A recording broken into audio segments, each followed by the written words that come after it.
Shalom, shalom. Welcome in and good evening, y'all. Welcome in, welcome back in. I hope you all are doing well out there. Listen, this is going to be an interesting show. We're going to be coming down and coming through with some very interesting things. Listen, we got some really interesting topics today. And I want you guys to know and understand something, man. Listen, if you don't have haters in your midst, it means that you're not doing your job right. It means you're not doing something right. You understand what I'm saying? You gotta have the hate. Listen, when the haters come forth, guess what? You're doing your job. You're doing it right. And so we got a few things we need to go over. Prophet Lovey. We got some newfound information coming out from his ex-wife. We got some haters who literally made themselves my enemy. You understand what I'm saying? Because I tell the truth. I get on here and give facts, receipts, and I don't speculate. You understand? Despite what some may believe. If I got anything that I've said wrong, or if I've gotten it wrong, then guess what you should do? You should come to me as a brother, right? And let me know where I need to clarify. Let me know where I need to clarify so I can go make that right. I don't have a problem with it. Y'all seen me repent to brothers multiple times on this channel. You understand what I'm saying? In regards to something I may have gotten wrong, but I actually care about getting information wrong. And I rarely get it wrong. You understand what I'm saying? But you got individuals out here who try to pick apart my words, right? As though I'm double talking or I'm betraying my own speech, where they just lack the understanding and knowledge as to the level of events that took place during the time. Instead of coming to the source before they actually try to make it public knowledge, guess what they do? They run to their platforms immediately and start to run their mouth, start to talk, run their mouth as though they know the truth when truly they're being deceived. It's full of deception. It's full of lies. We're going to go over a lot of those lies today. And you already know what I like to do. I like to play it, review it, and then bring the receipts for you. You understand what I'm saying? Because can't nobody tell my story. Can't nobody tell my testimony. It has to come directly from me. You understand what I'm saying? I don't care how you cut it, how you chop it. I don't care how you place it in secrets of events in the video. I don't care what you do. You can try to make it seem like I'm saying something that I'm truly not actually saying all you like. But I'll allow you to dig yourself a deeper hole spiritually. Because guess what? Your lies, the things that you say out your mouth, right, can condemn you. And the Father will deal with you. So there's certain things that I don't necessarily have to worry about, because you're going to twist my speech. You're going to try to make it seem like that is something that it ain't. And that's not nothing that I can be able to control. The only thing I can control is what the truth is, and let it come out of my mouth and my platform, especially when it comes to my own personal story. Especially if you ain't got shit that you know about my personal story and you don't even know me personally. You understand what I'm saying? But a lot of you hoe ass niggas out there want to talk. Y'all want to run your mouth. I'm going to give you what you're asking for, right? We're going to crash out. And I'm going to discredit you even more. You understand what I'm saying? Now, we're going to be talking about all of that right now, right here, right now. Now, these guys don't know who they're coming up against. This is the Warsheep Podcast, yo, where we like to shed light, because we know that light creates understanding. Understanding creates love. Love creates patience. And I really wish that patience would create unity. That's a quote from Malcolm X, y'all. So we need to get unified in the spirit. Let's go. Is the sheep preaching hate? It says, I'm not going to let the wolf eat me anymore. If the wolf comes in here, next time he comes in here, I'll do whatever I have to do to keep him off my back. Is the sheep violent, or is the wolf the violent one? He wasn't teaching hate, he was teaching common sense. You know, somebody's knocking you over the head, stop them. Do whatever you have to do to stop them. You know, the ones that were knocking him over the head were afraid of the fact that he might swing back. So they said, no, he's teaching hate. He's violent. All right, y'all. Let's go ahead and get to it. We'll start with this question. Why do you hate Shep so much? That's a very interesting question. Very interesting. Hate. The word hate. I don't hate no man. I think I love him enough to tell them the truth. I think you hate him enough not to tell him the truth. You understand what I'm saying? Can you pick up the phone and call and join the community? You're not joining shit. What you need to do is figure out, can you pick up the phone and join and be able to get closer to Yeshua? Why are you so concerned about a community? Can you get closer to the Most High? Can you get closer to Yeshua? Who cares about a man? Who cares about a ministry? Nobody cares about that, because at the end of the day, I guarantee you that your ass is going to be standing solo. Let you mess around and do something that you ain't supposed to do a part of Straightway. Listen, your ass is going to be numero uno, solo dolo. You understand what I'm saying? The only person you're going to really be able to stand with is the Most High Yah. And if you own these communities, guess what you're going to do? You're going to be even the more so by yourself. Let you do something they don't like. Let you do something that they disagree with. You think somebody going to stand in the gap for you? You understand what I'm saying? That's what you need to be concerned about. You need to be more concerned about how close you can get with Yeshua. Don't come on my platform asking questions like this, right? I'm thinking you asking him, can we pick up the phone and talk? You and I, personal, one-on-one. Why? I might have a certain approach toward Dowell. No hatred. I don't have to hate the man. But I will point out some things that he's doing incorrectly, right? That's what I do. You understand what I'm saying?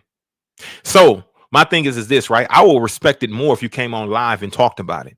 I will respect it more if you, a lot of you liars and false individuals who are false witnesses, will come on live and just talk to me directly, face to face, live about it.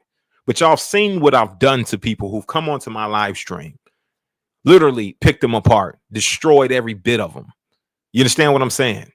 The Father has given me and equipped me with very, very good talents to understand a lot of these things, understanding the workings of the intergovernmental system, understanding the workings of people's minds, or whatever it may be. I have an understanding, a level of understanding, and I can approach things in a certain way.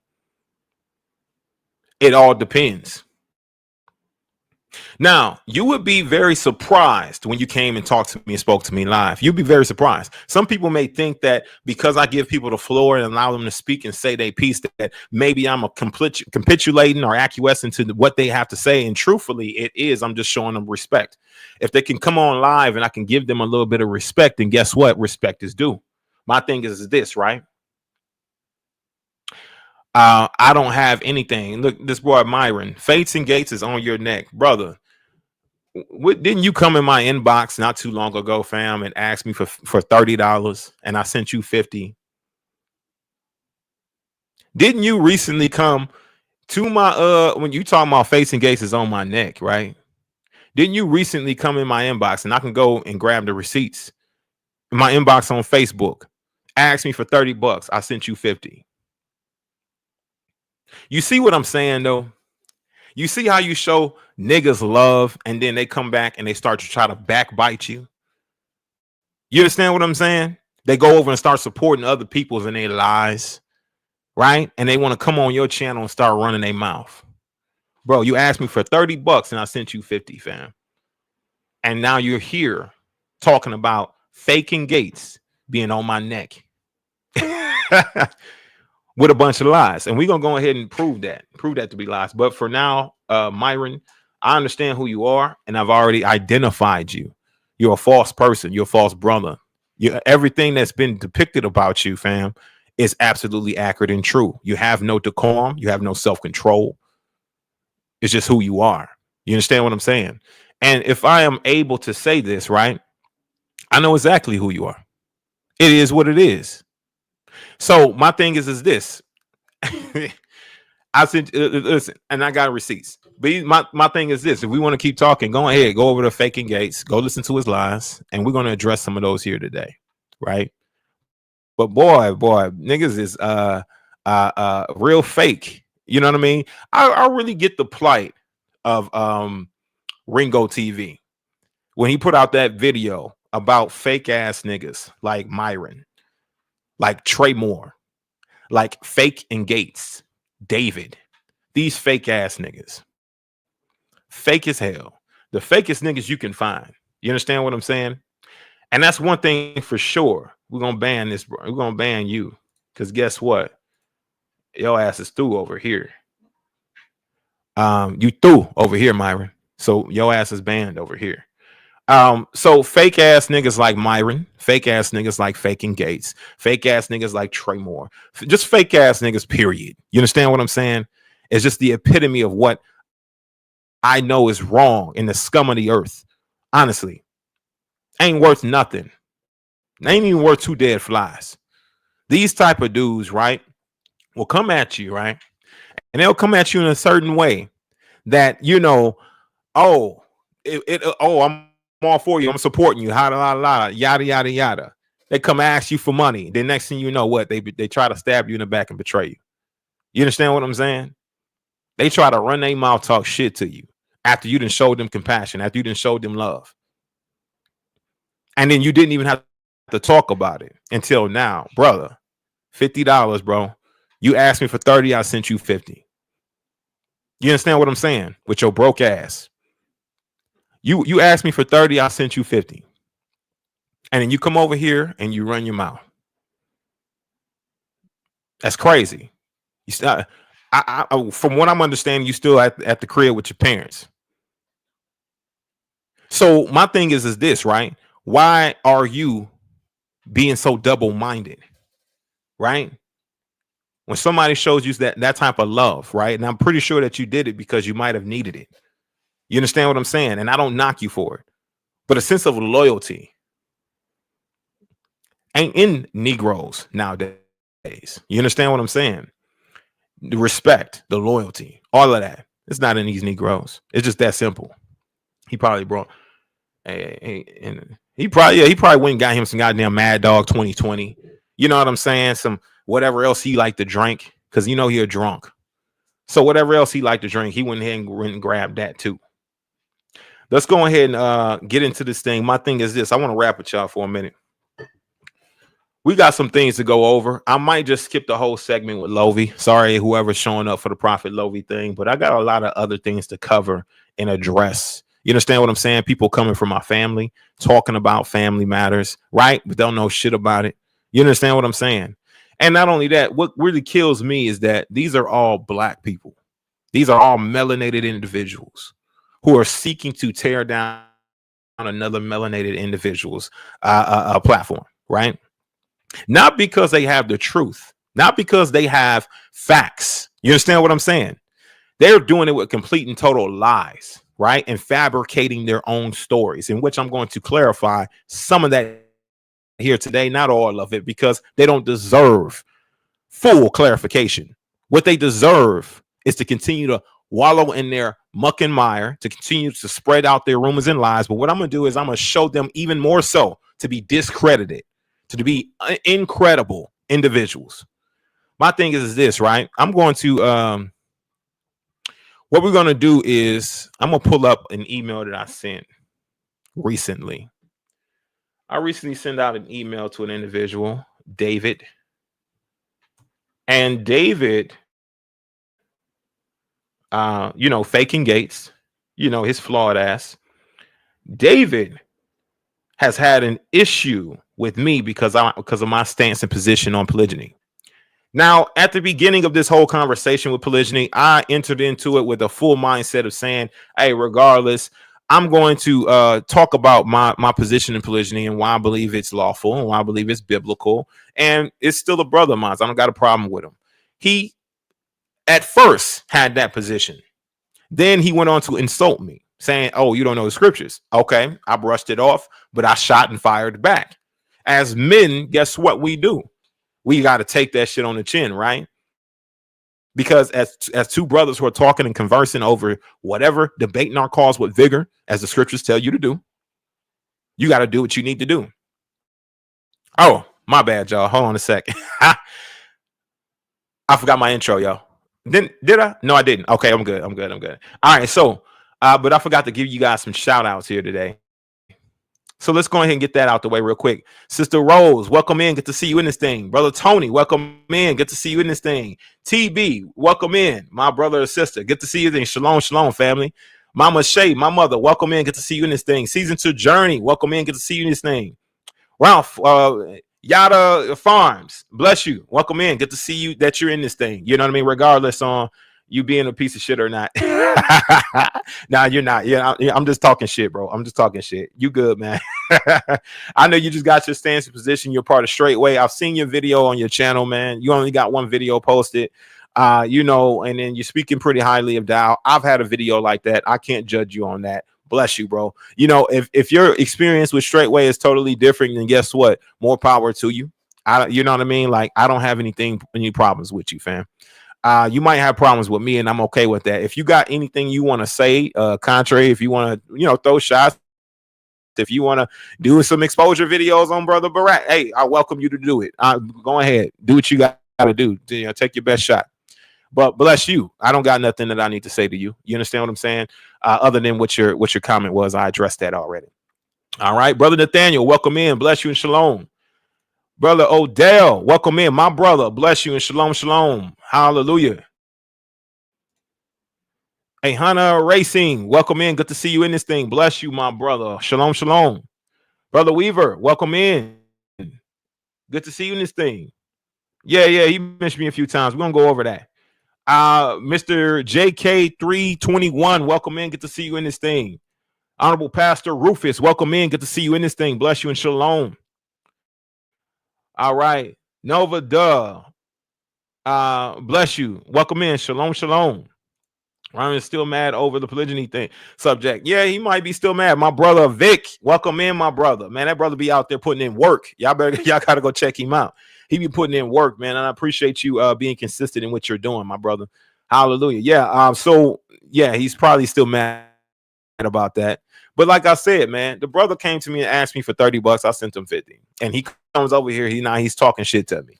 Like, bro, you didn't even incline or try to say that you was gonna pay a nigga back. This is the reason why it's difficult to pour into brothers, like especially brothers like that. You understand what I'm saying? You try to show them love, and what they do, they bite you in your back like dogs with fleas. You understand what I'm saying? This is ridiculous. Not only that, the brother blocked me on Facebook. You understand what I'm saying? And I thought that was pretty odd. You know what I mean? Like, it's just weird. So bless you, Mama Clay. Welcome in. Good to see you in this thing. JB Crypto, welcome in. Good to see you in this thing. My brother Van, welcome in, brother Van. Good to see you in this thing. Brother Yehuda, welcome in. Good to see you in this thing. Shalom, shalom. Hallelujah. Bless you. Let's go ahead and get into this thing, y'all. Like I said, I sent a certain email out, y'all. I sent an email out to this brother. Let me go ahead and show this email to you guys, so you know. Like, listen, I'm not playing games. I'm here to handle business. I'm here to bring the truth. That's the only thing that I really care about, is what we can bring as far as the truth. Now, if that truth is me being wrong and I need to, you know, fix it, then guess what? Then that's the truth as well. As you can see, this is the email that I sent out. Listen, you are formally invited to join me live on the Warsheep Podcast tomorrow at 5 p.m. Central Time to publicly address the lies you've been spreading about both the Warsheep Podcast, Brother Brack, and my mother, Momma Shae.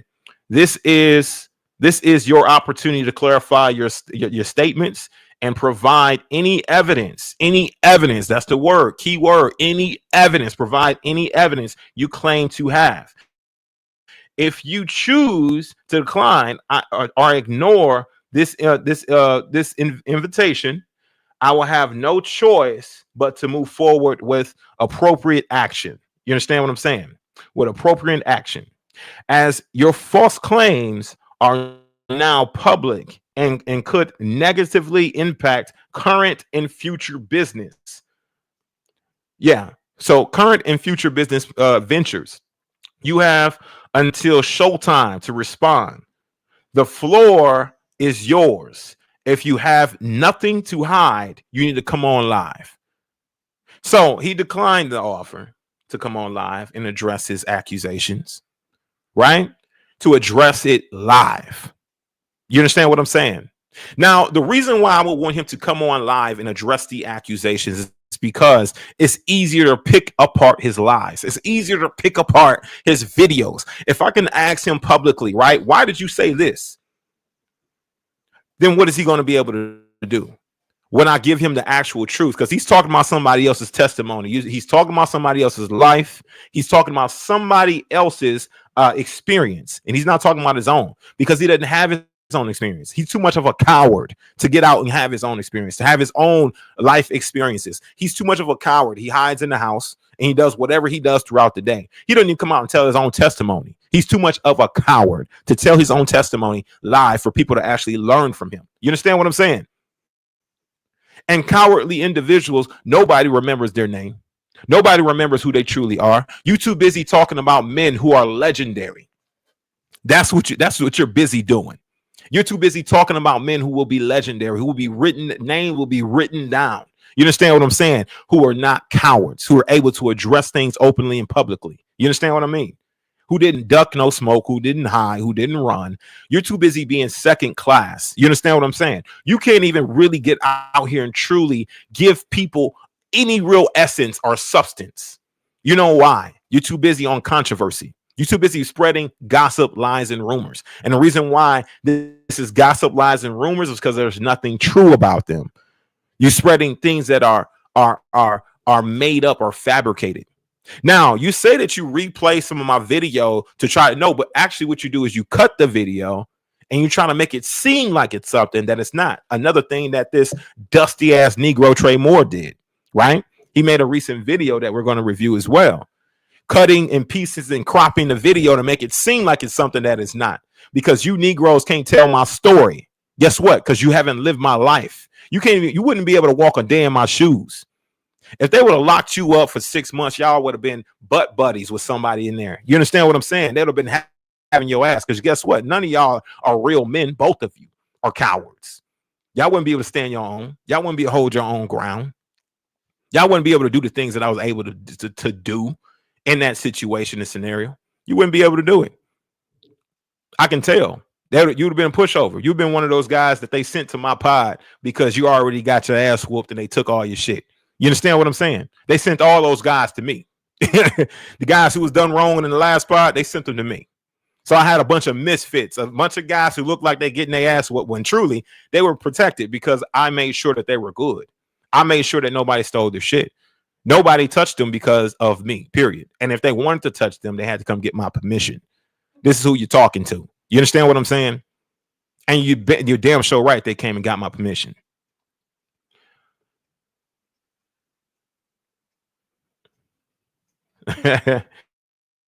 All talk on the keyboard behind a monitor, but that is as far as they go, like chicken charm. You're absolutely right. But let's go ahead and go into this real quick. Like I said, I might do the Prophet Lovey thing, but I got some more stuff we need to address that's going to be even more important, right? Let's go ahead and get into it real quick, because you know what? This is what we're here to listen into. Let me go ahead and grab that video for you guys. We're going to bring it forth. I'm going to start with the dusty ass Negro Trey Moore. I'm going to start with him. The nigga that been hating on me since I came to the Houston Assembly. He been hating. He been mad as hell, depressed and sad and shit. Because honestly, I'm everything that he's not. You understand what I'm saying? Yuck Mouth has always had a problem. You know what I mean? He's always had an issue with me. So we're gonna go over a few of his lies that Yuck Mouth has to say, and whatever he was spewing not too long ago. I want to go over this thing because of the simple fact that it's easy to dispel a lot of this. You understand what I'm saying? Let's go ahead and I'm gonna share that up with you guys real quick. We're gonna do it. We're gonna give them. Listen, I don't mind. I don't mind giving you guys the truth, right? And I want to start here because guess what? This guy had nothing to do with the startup of this company, Shalom Harvest, but he feels though he needs to speak on a topic of subject matter. He feels like he knows what he's talking about. You understand what I'm saying? I want you to read what he typed. First of all, his illiterate ass. That's a lie. The pen. That's a lie. Bro, sit down somewhere. Okay. We all know that you was in special ed. We all know that you were riding a goddamn short bus. You understand what I'm saying? Sit down somewhere. That's lie. That's lie. Is that how people normally talk? That's lie. That's lie. The pen what? The pen was what? Let's go ahead and play this.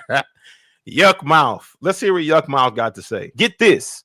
The brother needed the pen to be able to raise these chicken ends, right? The pen cost $850. He put up half of that. I completed the rest of it, put up the other half of it. We bought the pen. I purchased the pen and had it delivered directly to his house.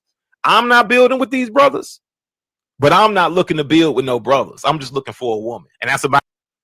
So he just recently said, right, as you can hear, or as you can kind of read, because of course, you know, that lie. That's lie. $400. He said it was $400. He didn't have no parts to play in the purchase of the pen, the startup of the company. He doesn't have a business mind or a business mentality. The brother's trash. You understand what I'm saying? The brother's trash. And the only reason why I got to really drag your ass now, right? Because you say, how's a real brother talk to another brother like that? Listen, how you out here talking shit? You out here talking shit, running your mouth, and you expect me not to drag your whole ass? Yeah, I'm gonna drag you, bro. You ain't got the mindset to be a part of the startup of a company, bro. You got no intellect in that. You got no aptitude in business. You understand what I'm saying? So you wouldn't know how much that pen costs. You know why? Because you didn't purchase it. I purchased it with my business account, and I shipped it directly to his house. It cost $800. Let me grab the receipts for you on that. I'm going to go ahead and what I'm going to do is I'm going to pull up the pen that was purchased, and I'm going to let you guys know exactly what it is. Now, my thing is this, right? I can go even further, right? But I'm going to pull it up on Amazon. I wasn't able to log into my business account, which I should be able to. I'm going to be able to log into it soon. But it might be up here right now. Let me see if I got recent orders. Let's see if this is my business. Oh, hold on a sec. Let me see. Buy again.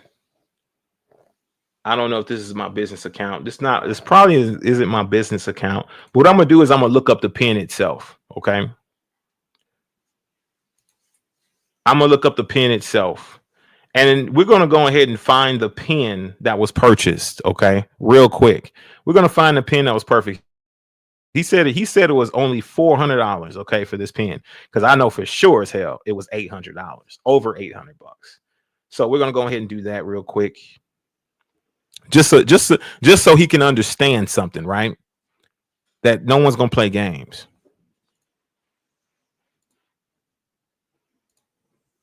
Let me go ahead and share this real quick. All right, so boom, here we go. We're at the pens. Now, what I want to do is I want to sort this, right?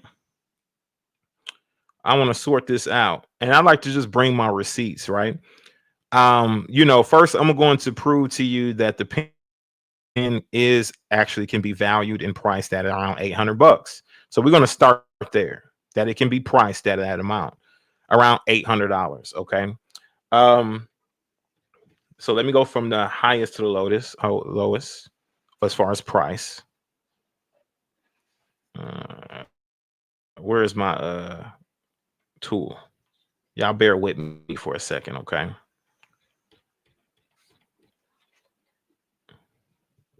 Okay, here. Let me just go do this.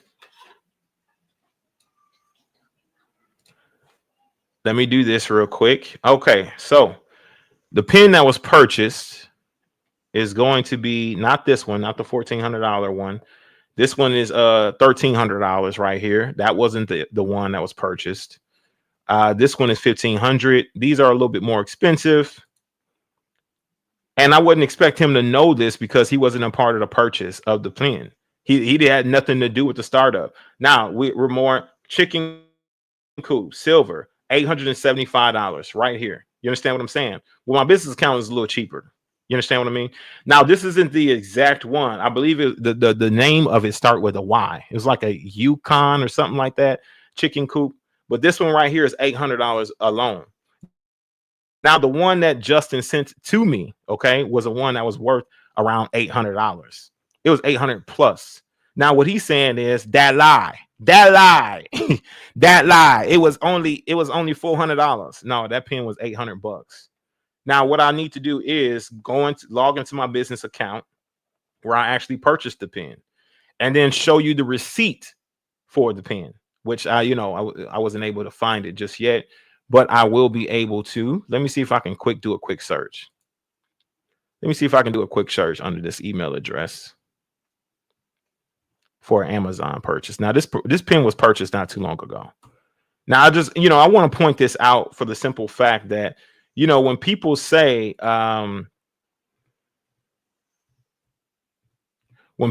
certain things and they don't know anything about what they're talking about, then they are stuck and they're left with having to explain, like, why are you saying things that are lies? You understand what I'm saying?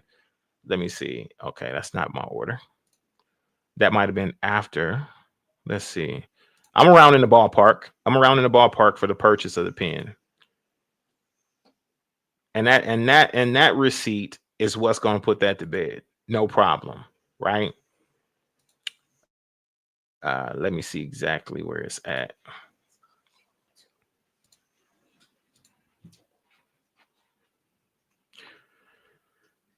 Okay. Yoke 2.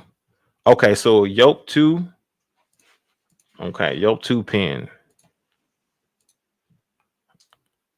Now, my thing is this.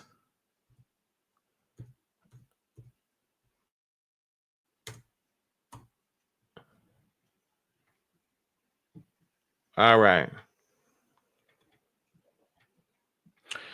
As once this thing was purchased, it was shipped directly to his house, and he was able to, get prepared to set this thing up, right? And that's just the biggest thing, is that when you're doing things and then you don't understand what's going on, like fully know, if you're not fully aware, if you're not a part of the purchase process, if you're not a part of the startup of the business, he never sat in or took place in any of the meetings that we had when we did any of the consultations. He was literally there just to be labor. He was supposed to be just labor. And I was even protesting against that. You understand what I'm saying?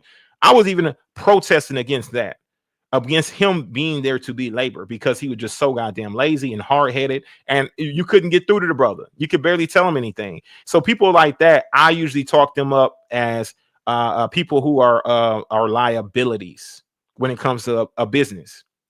But Justin was so gung-ho to have him a part of it, just to give him some sense of hope. You understand what I'm saying? That he made him a part of the business plan, a strategy, all that other stuff, right? So he made him a part of it.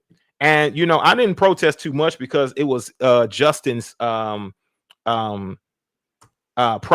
It was his. This is his baby, like literally. So I didn't protest against it too much, but I always would remind him that I disagree with the decision. I disagree with the choice.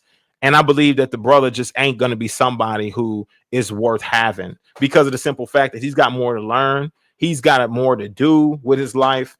He needs to be able to be focused, right? And, one thing's for sure, right, is that this brother is so stuck on personal life. He's so stuck on what I'm doing and how I'm doing it. The only thing he can really try to attack is what? Is my situation with my now ex. These brothers can only attack that situation because this is how they feel. This is just what it is. This is how you feel. You don't know exactly what the ins and outs of that situation is. You don't know what the truth is about it. So I'm going to allow you to continue on in your BS, right? And when I come through, right, I'm going to find, and I'm going to post in my community, the actual receipt for that pen, because that's what was purchased. The actual receipt is what I'm going to post. But, I haven't had time to actually go and search my emails to find the purchase receipt. But I'm just giving you a great understanding. This is exactly what was purchased. This is exactly what the design is and everything. It's the same thing, right? These pens are not cheap. They're not $400. So I'm not too sure as to what he meant by that, right? But we're going to allow him to continue. What I want to do is I want to go into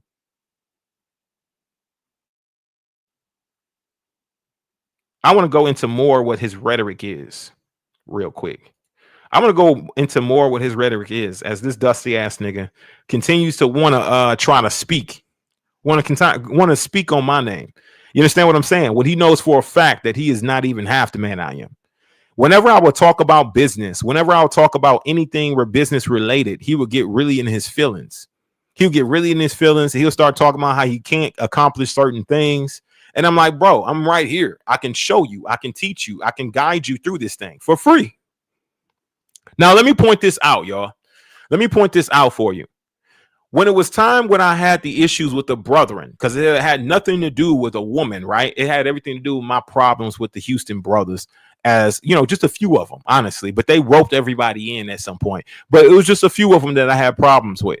When it came to those problems that I had issues with those brothers, I asked him, right, Trey Moore, and I asked Justin to come and be witnesses, key witnesses of my character. He said that he would definitely do it. He said, yes, I'll do it. You heard him in another video where he said, well, how this brother gonna ask me to be his character witness? And he's sitting there trying to tell on me, is what he said, right? So why are you agreeing to be a character witness in this whole situation if you felt like that I had poor character to begin with? Can you answer that for me? Why would you agree to be a character witness if I had poor character, if I didn't show up the way that I was supposed to, right? Why would you say, yes, I will be a character witness in your situation if you didn't feel like that my character was solid? Same thing with Brother Justin. He agreed to be a character witness. You understand what I'm saying? But the moment that I decided to leave, because I left this time, you understand what I'm saying? He keeps saying that, listen, let's go ahead and play this thing, because I want to pick apart a few of his lies, and we're going to move on to the next hater in this thing. You understand what I'm saying? Let's go ahead and this is Brother Trey Moore coming back with another video. Like I said, I don't want to have to really keep doing this because it's just a waste of time going back. A waste of time going back and forth. He's saying it's a waste of time. Bro, your whole channel is trash. You barely got any views on that damn thing. You've been doing this for almost 3 years plus, right? Posting songs and trying to come at other people and right and trying to paint them to be a bad person or whatever you've been doing. You've been coming at Ringo TV. You've been coming at the WWE, right? Trying to make it seem like there's demonic shit going on in WWE. Okay. You've been coming at a lot of different individuals, right? And this has been a 3-year spin. Not only that, you've spoken to Justin and Bug about starting a podcast, in which that podcast never materialized. You know why? Because you got no drive. You can't be consistent. You got no drive. You smoke too much weed. You get too busy with chronic in order for you to actually pay attention to what was going to make you successful in life. You're too busy trying to figure out the next strand of marijuana, what's going to get you higher in order than what's going to elevate you even higher in a career standpoint. You're too busy trying to smoke up ganja rather than going to a trade school and understanding true trade and understanding true work. You understand what I'm saying? But your podcast never got off the ground. In a minute, I'm going to show them your body of work. Your body of work, Trey Moore. I've been doing this for less than 2 years. I've been doing this less than 2 years, yo. And I've been having a level of success that the Most High can only bless me with. I started off talking about passport bros, in which people really enjoyed the conversation of that.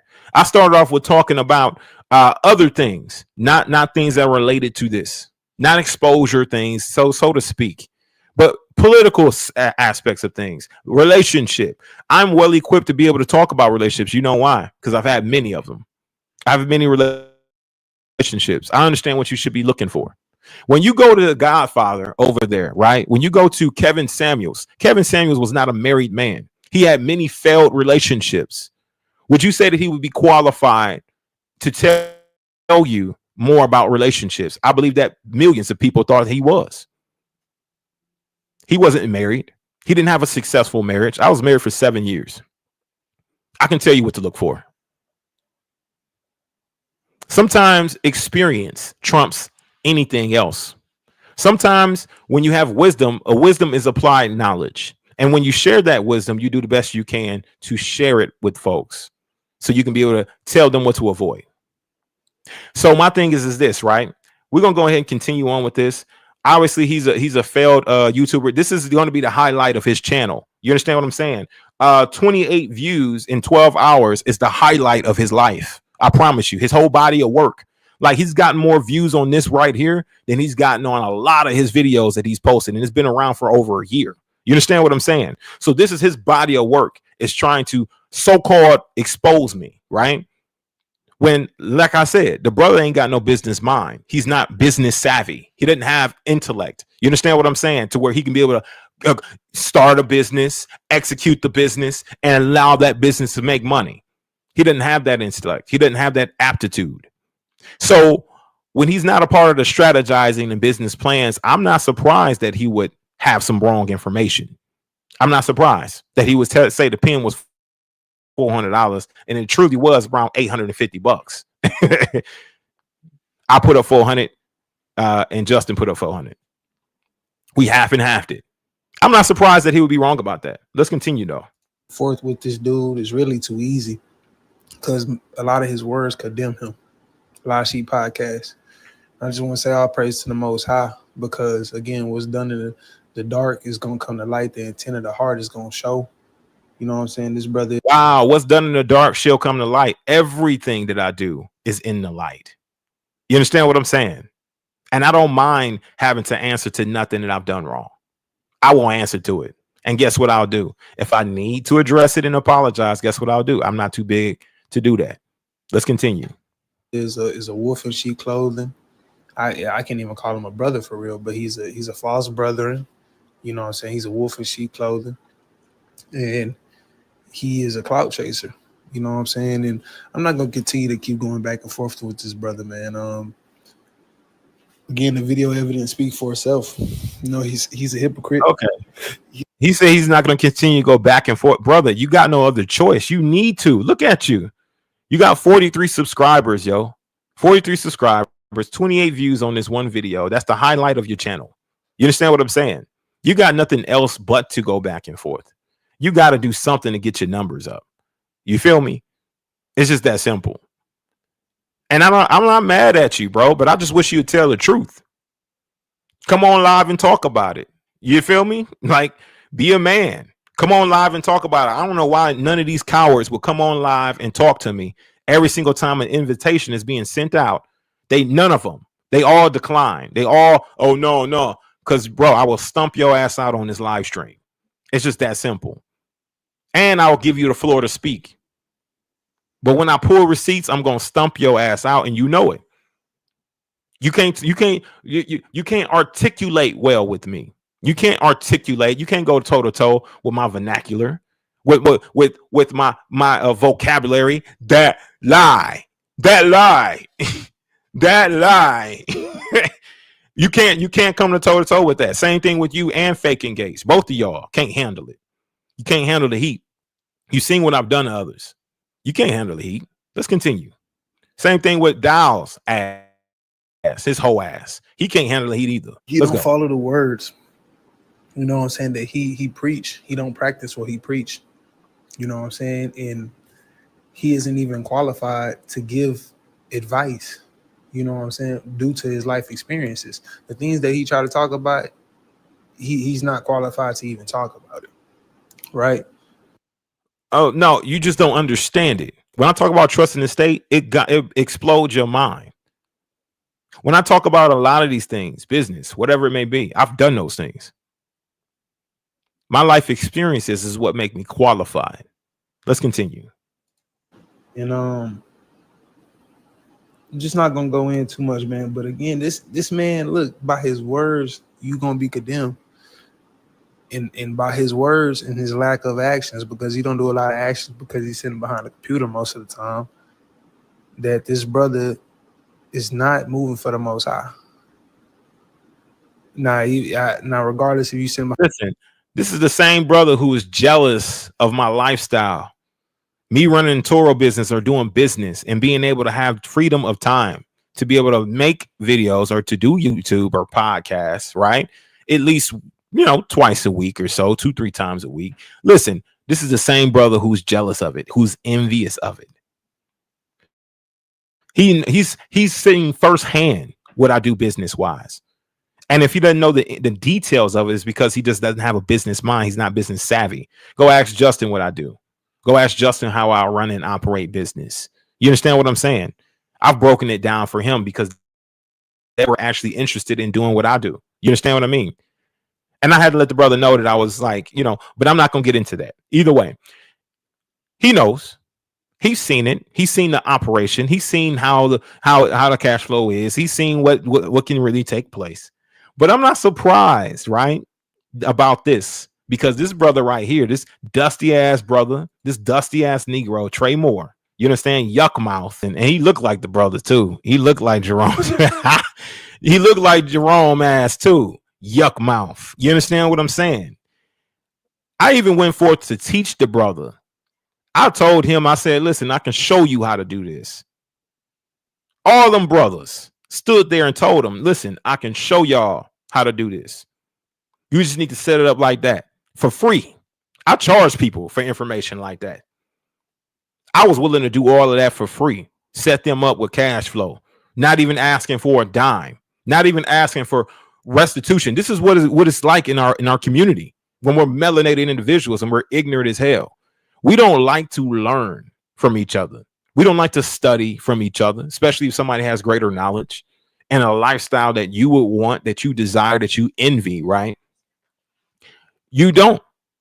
This is like a crabs in a bucket mentality. The moment you see somebody who's doing something that you're not capable of, it's the moment you want to try to tear them down, right? You want to try to pull them down because you're not capable. You're not able. You don't know how to start a business from scratch. You don't know how to design and do design, edit work and all this other stuff that I do here at the Warsheep Podcast. You wish you did know. That's the reason why you were so fighting to get on my podcast. You were fighting and chomping at the bits to get on my podcast. Even when I told you that you weren't wanting it. Even when I told you like, yo, bro, I don't really want you on my shit because you know what? You're giving me some hater ass energy. And I don't like to be around you hating ass niggas. And it's just that simple. You understand what I'm saying? You still was showing up, trying to get up on the podcast, trying to say what you need to say on my shit.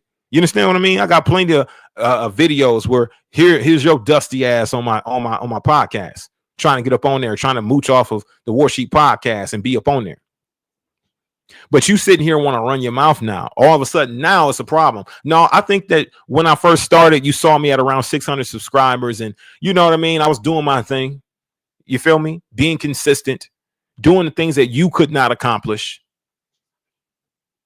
And my thing is this, right? I was fine with you not being able to do it. I was fine with you being able to be a part of my podcast and allowing you to talk and say whatever you need to say to give you a platform. I'm still allowing you to do that now this day. I'm still allowing you to do it because I want you to come up here and talk to me man to man in front of a live audience. But you know what? All you dusty niggas like faking Gates, and dusty ass yuck mouth Trey Moore, none of y'all can face me. You already know what it is. You come up on here, your ass is through. I don't need to mute your mic. I don't need to stop you from talking. I'll let you get out everything you need to say. Everything. It's funny how I got to come up here and slaughter my own people.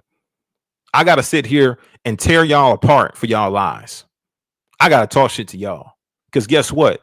When you see a man winning, right? You come into his live stream, you see he's holding an audience. You understand what I'm saying? You see that he's grown from 600 subscribers to 3,500. You see that he's coming up and he's doing his thing, right? He's talented at something. Your first mindset is to hate on him, Trey Moore.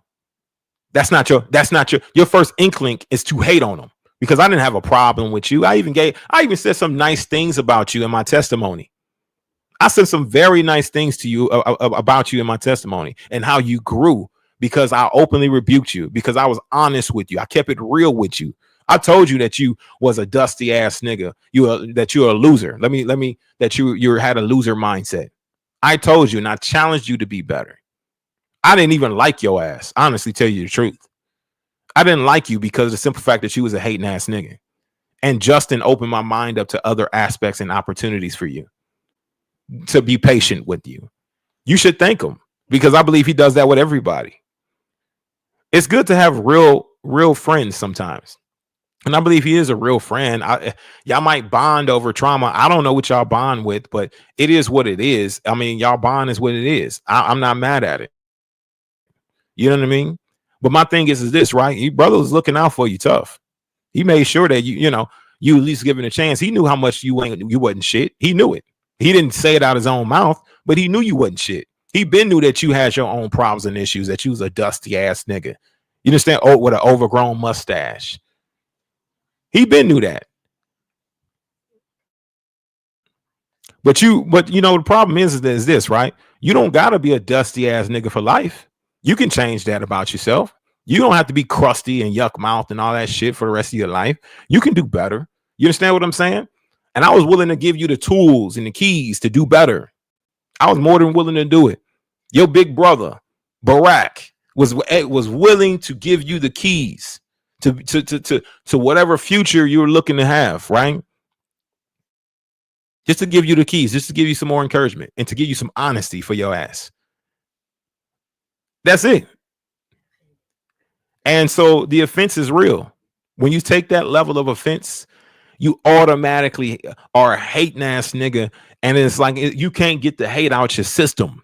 You too busy with the haterade in your veins. You see a young man like me shining. You feel me? Handsome, dapper, shining. Doing what I do best, right? And being consistent in it. And you get mad, you get angry, you get upset. You feel me? You start hating. And you start coming out here thinking you know what you're talking about, but really you start to say all these extra lies, right? And you start running your damn mouth too prematurely. And you want to talk about me and my family, right? Brother, why don't you stop dragging your family around, trying to mooch off of other people's family, running up in their house, trying to eat up their food and shit? Why don't you stop doing that? Why don't you start paying attention to what the hell you're doing when it comes to paying your goddamn light bill on time? When it comes to making sure that your POS, you got to understand. Why don't you focus on some of the things that matter within your family? You want to talk about minds. The conditions of your household is what you should focus on. But right now, what you're trying to do is run around and clout chase the Warsheep Podcast. And I ain't mad at you, bro. You got to get it how you live, baby. You got to get it how you live. If somebody has more of a pool than you, then guess what? If you go talk about them, then guess what you're going to do? You're going to go talk about them. We're gonna be through with this because I've already dispelled the whole $400 thing. We already know that this nigga's dusty and he don't have a business mindset. He's a trash ass nigga. Nobody wants him in their community. Nobody wants this brother in their community. You understand what I'm saying? Matter of fact, in Houston, nobody really wanted that because they knew that Justin would not leave this brother behind. And them two, they had no plan. Because the moment that Webb left, everybody didn't know what the fuck to do. They just like, damn, what do we do? When Webb leaves, we have no plan. We have no strategy. What do we do when he leaves and go to Kentucky? What do we do? Nobody understood and knew. In fact, I was the only loyal individual, right? Because when they started to challenge it, like trying to form packs, I challenged their position on that. Like, what do you mean? It was so much division going on in Houston. So much division.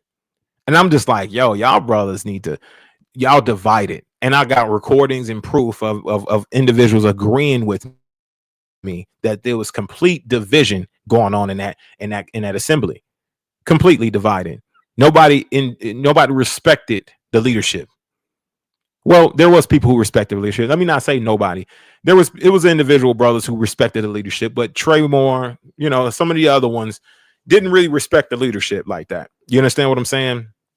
They just didn't. They were trying to form their own shit. So my thing is this, right? Let me go ahead and go to this guy's body of work so you guys can see exactly what he's up to. Okay. And my thing is this. We're going to go to his oldest video real quick. His oldest video was 3 years ago, has 211 views, right? 211 views. Let's go to his latest video. He's got 27 views here. We'll go to this other one. Listen, he's got 140. Listen, he's hitting numbers that he would never hit. 9, 14. Listen, let's go to his previous ones. This is some of his work, y'all. So he got. Let me play y'all one of his songs, man. So y'all want to hear his music, man? We'll do a quick review. Nah, I'm not gonna. it's not the best. It's not the best music. You know, he's got a lot of work to do on his craft. His shit's trash. You understand what I'm saying? His shit's trash. I've listened to it. I've tried to agree with it. Like, oh, this shit's a bop. This is good. Yeah. But it's trash. Yeah. I don't care what you're talking about. I can critique. Woke up, pray first, I don't scroll no more. Used to run from the word, now I go to war. Bible open, that's the sword, then shield. Got my cuts on my heart, but they slowly heal. All right.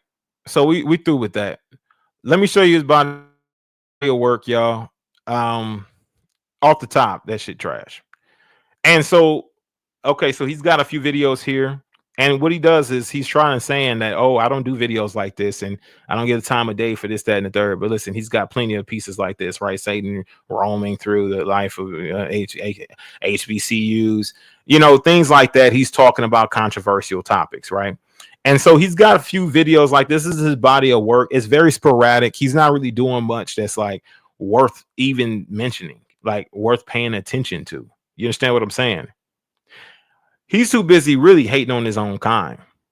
He's too busy hating on individuals who are melanated. He's finding other individuals like, you know, I think he did a video about Ringo TV when Ringo was exposing Dowell. And, you know, it's just uneventful. His body of work is uneventful. Is just something that's just not even worth mentioning. I mean, a lot of these videos are trash. I mean, of course, I'm not going to watch them because it's nothing that I'm interested in. Nobody else is interested in. Obviously, you can see the views, but this is his body of work. This is what he lives for. And this is the reason why he has to talk about the Warsheep Podcast. He has to talk about me and say whatever he needs to say so he can try to get more exposure. And not only that, he has to click up with somebody else who also tells lies. So that way he can get a little bit more exposure, right? Now, one thing is this, right? Let me show you guys this particular video that I was actually watching earlier of his testimony. Y'all can really see how much he rides Dowell's he rides Dowell jock. You know what I'm saying? He rides his nuts hard. You understand me? Like for real. Oh, we crashing out today. We crashing out. This is a crash out session. You know what I mean? Because my thing is this, right? Regardless on what you think and believe, your story, your manner of life is 10 times worse. You're too busy searching for individuals to take care of you and your family because you know you don't have what it takes, because you know when it comes down to it, you don't want the responsibility. And whenever that opportunity is compromised for you, Trey Moore, you get all in your feelings. You get really emotional about it, right? And then you can really see. Look at this. Listen to this real quick. This is his song. A chosen people, those so-called Negroes, Latinos, and Native Americans scattered abroad. Yeah. Wake up every day in this freaking place. Hey, got my mind racing, gotta get a blunt. Hey, but they don't change reality. Hey, don't change which blade. Gotta wake up, gotta get a blunt. Hey, what I tell you? He a pothead, weed smoking. What's the best strand? How can I get the highest? Lazy ass bastard. That's all he really is. You understand what I'm saying? And then this music is trash. I can where you stay. Didn't see it till I had a gun in my face. Yeah, this place is really wicked. My fault. Don't know what to say. Anyway, so let me go ahead, and what I want to play here is this guy's testimonial video where he's just riding Dowell's jock real hard. You understand what I'm saying? Do I really want to play it?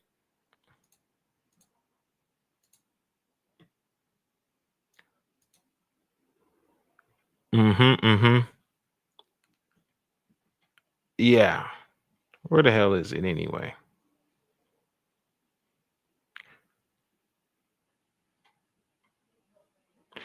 So my thing is this: regardless on what you rap about, if you're rapping about the Most High, I believe that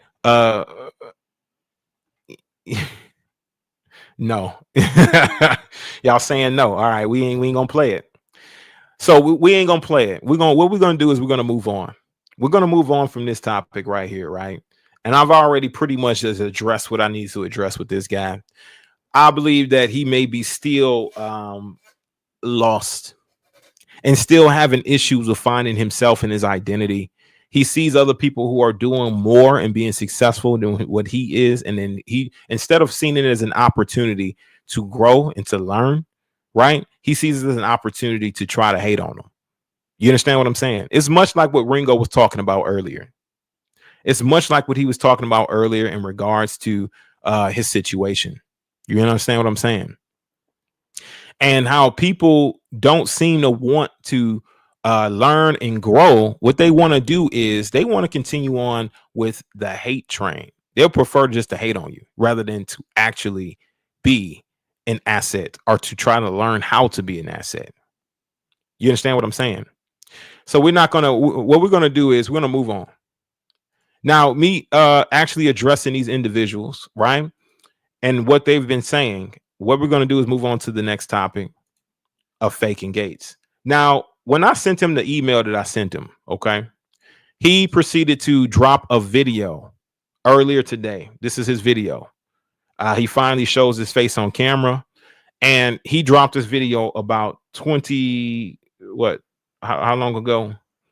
He dropped this video about a few hours ago, about 24 hours ago or so, about yesterday.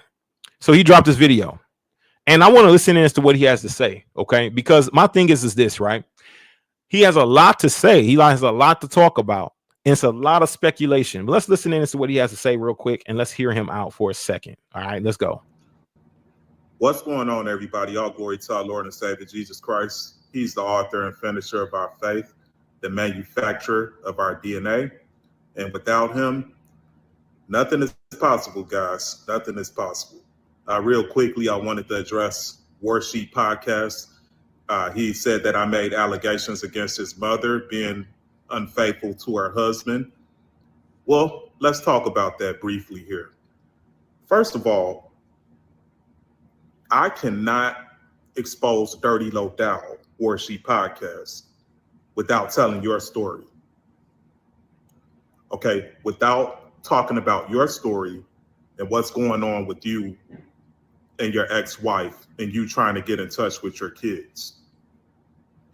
It's already public information that Dirty Low Dowell pulled the teenage boy's pants down and whipped his behind in front of the entire congregation in the dining hall, according to Sports Illustrated. You said to me, Warsheep Podcast, that you should get information from those who are on the land. Look, in my recent videos, I just let the video play and let you talk, and you tell on yourself. Okay? Now let's start there. Let's stop there.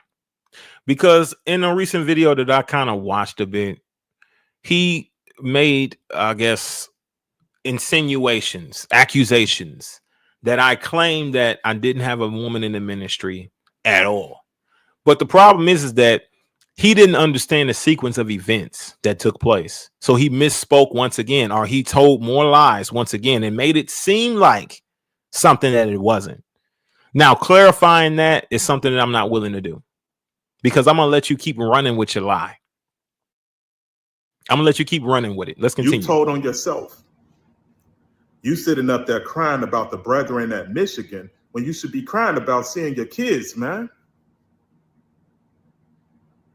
Now, one thing that I want to show you is that the level of smirk and smiling that he's got going on here. You want to see a demon or a devil at his finest. Look at the level of joy that comes to this brother's face when he's trying to throw shots at me and my children. You understand what I'm saying? Look at the level of joy, pure bliss. I understand how to stay on topic. But what you don't realize is that seeing and reminiscing on a fellowship, it had a lot to do with my children in the state that we were in at that time. It's why I was emotional about it. thinking about my children is the reason why I got kind of teared up. I got kind of emotional because I remember those days and how much joy us family we had.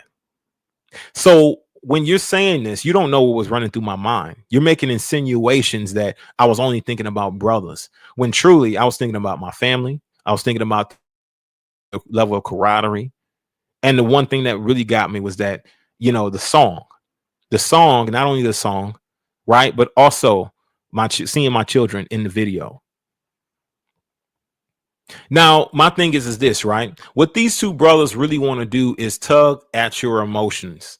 What Satan loves to do is to plays on your emotions. They like to tug at them. They like to pick at it. They like to do things, right? When they already know that when you're dealing with women out here and they're scorned or they're bitter, they do some wild shit. They do some things to hurt you as much as they possibly can. Whatever they can do to possibly hurt you, that's what they do. And whatever you love the most is what they're going to use against you. So whatever my process is of healing, that is my process. And whatever my process is of being sure that I'm doing whatever I need to do when it comes to my son and daughter, my children, is up to me as a man. It has nothing to do with you faking Gates. It has nothing to do with dusty ass Trey Moore. It has nothing to do with neither one of y'all. But what you're trying to do is you're making a play on this and you're trying your best to make me angry, to make me upset, to piss me off. You're not doing anything to edify the people. You're not doing anything to try to bring the people truth and clarity. You're not doing anything that actually will benefit anyone's life. Only thing it will do is be able to stir up more drama for you and probably get you more clicks and views, which successfully, I didn't know my name drew a crowd as much as it did. Like, honestly, I'm actually pretty impressed. It would be nice if you actually told the truth for once. It would be nice if you weren't such a coward and you'd come on live and actually talk about what the lies you've been telling on your channel. It would be nice, but I didn't know my name drew such a crowd, man. So I'm actually pretty impressed, with the level of interest that people have in my personal life. All they really got to do is go check out my testimonies and they'll know. You need to view it in its entirety and you will be able to know a lot of sequence of events. You understand what I'm saying? But what this guy does is that he misinterprets everything and then he comes out and he tells y'all a bunch of lies, in which that can be stopped. It could be easily stopped. I would, literally based on the videos that he recently made, I could be able to shut down his whole channel. I can shut down the whole channel, shut it down completely, just based on what he's been saying, not only about me, but also about my mother. You understand what I'm saying? The derogatory slurs that he's called her. For what reason? She didn't do anything to you. In fact, she was extremely polite to you. She didn't do nothing to you, but you're attacking somebody who's done nothing to you. And you're lying on her name. And you're trying your best to tear down her so you can get to me. You understand what I'm saying? And she's not fazed. I'm not fazed, but I will address it. You continue on with your lies. You continue on with your derogatory slurs. You continue on and you don't come on here live and address it. I'm going to address it a different way. We're going to have a different conversation. And I'll be moving to be sure that I completely shut your whole operation down. It's just that simple because it is easy. If you don't want to come on, be a man, come on live and address it live, then I'm going to move in a different way. We're going to move in a different way to make sure that you understand that you can pay and you will pay for whatever lies you want to spread and tell. It's just that simple. And it's easy to prove because you have no real witnesses. The people who actually lived the life is the ones that you're talking about. And you're saying, oh, well, it's going to prove this and that. Well, no, it's not going to prove anything. Let's continue. Crying about seeing your kids, man. Look at the smile. Look at the level of bliss and joy. You understand what I'm saying? My thing is this, right? The Father will repay people like him. And once this brother said, oh well, he's just my brother. I'm not gonna. This ain't no situation where we're at odds or nothing like that. And then he turned around and said, oh, he's not my brother. And then next thing you know, he's making all these videos, lying. You understand what I'm saying? So honestly, that's a hypocrite. Double talk. You know what I mean? One man, you disagree with my position on polygyny. Now you want to make videos about me. And you want to lie in those videos. That's very interesting. Let's continue. What about your kids? Think about your kids. Focus on seeing your kids. In normal situations, even when a man is paying child support or he has a custody dispute with his baby mama, he at least knows where his kids are. Okay. I've provided receipts. Brother Dustin, who was on the land, he testified. Another person who's on the land, he testified about how Dowell buries bodies on the land. Where are the missing persons reports? Okay, for you personally, it's imperative that you know where your kids are, for you personally. Okay, but in the grand scheme. Listen, bro, you don't tell me what the hell is imperative. What you can do is mind your goddamn business. That's what you can do. And you're speaking on a certain topic almost as though you gotta say, bro, you ain't got no goddamn say. You ain't nothing but a piece of shit. You trash. And you will be dealt with like that. One thing's for sure, right, is that when it comes down to it, however the Most High wishes to handle my situation, that's between me and the Most High. And the Most High will handle it the way that is appropriate. But people like you, right, who smile and smirk at somebody else's suffering will be righteously judged. The level of lies that you spreading will be righteously judged. And I'm trying to warn you now, because guess what? I'm going to hold true to Leviticus 5:1. Brother, you committing a lot of sins over there on your channel. You telling a lot of lies. You're insinuating a lot. The whole situation with Misty, guess what? It was all insinuated. You weren't really, it wasn't really facts. It wasn't really truth. You took that situation and you just assumed, right? You just assumed that's what he was talking about. That's who he was talking about. You even taking my situation and you're insinuating that I don't know where my children are. Did I tell you that I don't know where they are? Did I tell you that I have no communication with them? Who told you that? Is that facts? Is that truth? You don't know. You know why? Because you never came and asked me. You never came man to man and asked me. So what's the situation with this? Can you answer this question? But you proceed to get on here and talk about it in the video. That's very interesting. Let's continue. Of things exposing Straightway. If children are being abused, if there's not missing person reports being filed, we have to talk about that. All right. Now, as far as me coming on your podcast, look, I already exposed you, bro. Your credibility is done. It's done. You got on live on your podcast and pretended like you didn't know what the word own, O-W-N, means. Okay, you went through Google. So this retard doesn't understand when I'm looking at the word own. I'm looking for certain definition or key factors. Own. I'm looking for certain numbers. Is it numerically speaking?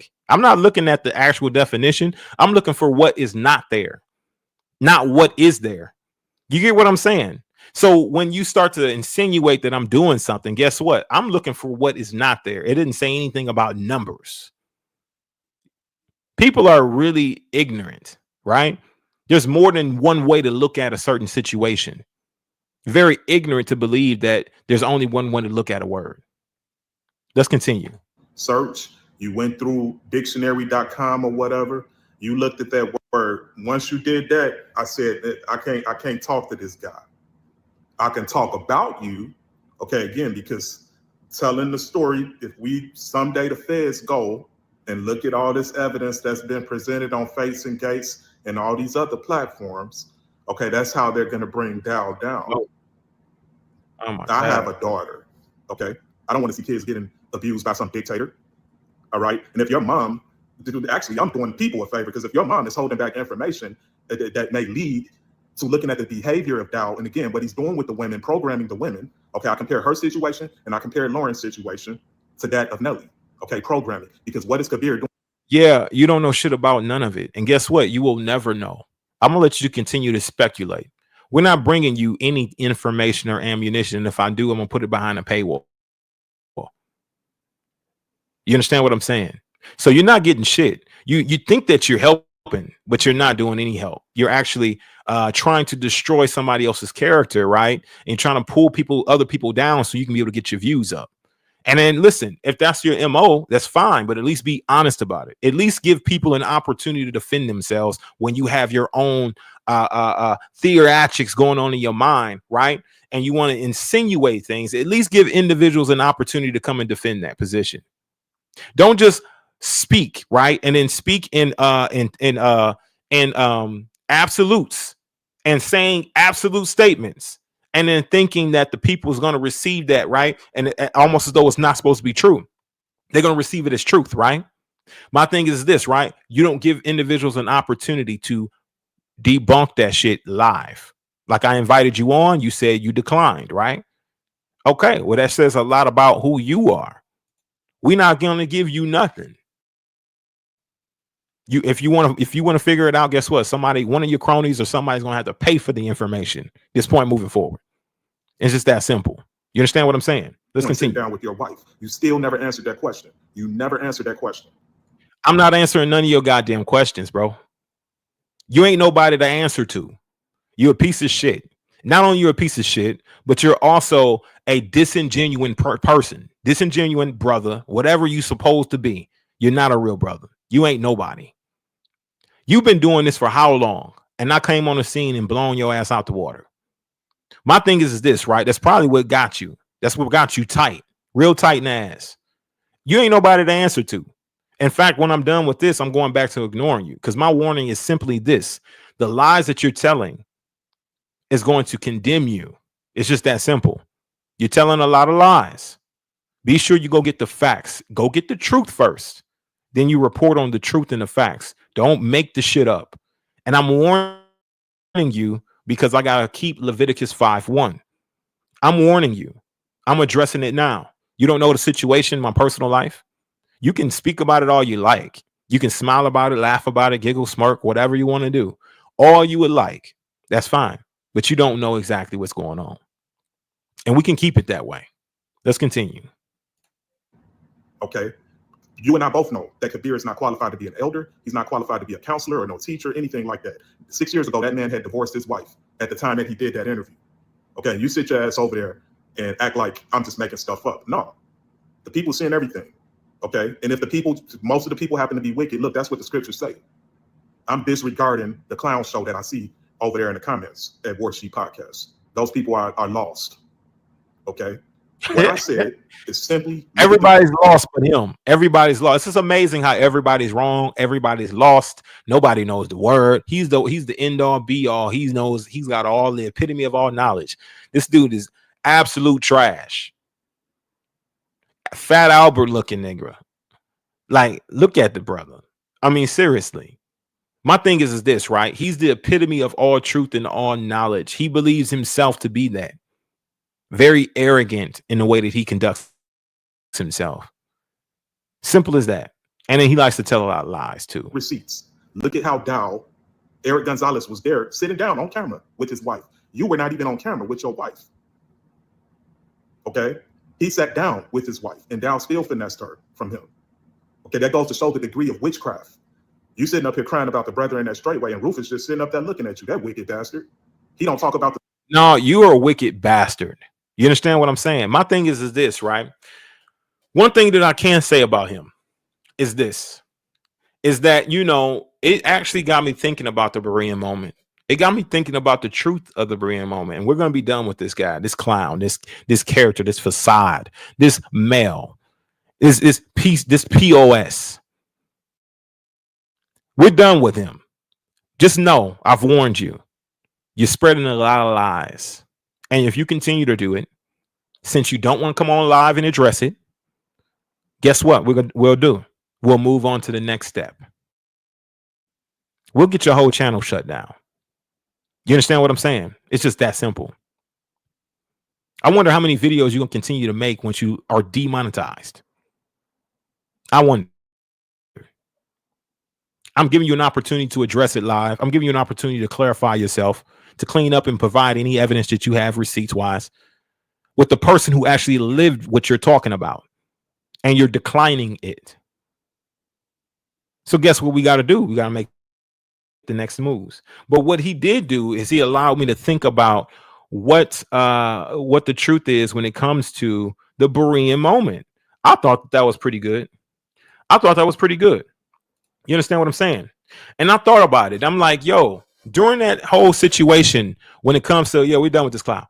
During that whole situation, when it came down to Kabir talking to not only my ex-wife, but also my mother, right? He also talked to another young lady. Now, when it comes down to him saying that I wasn't there, I was in the audience. I was sitting there watching the interview live. They came to me and asked me if it was okay to speak to not only my ex-wife, but also to speak to my mother. And they also asked me if it was okay to speak to this other sister who I was covering at that time, right? Because she was traveling and she came down to the land, right? So I was watching over her and her children.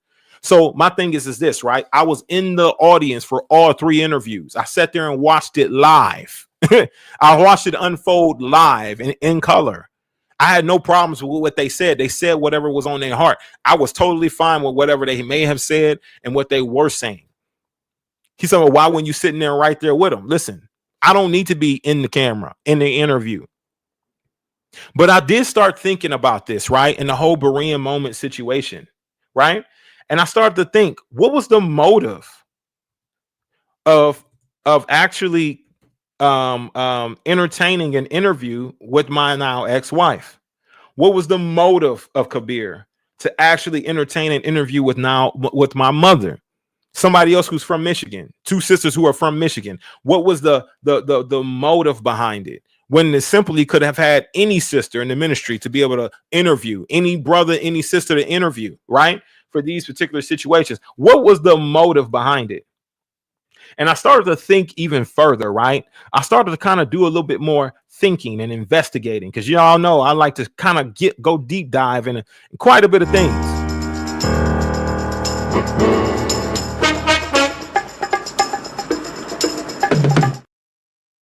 And my thing is this, right? I started to put two and two together. And I already know I'm finna give faking Gates hoe ass a little bit of knowledge to be able to go run his mouth about, because he done got his own testimony. He don't got his own story. He has everybody else's he can talk about. That's the reason why he will never be great. You understand what I'm saying? But my thing is this, I start thinking about it. Y'all. And what I came up with is that there was a particular situation and a particular young lady that was spoken to, right? She was spoken to, or she was spoken about. In fact, Kabir came to me about this young lady, and she's actually on the first episode of the series. Let me show you guys my screen, because this is going to get kind of deep right here, okay? And this is kind of going to give a little bit more of a motive as to why the brother was asking for what he was asking for when it came to Michigan. I guess he didn't want to make it seem like it was odd or a little abnormal to sit down and talk with a particular sister just to get to know her a little bit. You understand what I'm saying? But this sister right here, I remember Kabir coming up to me, okay, and telling me and mentioning this particular sister. And I'm going to show you who she is right now. This sister right here. And I remember his comments was a bit eerie. It was a bit like I was kind of like clenching my invisible pearls. You understand what I'm saying? Like, oh, whoa, wait a minute. She's married. You understand what I'm saying? So why would you speak about that like that about a married woman? He came to me and inquired about this sister right here that I'm about to show you. Okay. And she's on the first episode of Berean Moment. He was interested in her in a, I guess, stance points of marriage. He asked about this sister, knowing that she was in under my leadership, knowing she was under my covering, okay, and was just inquiring if she was what her status was. And I told him she was married.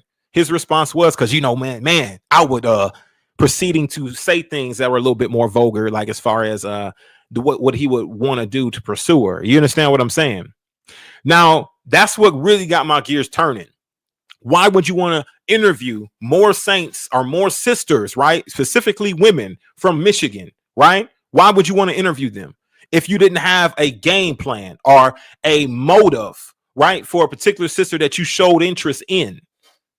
And that's what led me to believe that Kabir himself had interest in this young lady. And instead of making it seem suspicious, he decided to interview more than just one woman, right, from Michigan. Because if he enjoyed the conversation between her, right, they can devise a plan to separate this woman from her husband. You understand what I'm saying?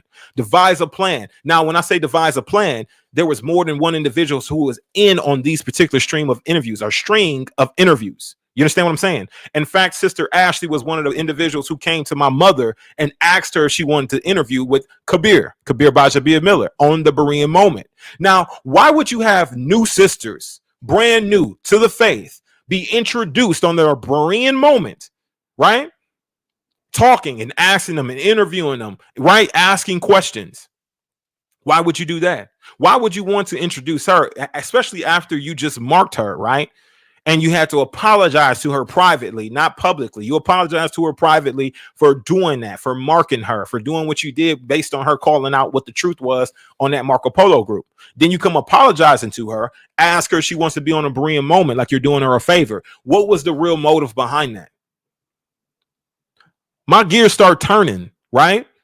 That he made comments and mentions about this particular sister who was married at the time. And I had to defend this sister because it seemed like he was being a little too aggressive. You understand what I'm saying? And inquiring about this sister and what her status is. You understand what I mean? We're going to take a look at who this sister is. And she's the very first episode in the Berean moment. She's the very first interview, the very first sit down. And my thing is that to line up Michigan sisters, right, who are fresh and new in the saint in the ministry, seemed like it was a cover-up. It was just a strategy or a ploy to cover up the fact that he was trying to get to know this sister that you're about to see right here. He was trying to get to know her personally. And then that's what I honestly, faking Gates with your whole ass. That's what you got me really thinking about. You know what I mean? That's what you really got me thinking about. And I hope you use that part in the clip, faking Gates with your whole. I hope you use that part in the clip too, whenever you use it and you sit here and biting off of my work. Right? When you're biting off of my work that I'm feeding your whole ass with, right? When you're biting off my work and you want to disrespect me, make sure you use those clips too, where I'm disrespecting your whole ass. You understand what I'm saying? When I'm bringing out the truth and I'm providing receipts and evidence, this was the very first interview that took place. Let's go ahead and play this, y'all. When I turned 18, that's when I made my own choice to start attending church, Christianity. Oh, so you did on your own? I did, okay. yes, sir. Mm-hmm. What church you go to in that one? Were you faithful, or is just you just did because it was a friend who was doing it? I did. It was a big church. It was like a mega church, at least where I live at. Okay. But looking back at where I was during that time, being 18, 19, 20 years old, it was almost as if I was trying to find something to justify drinking, going to the club. It's like, hey, hallelujah, but at least I made it here on Sunday, if you know what I mean. So I would go pretty much almost every Sunday, but sometimes I would be like hungover or so I can't really say it was even because I wanted to have a relationship with God. It was more just finding that being justified for the actions that I did the night before or, you know. So you went to church when you was at your dad's house. Did you go to church or you guys didn't go to church? You say you stopped going to church. What age? We stopped going to church, maybe elementary school. So what'd you do from elementary to 18? We just didn't attend church. I mean, my dad was always firm on telling me about God, but we didn't fellowship. You know, my grandparents did, but as far as my dad, who I lived with, we didn't really attend church, or I knew the stories in the Bible, Adam and Eve, and, you know, but was never more into depth about it. It was just more of, oh, these are, animals were on the ship, on the boat, and so on and so forth. So where's mom? Where's mom in this picture? She's in the picture, but only every other weekend. Okay. And supposed to every Wednesday, but she didn't take us on Wednesdays. So your dad was your main? All right, so pause. Y'all see this, right? Y'all see her. I want y'all to take a good look at her face, her features. Take a good look at her. Remember the questions that he was asking her. Very penetrating questions, personal questions. So your father, well, what was this? What was that? Really trying to entreat her and get to know her a little bit more on a personal level. You understand what I'm saying? Now I'm starting to really question, was the interview with not only Lauren, but also my mother, sister Shae, was that genuinely what he wanted to do? Or was he trying to cover up an opportunity to get to know this young lady because she was already married? She already had a husband. He was having an opportunity to have a conversation to court this young lady, or to see who she was, to do some investigation, to see if it was worth actually taking her from her husband. Now, I want to show you guys a picture. Click this face right here. Have a mental note right real quick of this sister right here. Right? Keep that mental note, y'all. Keep that mental note. Okay? Keep the mental note. Now, I want to show you guys this. That is Kabir Bajamila's ex-wife, Elena. Do they not look exactly alike? Do they not look very similar to each other? Is this not his type? I'm just trying to validate my claims here. I'm just trying to really support it and back it up. Not to say that I'm speculating or telling lies, but the brother came to me personally. He talked about some things in regards to having interest of that young lady. And now it's really got me thinking that maybe he was trying to devise a plan to separate this young lady from her husband because he was interested in her. Not only did she look like his ex-wife, but she was young. You understand what I'm saying? And he didn't mind that she had a couple children. And I'm wondering if he ignored the fact that she was already married. Now, I got a lot of questions because Eileen looks just like Sister Marissa. They look just alike. So I'm very curious. What would you guys think? Do you guys think that this was a ploy? This was a smokescreen to be able to get at this sister right here, to get to know her, because she reminded him of Eileen, right? They bear striking resemblance to each other. They both look exactly alike. And if that's the case, how sinister is that?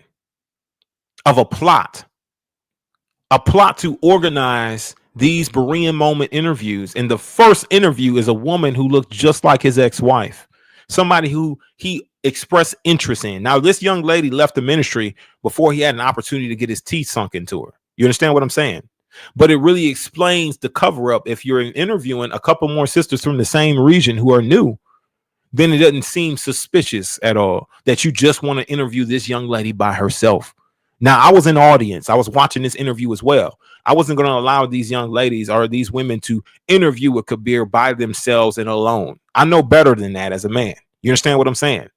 And it wouldn't going to sit well with me for them to be alone. You understand what I'm saying?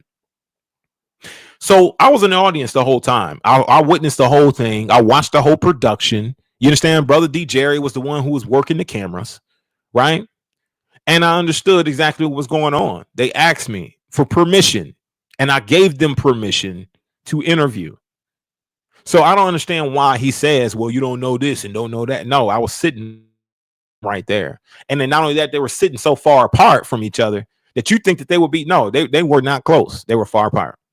And when you go into this tabernacle, the first thing you do is take your shoes off. So while he's sitting here running his mouth about, oh, their shoes are off. Their shoes are off. Look at the intimacy. While he's sitting here running his mouth about these people's shoes being off, that's what you do out of respect. When you enter into that tabernacle, I had my shoes off. Was I trying to sit there and like everybody had their shoes off? The cameraman, DJ, he had his shoes off. Was he trying to like what's up? You take your shoes off out of respect when you enter into the tabernacle. I wouldn't think that you would know anything about respect, the way that you want to talk about men's mothers just to try to get at them, the way that you speak about another man's mother. You understand what I'm saying? I wouldn't think you know respect. In fact, I believe that your mother, your own mother, would be very disgraced of you. She would be embarrassed of who you become to sit there and speak about another man's mother like that, and to speak on another man's private situation like that.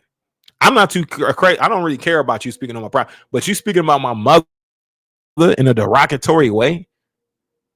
I don't believe that your mother would respect that you're doing that. I don't talk about men's mothers. I know where to draw the line. You understand what I'm saying? But my thing is this, right? I'm making and piecing this together. This sister looks just like Eileen. This sister looks just like Eileen. And he had expressed interest in this young lady when he approached me and trying to inquire about her. Was he actually actively plotting to take this young lady from her husband? I'm going to say, yeah. I believe that he was. I believe that Kabir was plotting. I believe that he did not have purity in his heart when he sat her down with that first interview to interview this young lady. I don't think he was pure. I believe that he had bad intentions. I believe he set her down to get to know her. You understand what I'm saying? Because look at Eileen. Look at her. Put it in the chat, please. Drop a ram or a sheep in the chat room for me right now, please. If she does not bear a striking resemblance to Kabir Bajamilia's ex-wife, put it in the chat. If she's a striking resemblance, if she looks just like Eileen, put a ram and a sheep in the chat. For all my righteous alpha men, drop a ram in the chat. All my elegant women who's exceptional, drop a sheep in the chat. Am I just reaching? Or does she look just like her? Do they look just alike? I want to know. Do they look just alike? I want to know. Because my thing is this, right? This is what makes more sense to me when it comes to the situation. And we have now Sister Marissa, an opportunity to get to know this sister under the radar, to get to know who she is, to see if she's a fit for his household, under the radar, without being any speculation, without any, man, that seems kind of weird. Why would he want to interview this brand new sister, right, in the ministry that looks just like his wife, and not want to interview anybody else as a ploy to try to cover up what who he was truly interested in, which is this young lady right here, and just having a conversation to get to know her.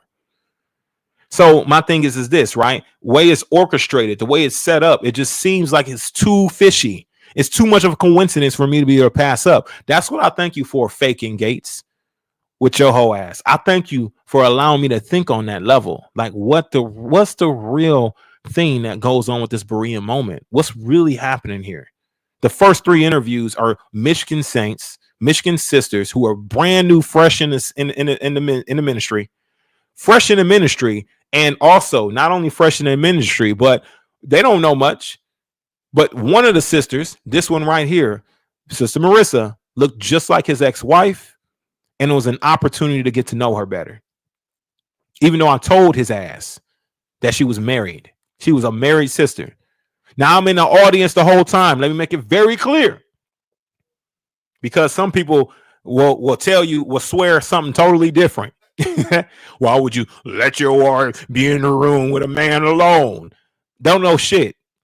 But this is what I'm talking about with your lies, faking Gates. When you start lying, when you start bearing false witness, when you start being a clown show and not telling facts and the truth, when you start being immature, right, and butthurt, you understand what I'm saying? Because you're getting your ass handed to you, and there was no way you can move because everything you were saying was trash. None of it made sense. You understand what I'm saying? This is why you got to start asking more questions, because I'm sitting in the audience the whole time watching. Let's continue to hear what other questions Kabir was asking. Let's go. he was everything. He had to be a mother to me. And, you know, when people talk about their parents, I think Lisa D says they favor, but they don't look just alike. Okay, I'm gonna do this. Mental note her features real quick. Now let me go back real quick. Okay, mental note her features. I'll give you a minute because they look just alike. I'm sorry, sister. I know she just don't got her hair down. You understand what I'm saying? But bless you, they look just alike. Now I'm going to go and I'm going to pan over to Eileen. Okay, you did that mental notation. I'm going to pan over to Eileen. And you tell me now, ain't that not the same person? They look just alike, yo. I'm sorry. They look just alike. I'm sorry. There's no way. I understand. I hear you. But okay, we'll agree to disagree, if anything. But they look just alike. She's just a younger version. She's just a younger version of Eileen. They favor each other a lot, if anything. They're very close, and I see why he was targeting her for the interview very first, because he was on a mission. You understand what I'm saying? Yeah, they favor each other. Let's go. I always talk about my dad because he was my parent. I didn't have really parents. I had my father, and just listen to the questions he's asking her. Sometimes I was so used to having hamburger helper, mashed potatoes, because that was all he had time for. So I had to learn real quick on how to do dishes at a young age, how to clean up when my dad was working. I know sometimes even when I got $5 for doing like chores at my grandparents, $5 is a lot when you're a child, you know? And I would sneak into my dad's wallet because I knew he worked so hard and struggled at times, you know? So I don't know, I give a lot of my love to the father of how I love my earthly father, if that makes sense, because he took care of me my whole life and he still does. Did you grow up in the state? In Michigan? Yes, sir. Michigan, okay, you grew up in Michigan, Mm-hmm. Okay. All your life? All my life. All your life. You said basically you went from going to church all the way to your elementary, you stopped going to church, and you just lived life. Your dad kind of told you about, you know, God, the Noah's Ark, and animals, Adam and Eve, and just the basics and stuff. So how would you describe yourself as a child? I was very obedient. Okay. Because you was like your dad. Okay. I was. No daughter wants to disappoint her father. Mm-hmm. And all I knew was my father. Mm-hmm. So when it came to my father, I never argued with him. I never talked back to him. He gave me a curfew. Even if I was 20 years old, I would make sure to be home at that time. So I was very obedient. Obviously, there's times when I chose not to be, but it wasn't very many times. And I learned very quickly. I mean, I was in sports a lot, stayed busy, you know, I was in band.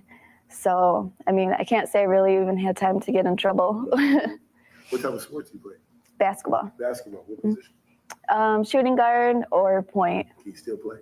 I can still play. I was shooting hoops yesterday. With you, but okay, so what did you do at 18? At 18, I went to a community college, part-time, and then I worked full-time. Okay. But at that point, it was just, I didn't really know what I wanted to go to school for after a couple of years. So I just ended up working full-time and then just giving, going to school a break. And so that was kind of that. I haven't gone to school since then, but I have some college, you know, basics. Mm-hmm. So how did you meet your husband? At work. Oh, okay. When I was working full-time. Okay. So can you tell me how you guys met? Yeah, well, I had a basketball. Was he your boss? And then, you know, you have guys we worked on opposite lines from each other, so we were back. What kind of work do you do? Can I? We made car mirrors. Okay. So he was there for about a year before I had started working there, and I had a Knicks shirt on, and that started conversation. And he plays basketball too, so when you have two people that, you know, enjoy the same sport, there's a lot to talk about. So that was a conversation starter, and working together, seeing each other every day. You know, we just hit it off. We clicked right off the bat. I can't say I really liked him at first, and he can vouch for that. I was more standoffish just because. I mean, let me say this, right? He says she still has a training ball. Y'all dudes are crazy. Nah, Kabir is a wild boy. Let's make that very clear, okay? Brother for life. I mean, because he's interested. He's a big dude. And this was a little petite little thing. Like she was like 5'1", maybe 5 foot, like little, like 110 pounds. And he's like 6'4", 250. Like, you know what I mean? So I thought that was kind of odd, but he was attracted to her. Let's continue. He's opposite of me.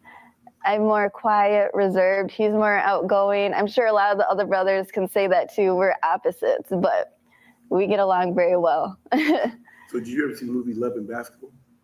Was it I know that by heart, all those words. So was it like that? You guys played and you know? We played together, but I can't say it was all perfect like that. I don't know if that was perfect. But that's the first thing I was just thinking of, Love and Basketball. So, okay, so now you guys meet. And so now, were you still going to church now, being married? And we did. But it was more of finding truth in the church at this point. After we got married, and I had gotten pregnant, it was almost like we had to, it was more of my husband. And this is a lot of where I realized how wicked I was as a woman. When I look back at it now, during the time, I didn't think anything of it, but he was the one that, you know, when I got pregnant, what kind of birth do you want to do? And my answer would be, well, obviously in the hospital, like, you know, that's all I know. Or when it came to other things like vaccinations, we actually had to sit down and talk about it. And lots of times when he would bring up issues like that, what I had to say was so short, and what he had to say made complete sense to me, and it just made my mind completely turn around on things, you know. And I thank the Father for that. You know, I had both of my girls naturally with a midwife, and the Sabbath day, we actually attended the Seventh-day Adventist church for about a year until we just realized there's no life in the church. We couldn't even clap. And when I asked the pastor's wife why, she said because it's secular. And that just blew my mind because, I mean, in the Bible, you know, people played drums, they clapped, they shouted to ya, and here we are just, amen, amen. Even when people got baptized, amen. That was it. There is no life in the church. But the Sabbath day we kept, and that was a big eye-opener for us. We've gone to Pentecostal churches, Wesleyan church, lots of different churches, trying to find our home, but nowhere, we felt like an outcast. It was just half truth or nothing, you know, no truth at all. Okay, so you guys are just basically looking for truth. Truth. So who discovered Straightway truth? My husband. So he discovered. So yes, sir. How did he discover it? Can you share? I mean, basically on YouTube. It was more of a search for. So at the time her husband wasn't there, he was back at the house. I actually picked him up and transported him to one of the feast days or whatever, and he was totally fine with me doing that because he trusted me in that way. But I was in the front row watching this whole interview unfold. I was not going to leave his wife alone with another man. His own wife, I wasn't going to leave alone with another man. I don't give a shit who the man was. It just is what it is. Now she's going through this whole spew, and he's just investigating their relationship, investigating the relationship between him, between her and her family, between her and her husband. And this is kind of what investigations look like. You're going to run and ask questions to really see how she's speaking about the man, her husband, how she's speaking about him. Is he speaking about him in a positive way? Is she speaking about him in a negative way? Is she talking about him in a way as to where it could be compromised? What way can I be able to get in there and infiltrate this marriage, right? To be able to get this sister on my property. You understand what I'm saying? And that's what it is. That's what it started to appear to be. But we're going to continue on and listen in as to what he had to say and the questions he's asking. Let's go. Trying to find a role of a man, a role of a husband, and he was searching for. And he grew up opposite than I did. He didn't have his father. He had his mother. So, you know, I'm sure a lot of men can relate where it's like, who do you look up to when you don't have a father figure? And Pastor Dowell speaks a lot of truth on that. So that was a very big thing in him just finding truth in everything he said, as well as everything else biblically. So he grew up with his mom. Yes, sir. Dad's not a picture. So Pastor Dowell was like a father. I mean, kind of talking from a man's perspective. Yes, learn sir. how to be a man. That's interesting. So now he finds Pastor Dowell. He brings it to you, right? I mean, just like most men, I know what that feels like. He brings it to you, and I'm assuming you were like, yeah, this is it. How did you react? I was just more on the page, okay, like I've heard this before, you know, maybe not for my husband, but, you know, people when they go to church, they say, oh, you got to come here. Like this pastor speaks so much truth. And I just never found that, you know. So when it came to Pastor Dowell, I'm just more or less like, okay, this is just another false pastor. But one of the first things I did was I Googled him, and then you hear all these things about him. What are those things? What you hear about him? Being a cult leader, and they live in such horrible conditions and stuff like that. But, you know, I was a little hesitated, but I know a lot of times that you have to see for. Now, you just saw that camera that just rolled by, right? That was DJ rolling the camera. He didn't go too far off to the right because I was sitting right behind Kabir. I was literally sitting in the front row right behind the brother. You understand what I'm saying? In the front row. So he didn't want to go too far because he just showed me in the shot, and it kind of broke the whole situation, right? It broke the illusion, right? That they are alone. You understand what I'm saying? But when you're a good cameraman, right, and you got skills, this is how you shoot. You shoot like you're not even present, and you shoot like there's no one else in the room. So DJ is really skilled with his camera work. He's a very skilled editor. He's skilled with his camera work, and he understands how to not put other people in the shot. In fact, myself, my mother, and Lauren was all in the audience at that time. Not only were they in the audience, but I believe my son and my daughter also. Now, my son, honestly, based on my guidance, based on my leadership, he was very well behaved. If I asked him to sit quietly, he will sit there for hours and he'll be fine, totally content. But that's just how I brought him up. And from a young age, you understand, I brought him up and he was helping separate clothes and laundry. At the age of 1, he was separating clothes. He was separating laundry. He was helping bring in groceries. He was helping with cleaning, things like that. He was building character for the young man. At the age of 1, he was doing all of this. In fact, he understood how to be obedient to whatever I said. I didn't have to yell at him. I could just look at him and he would stop what he was doing. But that's how I do. That's the way that I poured into my son. I was there for him every waking moment. And that's just kind of what it is.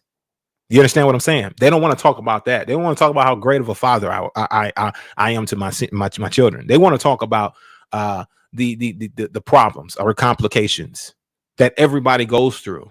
A lot of people go through the same complications, if not the very same or similar, and they have to forcefully do something about it, right? They don't want to talk about the level of greatness that you poured into your children, though. They don't want to talk about that. They don't give you the clicks. They don't give you the views. But we were right there. So I just wanted to point that out. Let's go ahead. Let's continue, y'all.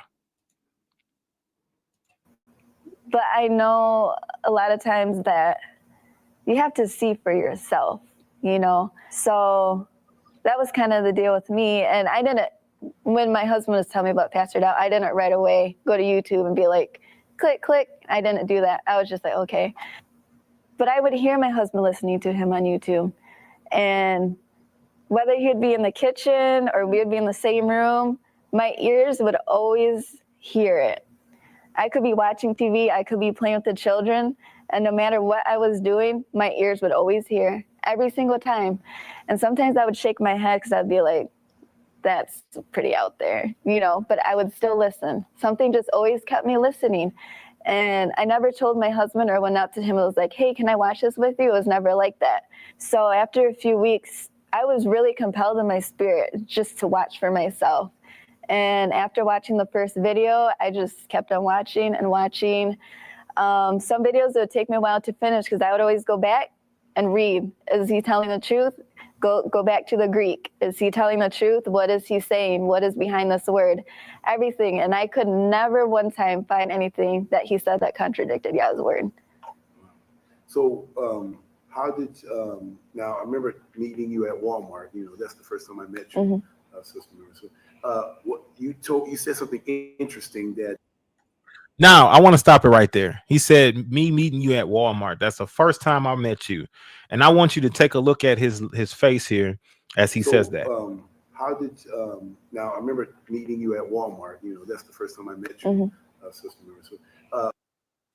You tell me that's not a look of a man who's interested in a woman, who's not looking to, I mean, you tell me that, because what he's smirking, the way he's smiling, he knows she's married, and then reminiscing on the first time he met her, and then the way that he's Sister Marissa saying her name in a way, it just really pulls out a more of an intimate type of conversation or dialogue. It pulls out a more intimate level. You understand what I'm saying?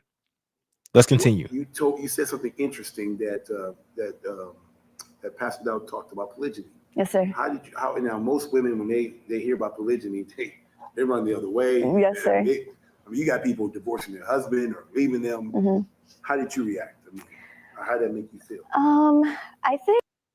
So he asked her a question on polygyny. How does it make you feel to be a sister wife? And what type of question is that in regards to a woman? What do you need to learn more about that in regards to a woman who's new in the faith? Are you trying to learn that for yourself and to understanding how she may be received in your household? To how much kickback or pushback will she give you? Are you asking her these stream of questions as far as how she came into faith, when she was introduced to Dowell? What was her experience?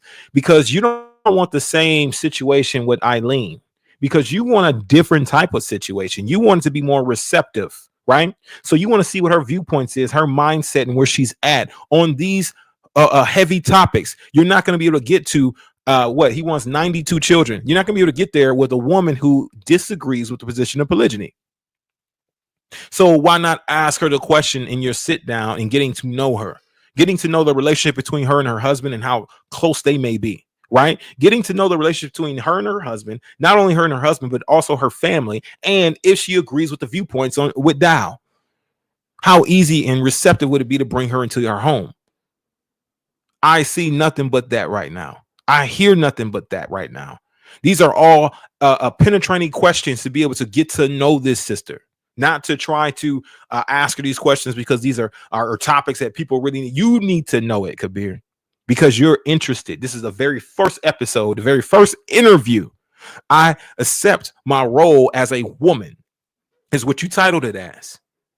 And you're showing her great disdain and honestly favor in this video. I remember when I met you, Sister Marissa, at Walmart, and smirking in regards to that. Like you're reminiscing on an experience. You understand what I'm saying? This sister went nowhere alone. You understand what I mean? Nowhere alone. But this is what it screams to me. You understand what I'm saying? Let's continue. I think I was just more of the fact trying to figure out, why did it ever get to a point where men stopped having more than one wife if mostly all the patriarchs had more than one wife? Where did it ever say? Ding, ding, ding, ding, ding. That is the golden ticket. That's what you want to know. Does she agree? Does he disagree? No one's worried about it. I'm Kabir Bajabiya Miller, ex-Super Bowl Hall of Fame. I can influence this young lady to want to leave her husband. Not only that, you know, the father figure in his life now, right? The one he looks for male guidance in Dowell can influence him, can be able to get them separated, as he's done multiple times, many times. But that's what he needed to hear. If all the patriarchs had multiple wives, that's it. And her stance on it, is she in agreement? Let's continue. Let's continue, y'all. Let's continue, because this is crazy. That this is not biblical. And like I said, I'm always seeking for truth. And a lot of things that these churches teach you are false. So in my mind, I wasn't in the mindset of having envy or jealousy. I was just searching for truth. And in that truth, I learned a lot of how to be a woman. If I can spiritually mature myself to the mindset of a woman that might have a husband that has more than one wife, then I should do that, because it takes lots of strength spiritually to see your husband with another woman. It takes a lot of strength mentally, to see your husband with another woman. And all right, so he's asking, Brother Odell, that's a great question, brother, and I believe I can answer that better for you. Now, her husband was not there with us, because he entrusted me to take her and her two children, her daughters. He entrusted me to take them down to the land, because they really wanted to go down there for the feast day. Now, I have reasons to believe that her husband also was stepping out on her, was actively cheating on her, because he wasn't very honest or forthcoming that he was dealing with other women. But I believe that he may have been doing that while they were on the land. Okay. I have reason to believe it. Is it actual factual truth? Just based on conversations, I believe that that's what may have been taking place. But, I can only say that because of conversations. You understand what I'm saying? It was an opportunity to be able to get them somewhere where he can be able to have the house to himself. So, that not only that, but it's the thing is to where I believe he left the ministry. Right. He disagreed with some points of doctrine. And I believe it was a little premature, because we were developing a really strong bond relationship. I actually baptized the brother. Right. And I believe he kind of left prematurely, in which that's something different. Right. He had to kind of come back into his own. And when it came to being with the brethren, being in a brotherhood, he received some deliverance over in Indiana at Straightway with myself and Muir. Performed deliverance on the brother. It was just randomly one night, and he started to manifest, and we had to call out demonic spirits, and we started to cast him out of this brother. Great brother. I can tell you his character. He was a very nice guy, very exceptional man. You understand what I'm saying? I thought that his level of being inviting, right, and being relatable was something that was great. He has some great characteristics about himself. One thing that really haunted him is that, he thought that that him growing up without his father would mark him and slate him for hell, because he would be considered to be what they would call a bastard. And so he would say that, he would hold himself to the Old Testament, and saying that, of course, his fate would be that of what a bastard would be, and it talks about in the scriptures, and which I totally disagree with. And I think that that's where our disagreements was, because I believe he definitely deserved salvation through repentance, and which he didn't believe, because he was more sticking to that Old Testament doctrine. So that's the reason why. That's a longer answer as to what your question is. I took them down with me. I went and picked them up, and we traveled there and traveled back. You understand what I'm saying? Let's continue. And you learn a lot about yourself, but your role as a woman, and your husband's role, which is to provide for you. You hear women getting divorces over, oh, he didn't cuddle with me, or he didn't buy me gifts on Valentine's Day, or he missed my birthday.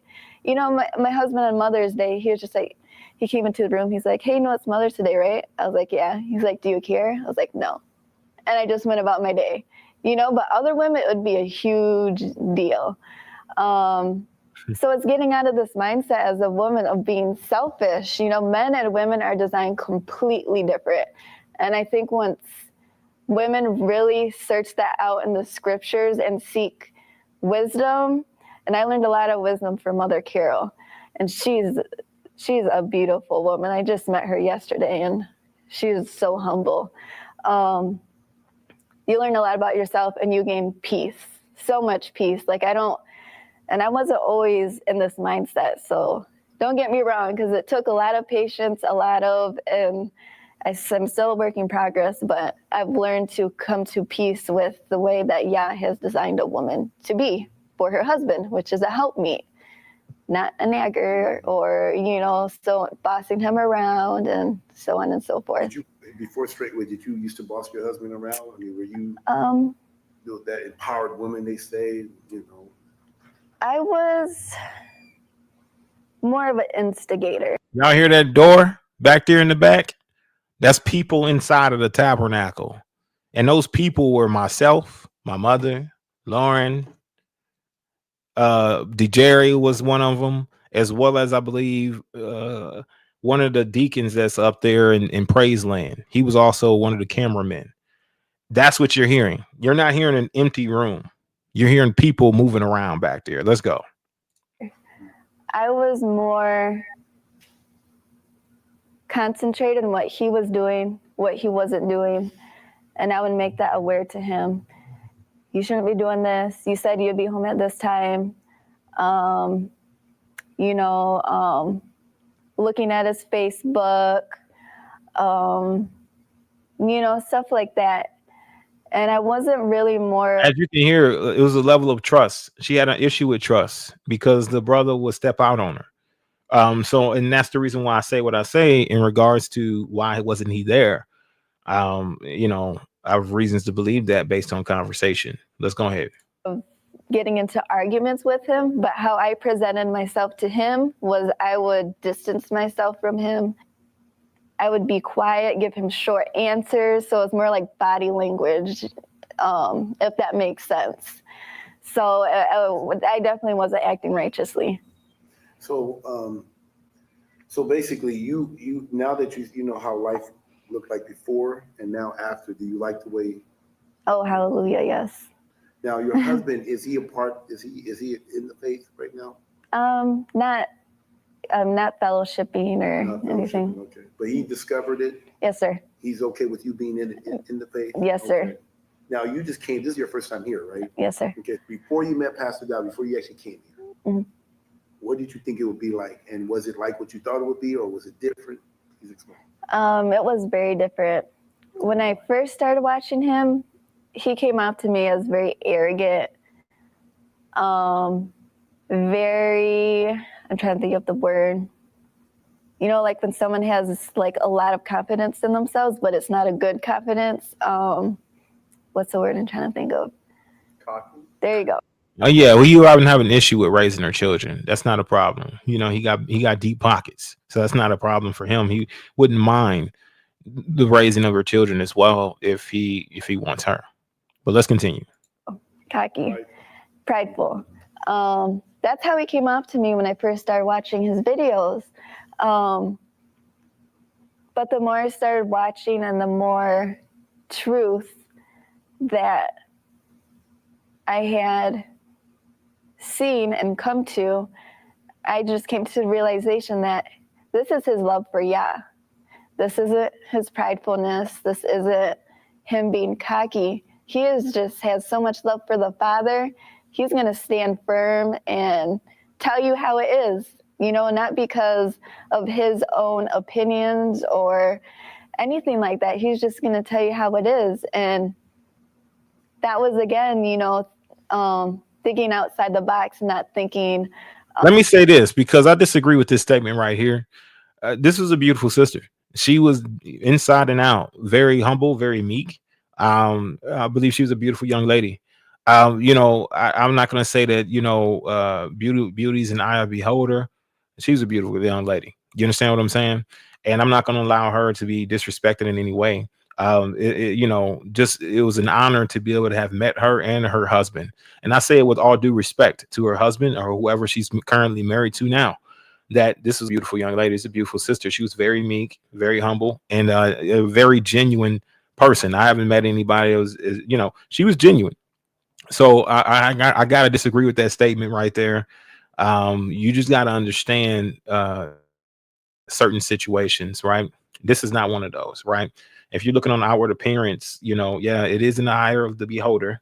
However, I'm making that very known, very clear. Okay. But bless you.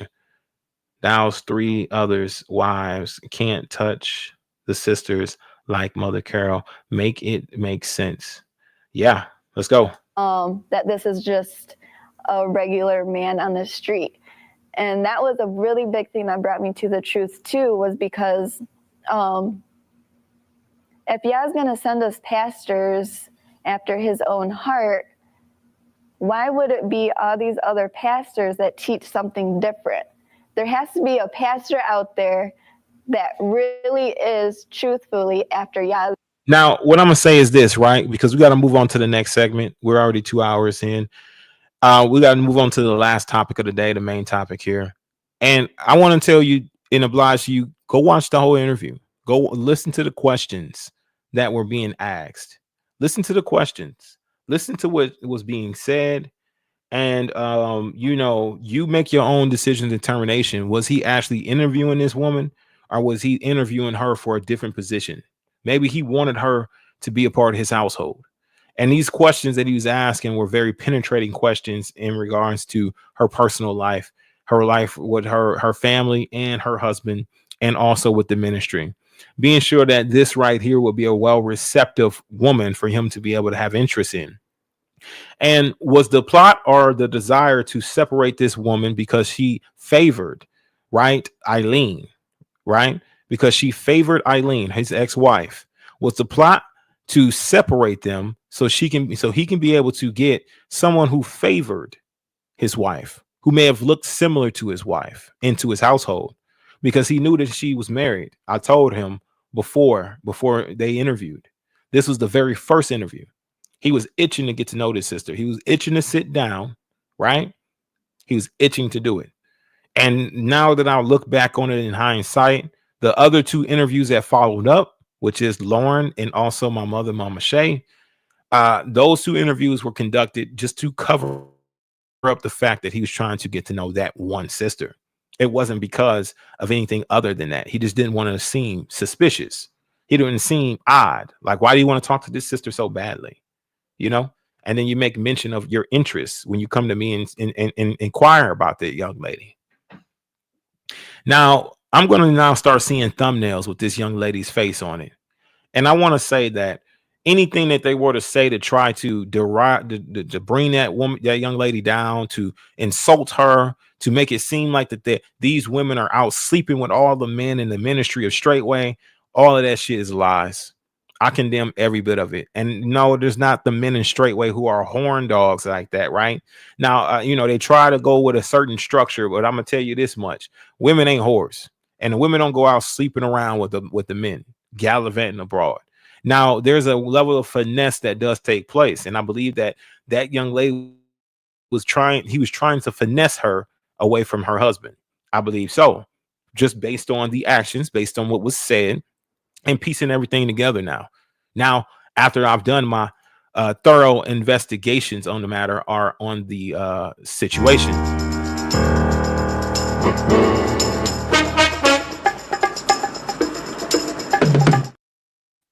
I have now came to the conclusion that that's exactly what he was doing.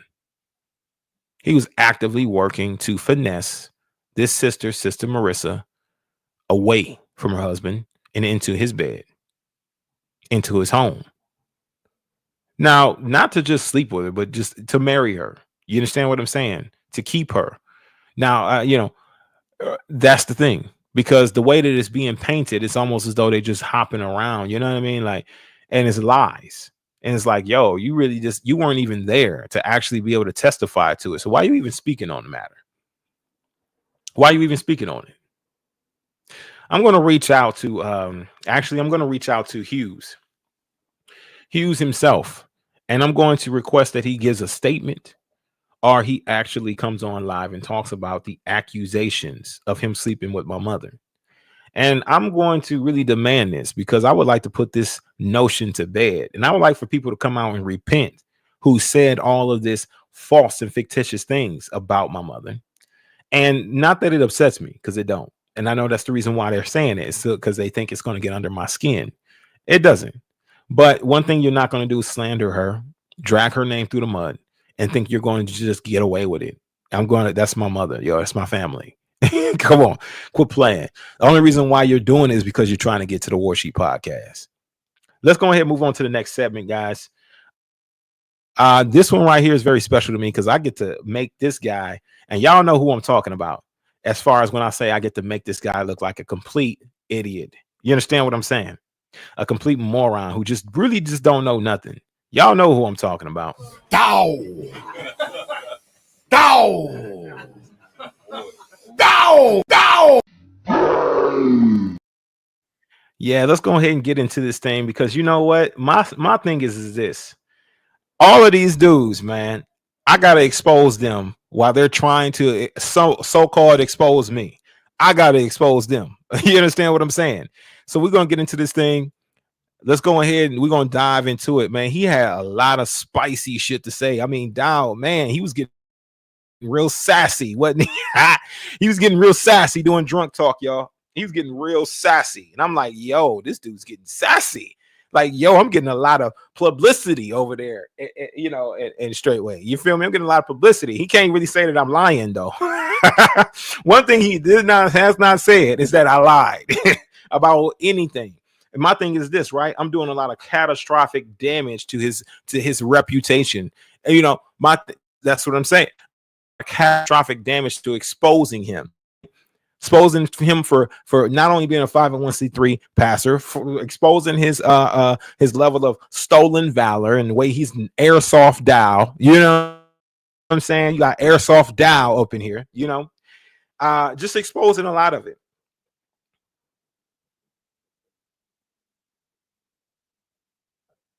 So yeah, my thing is this, right?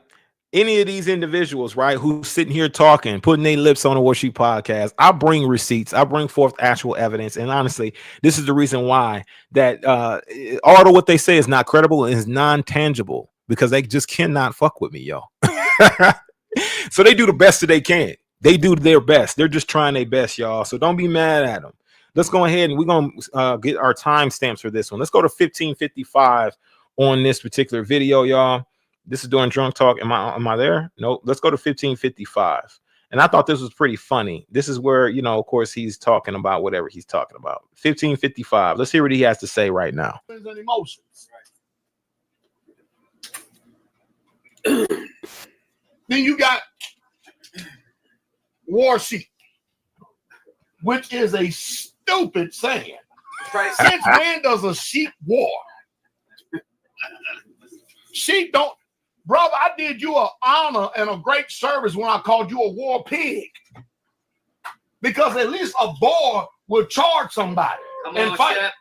You should be calling yourself war pig because you look just like one. With shades on now. Damn mop head. You see what I'm saying? I would much rather be a mop head than a disease-ridden head. All that disease you got on you. Look at this. Look at this. Let me zoom in on that. Can I zoom in on this? Look at this junk. Look at this head, bro. You see this? That's what's happening to the back of his head on both sides. On both sides. Disease ridden. It's infested. His hair, he's losing it all. Now it's falling out. Now he just tried to form this mohawk looking thing, right?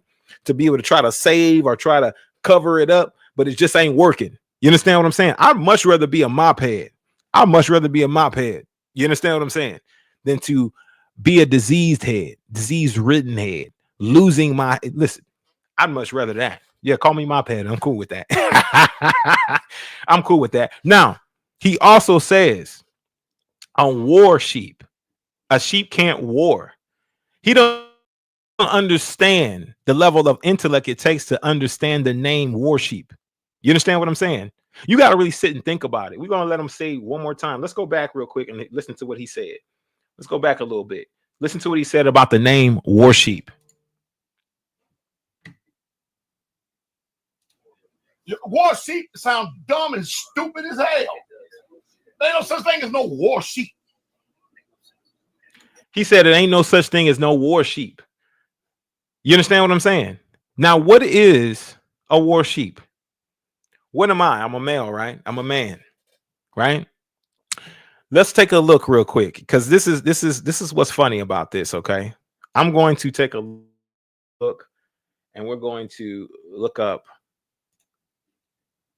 what the meaning of this name is. Right? It takes a level of intellect to understand the name Warsheep. Now, let's take a look at what a male sheep is. What is a male sheep? Oh, it's a ram. It's a ram. A male sheep is a ram. Now, when we say war sheep, isn't a ram something that can charge at somebody? Ain't a ram something that can literally, you see it in my intro. You understand what I'm saying? Ain't a ram something that you don't want to tangle with? You don't want to mess with a ram, especially over a pig or a boar. You understand what I'm saying? You don't want to mess with a ram. So a war sheep is a male sheep, is a ram that's fitted for battle, right? That goes against the grain sometimes. Now, the female sheep, you can round them up. They'll go with the flow. But the male rams, the war sheep, the male rams, they are going to go against the whatever the status quo, the grain. If they see something wrong, they're going to charge at it. You're not going to be able to stop a male sheep if he wants to buck at you. If he wants to ram you, you're not going to stop him, right? He's fitted for war. He's fitted for battle. Not only that, it's still a play as to when Yeshua, Jesus, asked Peter, he said, Peter, do you love me? He said, yea, I do love you. He said, feed my sheep. That includes the male sheep. That includes the rams. That includes the rams, the Iwis, the rams, right? The elegant women who are exceptional, the righteous alpha men. You understand what I'm saying? That includes the Iwis and the rams to feed the sheep. So a male sheep is a ram that is fitted for war, for battle, and you don't want to tangle with a ram. You have your better chances with a pig or a boar. What an idiot, right? Oh, stupid. There's no such thing as a war sheep. Oh, it's dumb. But you didn't even take an opportunity to actually think about what you're saying before you said it. How it was a play on words. A war sheep is a male sheep, which is a ram who's fitted for battle, who's fitted for war. Not only that, it's a double entendre. And I wouldn't expect him to understand and know what a double entendre is. It's a double entendre. So when you say Warsheep Podcast, what are you saying? Worship Podcast. Play on words, double entendre. It has multiple different meanings. I guess you got to have a certain level of intellect, and you can't be a certain level of stupid in order to understand the name Warsheep. You understand what I'm saying? It's a male sheep, which is a ram, fitted for battle, fitted for war, who's not going to just go along and get along with everything. He's ready for battle, right? It's just that simple. So how do we get there? How do we get there where he's saying what he's saying? And then now I got to correct him. It's like, yo, it's a play on word. It's a double entendre. Not only that, it represents a male sheep who's fitted for war, who's fitted for battle.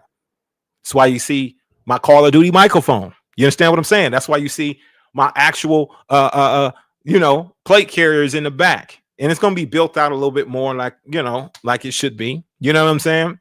As I go along in this journey. But this is what it's all about. You know what I mean? So it's interesting that he says that, right? Because wow, what a moron. And the rest of his cronies in the background, the laughing hyenas, the ones who's too busy topping him off in the back, right? They're they always laughing and agreeing with everything this guy says, not knowing that they sound dumb and stupid themselves. You understand what I'm saying? Like, bro, how you gonna? Oh, well, there's no such thing as a war sheep. Yeah. What?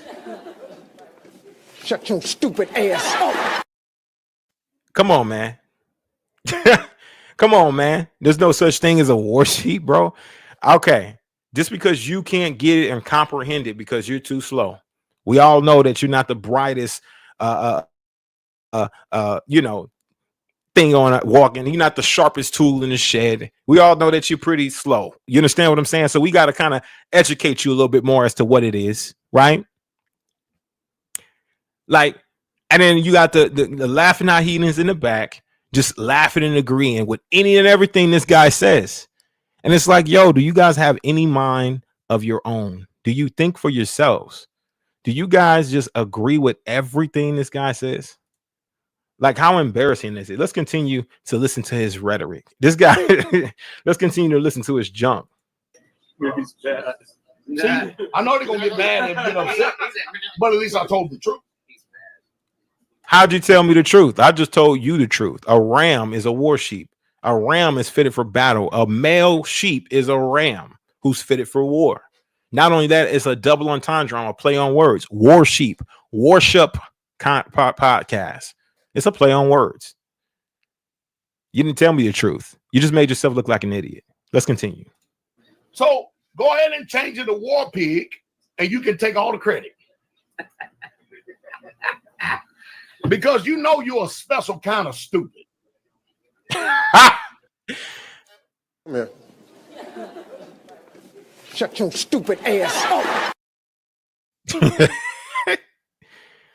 Yeah, I know you're a special kind of stupid.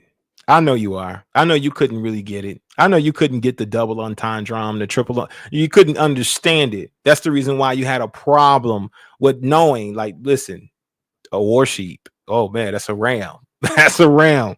You feel me? You mess with the ram, you're going to get the horns. And that's just kind of what it's all about.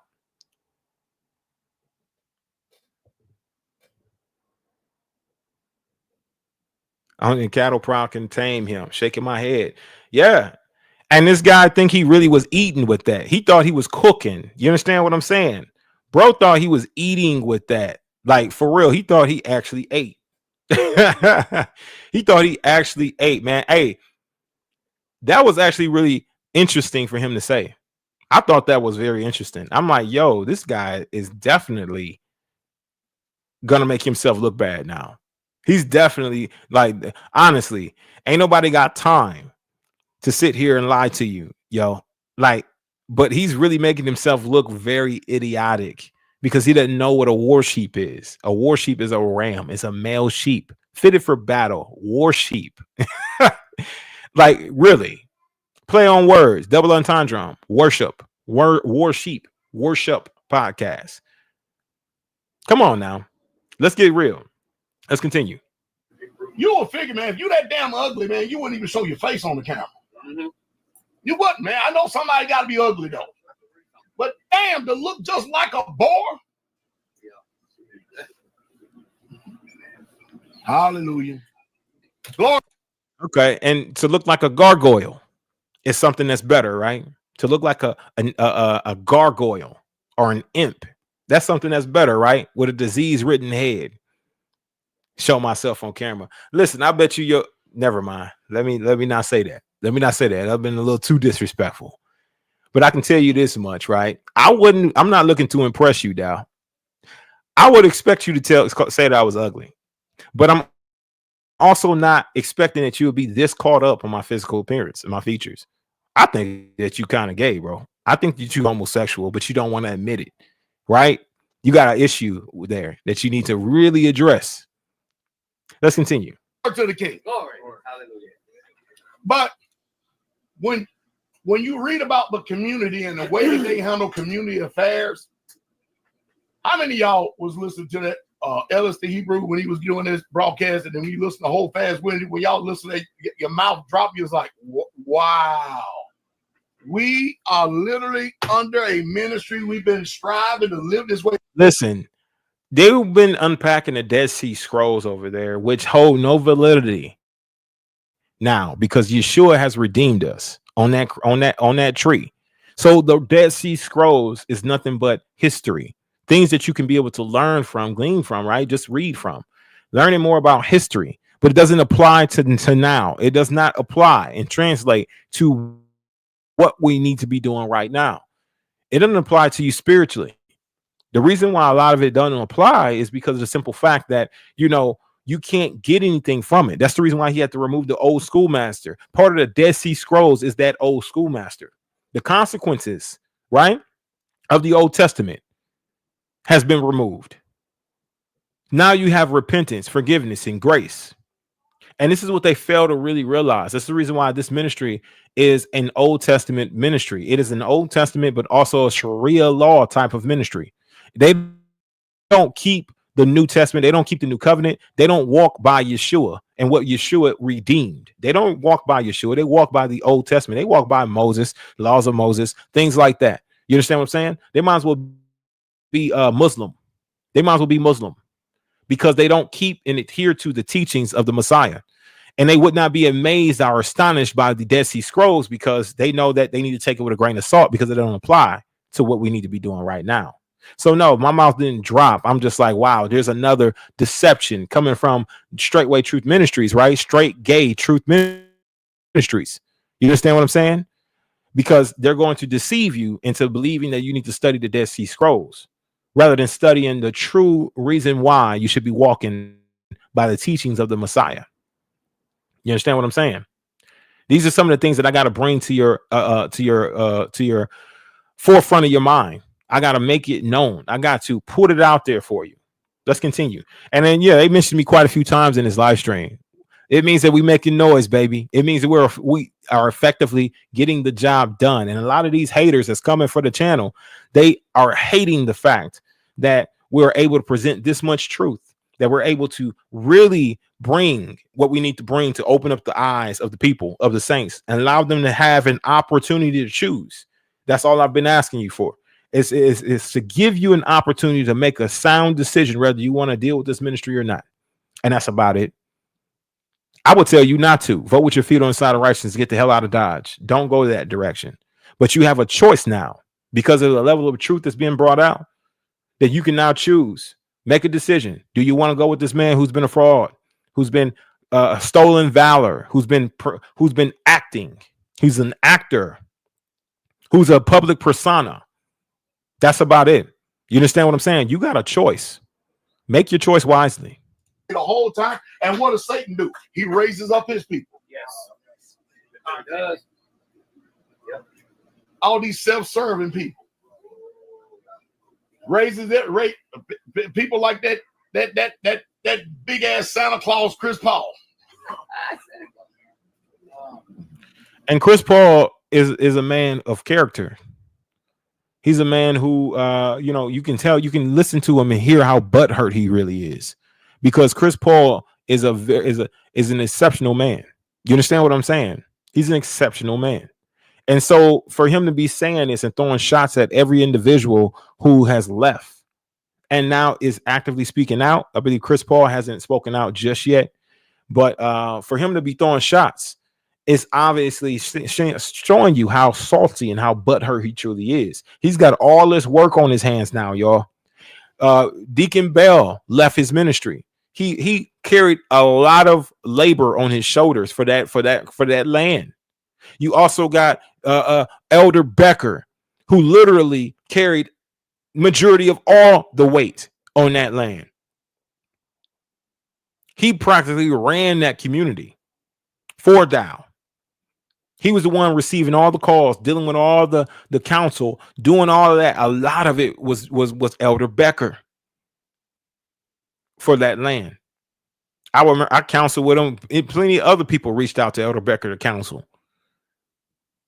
You understand what I'm saying? Now all of that work has been placed on his shoulders, plus all the rest of the stuff that he claimed that he was doing. You got to understand when somebody's overwhelmed, when they're being overworked. And now what they're going to do is fight and tussle. The only reason why he's gotten more subscribers is because he's talking about Trump.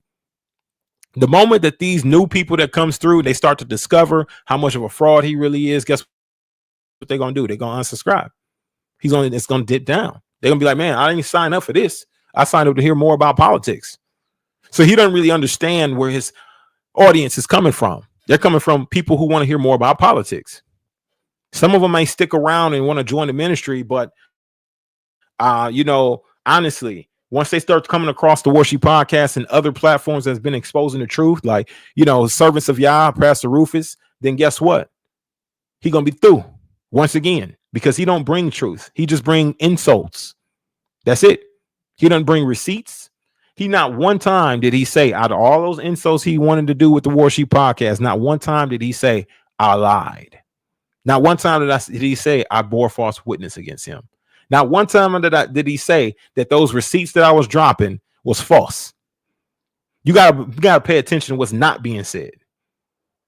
So that's another thing that faking gates have a problem with. When I'm looking at the word own, I'm looking at what's not being said.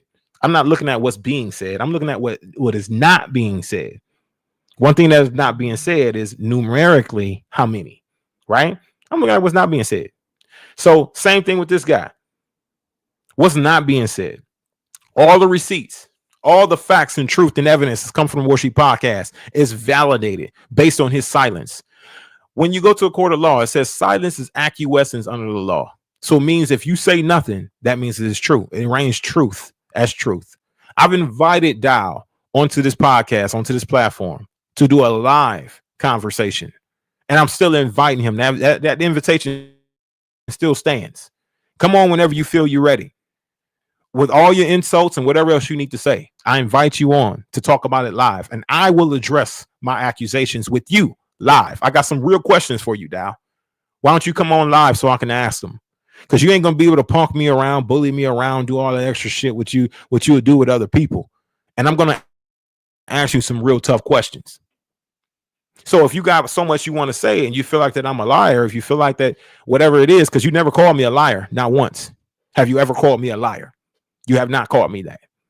But one thing that you have been doing is insulting. That's about it, which is fine. I'm cool with that. But just come on. Bring your candy ass on live. So I can lay the smack down on your ass. You understand what I'm saying? If you can smell with the Warsheep is cooking.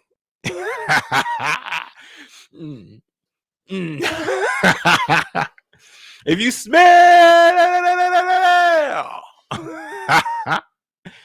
nothing but truth. Never said it was a lie, yo. He never said I lied, not one time. He's never said that I was bearing false witness. He keeps saying that there is no sin. Nobody's brought forth the sin. Dowell, listen, you're a false witness, Dowell. Let me run it down for you. You bore false witness. In fact, let me see if I can find the list. We gotta see if we can find anybody can post a link to the list. You bore false witness. You are in adultery currently with your now so-called wife, Nelly. You took her away from Eric. You stole Summer away from D. Jerry. You know, that's also covetousness. There was a covetous spirit on you who stole Summer away from D. Jerry. You know, so you're covetous. You got a covetous spirit. And also, of course, that is also adultery because they were kind of in a courtship at that moment. So when they're in a courtship, that's practically his wife. You understand what I'm saying? You told him that he needed to watch out for her because she was worldly, and then you proceeded to go and take her from him. You understand what I'm saying? So there's that. What else we got, y'all? What else we got? Pro 6. He broke all those things Yah hates. Absolutely. What else we got? A false witness, all those things. What else? A backbiter. A backbiter. You understand what I'm saying? Lying, manipulating. You understand what I mean? Just the level of the way you're dealing with people, your brethren. You understand what I mean? I've already named quite a few of sins that you've already betrayed. I want to get the list because there's a laundry list of things that you've done. You understand what I'm saying? And I just named just about 3 or 4 of them, 3 to 5 of them on that list. You keep saying that nobody's bringing you a sin, but we are bringing them to you. We're telling you exactly what it is. You just refuse to listen, right? Proverbs. I always got my my blue letter up here. Proverbs 6:16. And so when we're listening to this, right? Well, let me go ahead and play this. Let you hear some more what he had to say. Let's go ahead and pull this. Bless you, brother Erdem. But y'all hear me, right? Yes, sir. Man, y'all should be rejoicing this day because the Most High has led you to the straight way. Come on! Yes, sir. And I'm gonna say it again. This is y'all's doing. Yes, and it's marvelous in our eyes. Yes. We don't differ nothing from servants. Hallelujah. That's what we are. We're here to serve. All right. But to know that we've been this spot on and this on point, Yes, sir. Yes, sir. without reading all of this. Yes, sir. And boy, I got a little bit of taste. Now I went to Joe C. Look, and then so now they're going crazy about these Dead Sea Scrolls that have nothing to do with your salvation. It has nothing to do with the Messiah. It has nothing to do with Christ at hand. It has nothing to do with any of that. One thing I'm gonna do is go to what Pastor Rufus suggested here. It's Proverbs 6:16. We're gonna go ahead and pull that up real quick, and then Dowell, this is addressed to you because this is exactly what we can run down biblically as to what your sins are, right? Since we haven't presented any, right? Proverbs 6:16. These 6 things doeth the Elohim hate. Yeah, yea. 7 are an abomination unto him. A proud look. Now we know that proud look is crazy with you. You yourself and the way that you try to make yourself bigger and better than everybody, right? And how you're the man who everybody needs to be. That proud look, the way that you hold yourself, carry yourself. It's one thing to be confident in who you are. There's a total different thing. And when you're trying to show other men up so you can be able to take their wives. So, and the way that you try to puff yourself up, that you ain't about that. You are airsoft Dowell. Airsoft Dowell. You understand what I'm saying? If it wasn't for the military men who joined your straightway truth, your straight gay truth ministries, if it wasn't for those men, you would still be airsoft Dowell. You would still be airsoft Dowell. No battle experience at all. You just took courses. He's talking about I was the first one to want to go out and jump. That was the only time you actually can get any real experience, any real thrill. You was too busy sitting your ass down in the office all day. Of course, you were bored. And yeah, you probably didn't receive any reprimanding. You know why? Because for a signal soldier, I believe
All right. Yeah. My apologies, y'all. Service went out for a second. We're back. We're back. You know, y'all know how it is, man. Service went out for a second, y'all. My apologies. Please drop a ram and a sheep in the chat if you can hear me just fine. If I'm back live with you, let's get back on track here with what we're talking about. I think that we're actually on the scripture itself. Okay, let's go ahead and get back to the scripture real quick. And I know I had some commentary there that I was given at the same time. But let's get back to it real quick. Okay, a proud look, a lying tongue, hands that shed innocent blood. Okay, hands that shed innocent blood. Listen, my thing is this, right? You can shed innocent blood by not handling certain individuals who are new to the faith appropriately. Okay, you can shed innocent blood. There's ways you can be able to do that by hindering their walk or abusing them or being abusive in ways. You understand what I'm saying? You can shed innocent blood like that. You know what I mean? And so that's one of the things. Not to mention, and I'm not going to pin that on him, so I'm not going to mention that, right? I'm not faking Gates. You know, I just don't go out spewing dumb rhetoric out my mouth and saying things that probably just don't apply at all. Okay. And if I'm wrong about something, please correct me. I don't mind the correction. Please correct me. You understand what I'm saying? All right. Innocent blood, hands that shed innocent blood fits all 7 things that Yah hates. Sadly, he doesn't care. Honestly, a heart that deriveth wicked imaginations. Right. So when you're imagining and plotting on people, right, you're deriving wicked imaginations. Feet that is swift to running to mischief. There's multiple times where you can be able to see that as soon as he hits the internet and starts to talk and speak on the situation and topic without thoroughly investigating or without giving that other individual respect of privacy, and he just starts spewing it out his mouth and, you know, running his mouth and bashing them. That is mischief. Working mischief. That's another form of it. A false witness that speaketh lies. Of course, I firsthand know that he's a false witness, and he proceeded to be a false witness when he spoke about my personal situation when it came to myself and my now ex-wife. He was speaking lies and he was being a false witness. So I can testify to that for sure. 100%. He that soweth discord amongst the brethren. Well, when he, you know, plenty of opportunities where he did when it came to Pastor Rufus, when it came to many others, Brother Nick from Message Sent, when it came to those, he not only showed discord because he divided the brethren. He divided them to go against those men. You understand what I'm saying? And take a position against it. He's even dividing individuals who speaking against him and saying, hey, you need to repent. Dividing us, and those individuals who have no bones to pick with us, who have no issues directly with us, hate us. You understand what I'm saying? Because of what he's saying, because of the things that he's spewing out, rather than taking accountability and accepting accountability, he's rejecting it. He's tap dancing around it. And he's saying that nobody has brought him any sin or levied any charges. I'm inviting you to the Warsheep Podcast to speak to Proverbs 6:16 live. You can do that. I don't mind. I would love to have you on. You can bring your insults. You can say whatever you want to say, but a live interview, I believe, would be justified. And I think it'll be something that'll be good for the people, right? My son, keep thy father's commandment and forsake not the law of thy mother. Bind them continually upon thine heart and tie them about thy neck. Remember the law. So a lot of these things that he's done, he's not going to adhere to it. And there's a laundry list that Brother Nick actually came up with that was already given to him. He's been tagged in it, all of that. So there's no way that he can continue to say that there's no sin that we can be able to bring towards him. But let's get back to the video real quick. I got another timestamp that I thought was very interesting, y'all, that I want you guys to listen in on. Now, the reason why I thought it was very interesting, because you can tell how bitter he is, how angry he is, that all of this work is falling upon him, and that now he has all of this burden, right? And is making him very bitter. The same following that he believes he's gained, he's going to lose it based on his bitterness. And then people are going to be able to see who he truly is and what he is. I just got done showing you that obviously he's an idiot.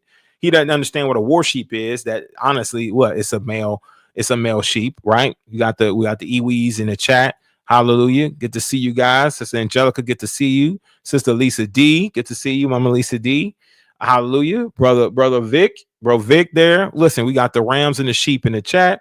A war sheep, Honorable Pastor Rufus. Here we go, brother Mega. Let's get it.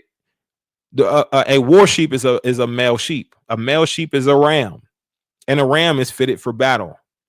Dowell fits all 7 things that Yah hates. Sadly, he doesn't care. Let's go to this next timestamp, y'all. I think it's going to be really important for us to hear exactly how he feels about the women in his ministry.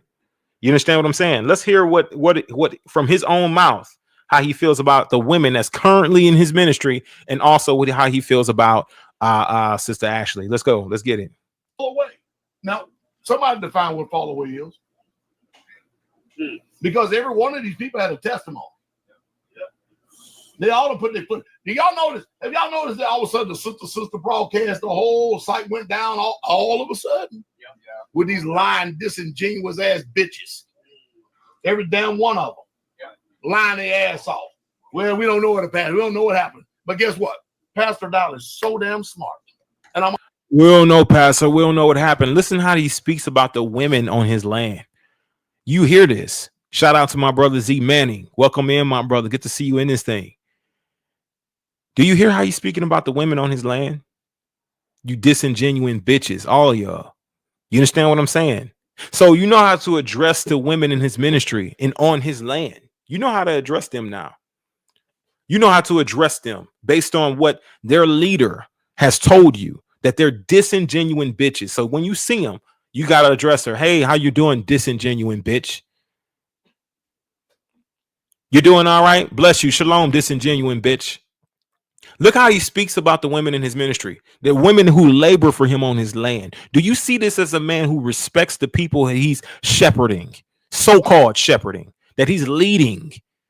Does he care really when he's calling these women, the whole lot of them, who don't know what happened to the sister broadcast because they weren't in charge of the sister broadcast? There's no control that they had over the sister broadcast. That wasn't their channel. But for some reason, they have been labeled as disingenuous bitches because they don't know, because they don't have any awareness, because that was Sister Ashley's channel, right?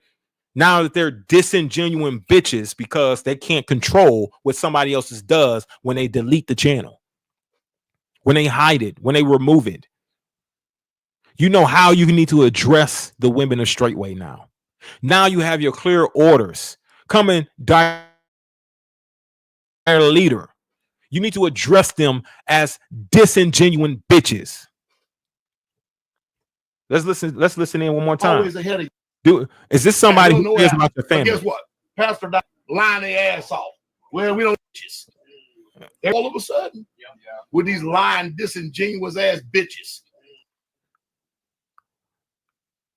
These are women who are in his ministry actively. All of a sudden, with these lying, disingenuous ass bitches.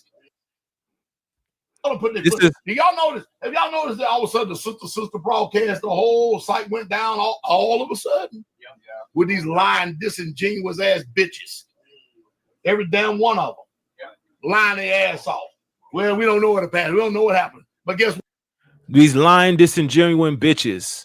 Every one of them. He says, well, and he goes to mock them, saying, well, we don't know what happened, Pastor. We don't know. They don't know, Dowell. They weren't in control of the sister broadcast. They weren't in control of that broadcast. They weren't in control of the channel. So how would they know? How would they know who deleted it and what happened with it? You understand what I'm saying? Sister Ashley would know. But the whole lot of them, every one of them on his land, he has labeled them as disingenuous bitches. You wonder why that they're leaving and fleeing from that sinking ship. This is how he truly feels about the people in his land. Somebody who's supposed to be in a position of leadership and honor, right? Calling them disingenuous bitches, right? Every lot of them, every one of them who truly don't know what happened to the broadcast. They don't know. It's been deleted. We're not in control of that. They were not in charge of it. See, now this is the type of thing that I like to really point out and bring to surface level. Because my thing is this, right? Just him talking. Ain't this him saying what he's best, putting his own foot in his mouth. And y'all want to be mad at me because I disagree with this behavior?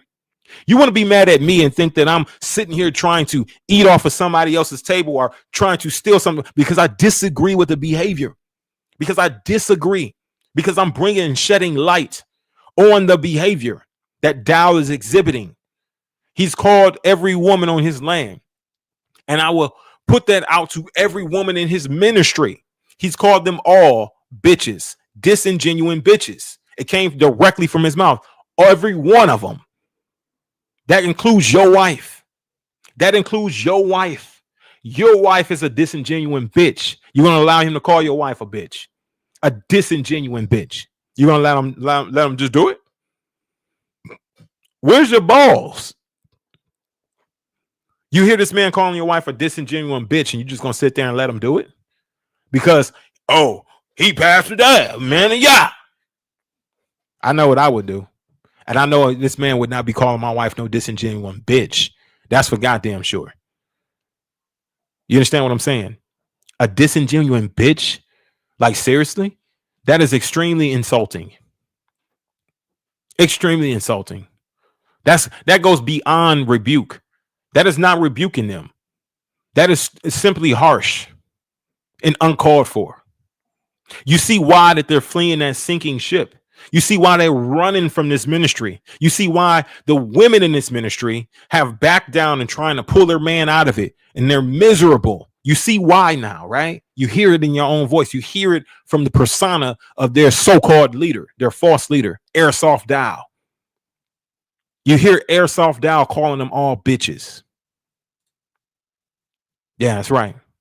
He said every one of them. Let's play it back. Every one of them.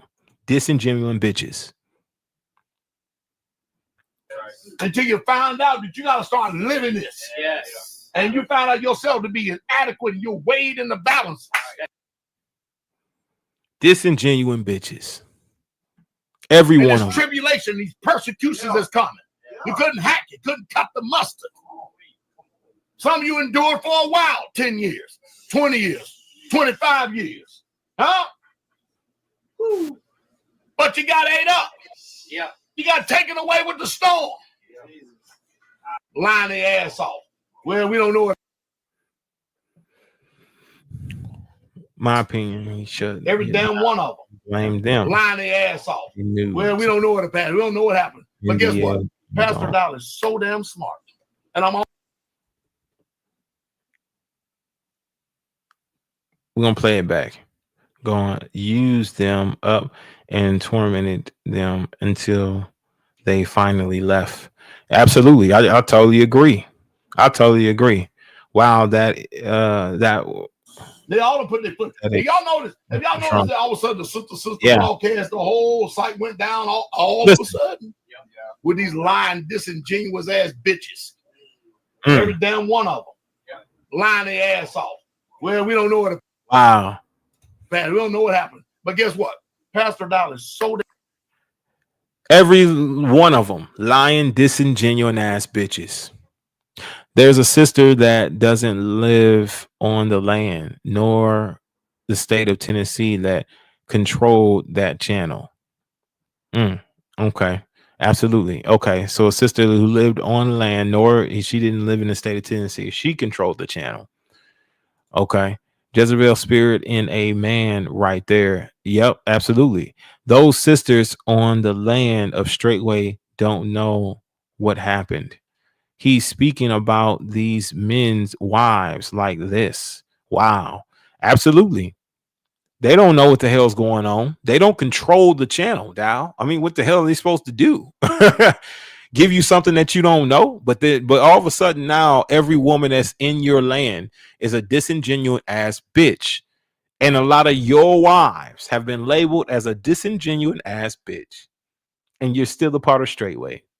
And the rest of you who are joining with wives are, you're bringing in a disingenuous ass bitch. She's going to be labeled as that. Now she's a disingenuous ass bitch. You understand what I'm saying? He's labeled every woman in the ministry now as a disingenuous ass bitch. He said every one of them don't know what's going on. Anybody who's ever appeared on Sister to Sisters broadcast, he's talking to his own wives. You understand what I'm saying? He's talking to his own women like that. Are you curious? Are you serious? You talking to your own wives, all four of them. He's calling them disingenuous ass bitches. They're all disingenuous ass bitches. It was a blanket statement. You're talking to every woman in the ministry at this point. And it's like, how are you not offended by this? Ain't this a way that you shed innocent blood by saying things like this to make a woman feel like, damn, what the fuck I need to be around here for? I'm a disingenuous ass bitch. I didn't even do nothing.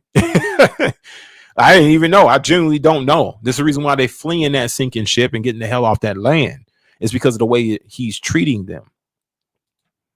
How do they not know what's going on and you just still label them as a disingenuous ass bitch like they're against you? Brother Robert has his balls. He voted with his feet. Absolutely. He got the hell out of Dodge. He got up out of there. He saw what was going on. He was being taken advantage of, and he decided to kick the traces. That's where his balls was. He decided to put his faith in the Most High Yah. It only helped that he had a genuine brother in Chris Paul. You understand what I'm saying? Hallelujah. It was only a help, a service, because that's a blessing. But my thing is that the leap of faith, because you don't even know sometimes if you have that it takes. Yes, that man has his nuts. He has his balls. He ain't finna let you just abuse him, mistreat him, and then call him call his wife a disingenuous ass bitch. You understand? And think you finna just continue to receive his tithe and offering, continue to receive his money. He's gonna fund you claiming and calling every woman in that ministry a disingenuous ass bitch. Now, this is what I compound on top of. Things like this, actions like this, behavior like this, things that don't make no sense, that are dumb, that are stupid for him to be able to say, for him to be doing as a so-called leader in Israel, as a so-called hoary-headed man. He's an old fool. Why would you call every woman in your ministry a disingenuous ass bitch? No wonder why you're trying to get the control over the minds of the men. Why you're trying to strip their autonomy away from their mind, because you want to insult and derive every woman in there to beat them down, beat their self-esteem down, so you can be able to take full control of their house. A woman's going to speak up a lot of times. She sees some BS. If you can beat them down enough to where they have no self-esteem left and they refuse to fight, then guess what? It's easier to commandeer that household, because that counterpart that it helped me ain't there helping when it comes to making sound decisions for the family to move. Right? And that decision making is to be considered. Before they come out here and start running their mouth, that is to be considered of a man. I'm going to consider her position, what she's telling me. Is it valid? Is she speaking from her own feelings and emotions? Or is she speaking from logic? Is this logically the right move to make? Or is this her based on her feelings and emotions? Let me discern that. And it may just plant a seed to help me wake up and see this man for who he truly is when he's calling my wife a disingenuous ass bitch. Right? Sounds like a mad woman. That's amazing. No fear. They're all bitches. You know what I mean? All bitches. I wonder if included his wives. Yeah, absolutely. Gotta be. They included in that. I have zero respect for any man that's still on that land and is married. Scott, JC, Bud, he was speaking about y'all wives. Absolutely. Every single one of y'all got disingenuous ass bitches for wives. You understand what I'm saying? And they were sitting right there. Teaching Shane was sitting right there looking at his ass, call his wife a disingenuous ass bitch. A lot of these brothers are sitting in the room with him, agreeing with him, clapping. Hallelujah. Yeah, I know my wife's a disingenuous ass bitch. That's right, Pastor Dowell. Get her together. Tell her what she needs to know, so that way I can be able to rule over her the way that I need to. That iron fist. Because I got a disingenuous ass bitch for a wife. Listen, I don't see how not one of you men got up and slapped the dog shit taste out of Dowell's mouth. I don't see how y'all didn't. Brother, hey, can you get my demo tape to somebody? I don't see how y'all didn't get up and slap the dog shit taste out of his mouth. There's a brother sitting right next to him right there. He just called your wife a disingenuous ass bitch. And you just sitting there clapping, laughing. And I'm always know the past. You see his antics. You see his personality. You see what he's doing. One of them. With these I don't give a damn what he believes he's doing. I don't care if he feels like it's getting better or worse. He's overwhelmed. And you can see it in his actions that he's overwhelmed. You can see it in the way he's behaving, that this right here, the Bell's leaving, the Becker's leaving, has struck a nerve for him, has hit him where it hurts. It really did. Them voting with their feet on the side of righteousness has hit him where it hurts. And the more of you, the lot of you who continue to move after you being called a disingenuous ass bitch, to move when your wife is being derived like this and brought and being tore down mentally, you know that your wife is being brainwashed actively, to have no self-esteem, to have no level of decorum, no level of autonomy, being torn down and torn apart. Now she has to believe that she's a disingenuous ass bitch. You understand what I'm saying? Let's listen to him here. Let's hear him say it one more time. They all put their foot. Do y'all notice? Have y'all noticed that all of a sudden the sister broadcast, the whole site went down all of a sudden? Yeah. With these lying, disingenuous ass bitches. Every damn one of them. Every damn one of them. He be putting his foot in his mouth all the time, yo. All the time. Saying some things he ought not to say. I know one thing, Dowell. I'm going to tell you this. All right, be careful. Lord, gee, you know what? I'm tired of your presence. Dismissed.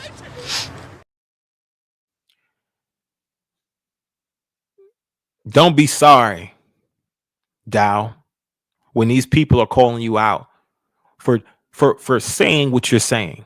Don't be sorry, ho. Be careful. All right, be careful. Lord, gee, you know what? I'm tired of your presence. Dismissed. Don't be sorry. Ho, be careful. Dowell's the ho. That's who I'm talking to, y'all. Don't be sorry, ho ass nigga. Be careful. Be careful. Because my thing is this, right? What you're saying it because you're drunk. You're drunk off your ass. You've been drinking way too much Johnny Walker. You've been drinking way too much beer, sipping on that shit, on that yak. And now look at you flying shit out your mouth. Like a fool, like an old fool. This is what your leader has succumbed to. Your so-called fearless leader, Airsoft Dowell. This is what he's come to demeaning the women in the ministry, calling them disingenuous bitches. And you men are going to sit there and say shit like this. I just want to let Pastor Pat, I love you. You gave me life. You gave me life.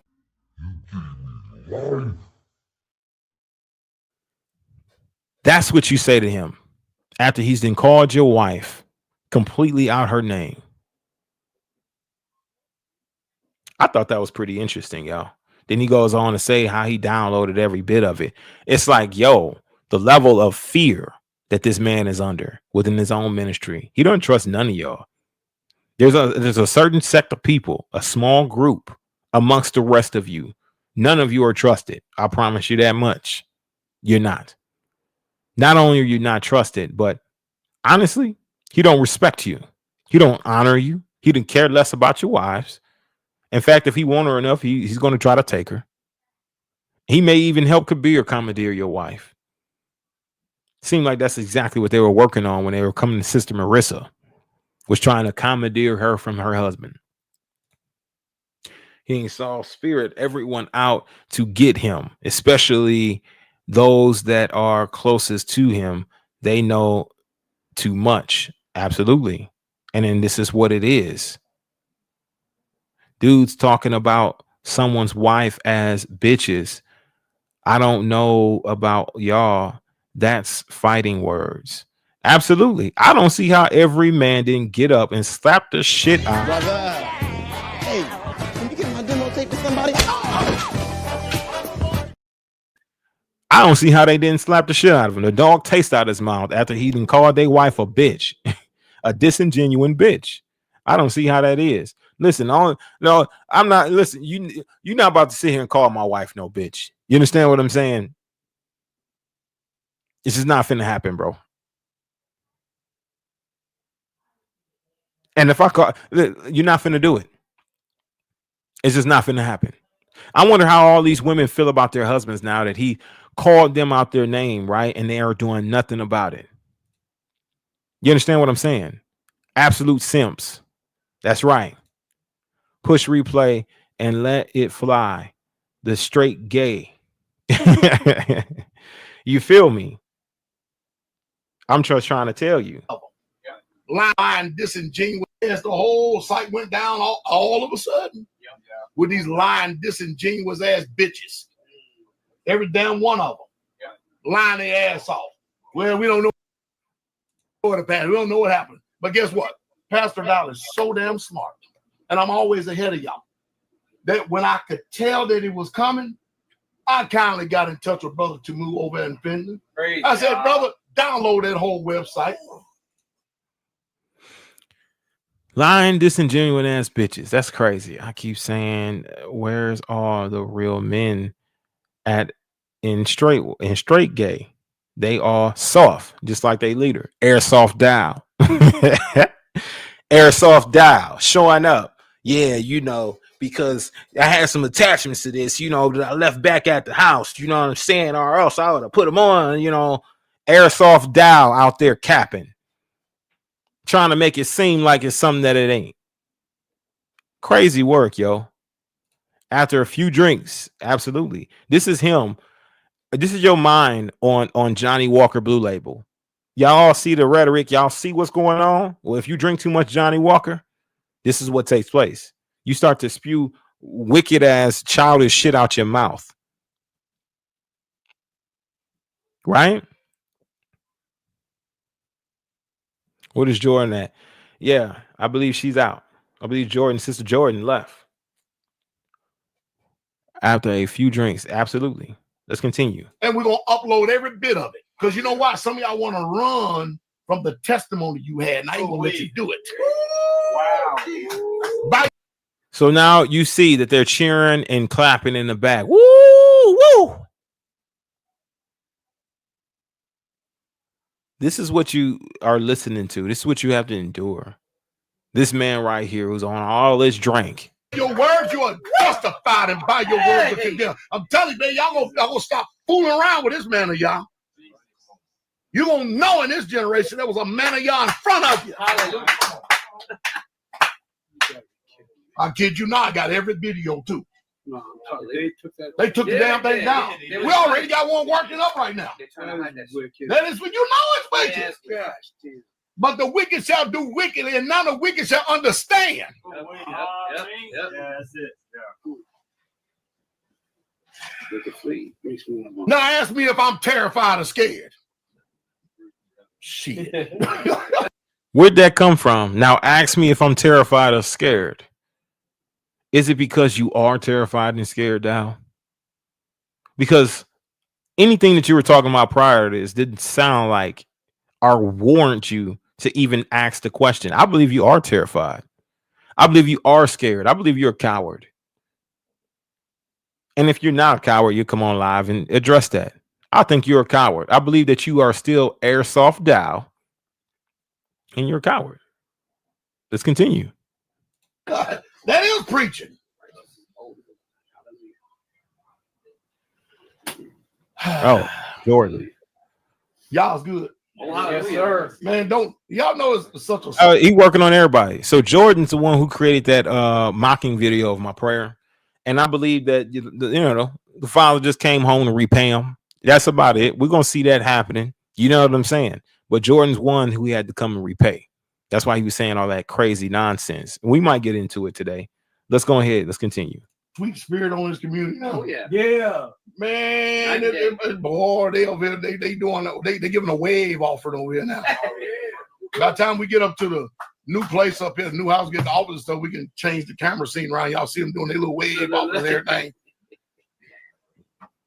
It'll be all right, man. Hallelujah. I don't know about y'all, but we encourage. Yes, hallelujah. Hallelujah. Yes, sir. But Who are you trying to convince? I believe this man used to say stuff like, if you got to tell a woman that you're a man, then guess what? You ain't no man. Well, don't that apply here? If you're trying to tell people that you're encouraged, don't that mean that you ain't encouraged at all? Don't that mean the total opposite of you're trying to be encouraged? In fact, this whole live stream, he's trying to pump up the morale for these clapping seals in the back, these laughing hyenas, these yes men, the ones who constantly are topping them off in the background, who allow him to call their wife a disingenuine bitch. Dowell straight chicken. And I'd love for y'all to allow me and Dowell to be face to face. I'll show you all how much of a chicken he is. I believe you. I believe you. I can sense it in people. And he's just one of the ones who is just very leery of conflict, regardless on what his persona is on screen, right? He's just faking, he's fronting, he's advertising. My thing is this, right? Is that when it comes down to it, I'll be really having to make grown-up decisions with a lot of these individual brothers, right? Especially that dusty ass nigga Trey Moore, especially just making a decision. Because I gave him my number. I handed him, I said, listen, brother, give this brother my number. Tell him to call me directly. Y'all don't know what the hell I'll be doing behind the scenes, but I'll be getting with their ass. You understand what I'm saying? I told him to call me directly. He proceeded to make another video. He didn't call me. He didn't text me. He didn't hit me up. We could have talked man to man, face to face about his problems, and even, met each other up, even though he was running his mouth trying to say that that's what he wanted. He said he wanted to catch a fade. So I believe it's a call to honor. If you're calling me out, it's a call to honor. But honestly, to tell you the truth, I want to give you the opportunity for it. But I also want to be wise enough to say, you know what? Maybe they just don't really mean it. Maybe they're just saying it because they want to appear to be hard, right? And maybe I should just let them have a pass. Maybe I should just let them say what they got to say. And if the Father sees it fit to bring us face to face, then we can be able to really prove and show each other what we are about. And I believe that that's maturity talking. But another part of me just says, man, listen, call me up. Let's meet up and let's handle this thing. I'm not asking you for a one-on-one. I'm not asking you to shoot the fade. I'm not the one who's going to the violence. I'm not even asking to throw hands. I'm just asking to have a simple conversation live or personal. But when you go to violence, when you start asking me to throw hands, if you want to catch a fade with me, you introduce that, then I'm going to match your energy. It just is what it is. My first choice is just to talk to you. That's it. Because I know what's going to come next, and what's going to come next, you're not going to have too much fun with that. You're just not. You're not going to have fun. This is not going to be a good time for you. You understand what I'm saying? So that's the thing. I'm probably more upset about him calling the women bees. Yeah. Than these weak ass, soft ass, punk ass. We'll crash out there, Pastor. Dang.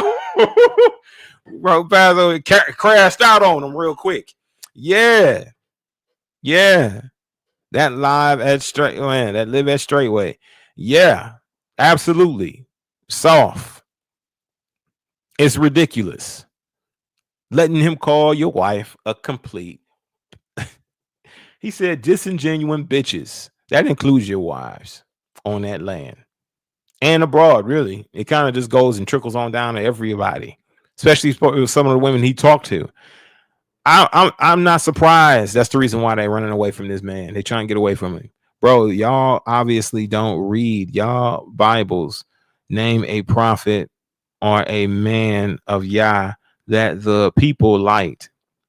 Hell, why don't you name me a prophet or a man in the Bible that called the women or the congregation a disingenuine ass bitch? Right? And was talking to everybody. Why don't you read that for me? Because don't bring me no shit about Yeshua calling this woman who was not of the faith, right? Who was not of the culture, who was not of the Hebrew culture, calling her a dog. Because I understand that she was not of the faith. He depicted her as somebody who was not of the faith at that time until she showed genuine faith. Then he proceeded to go and heal her daughter.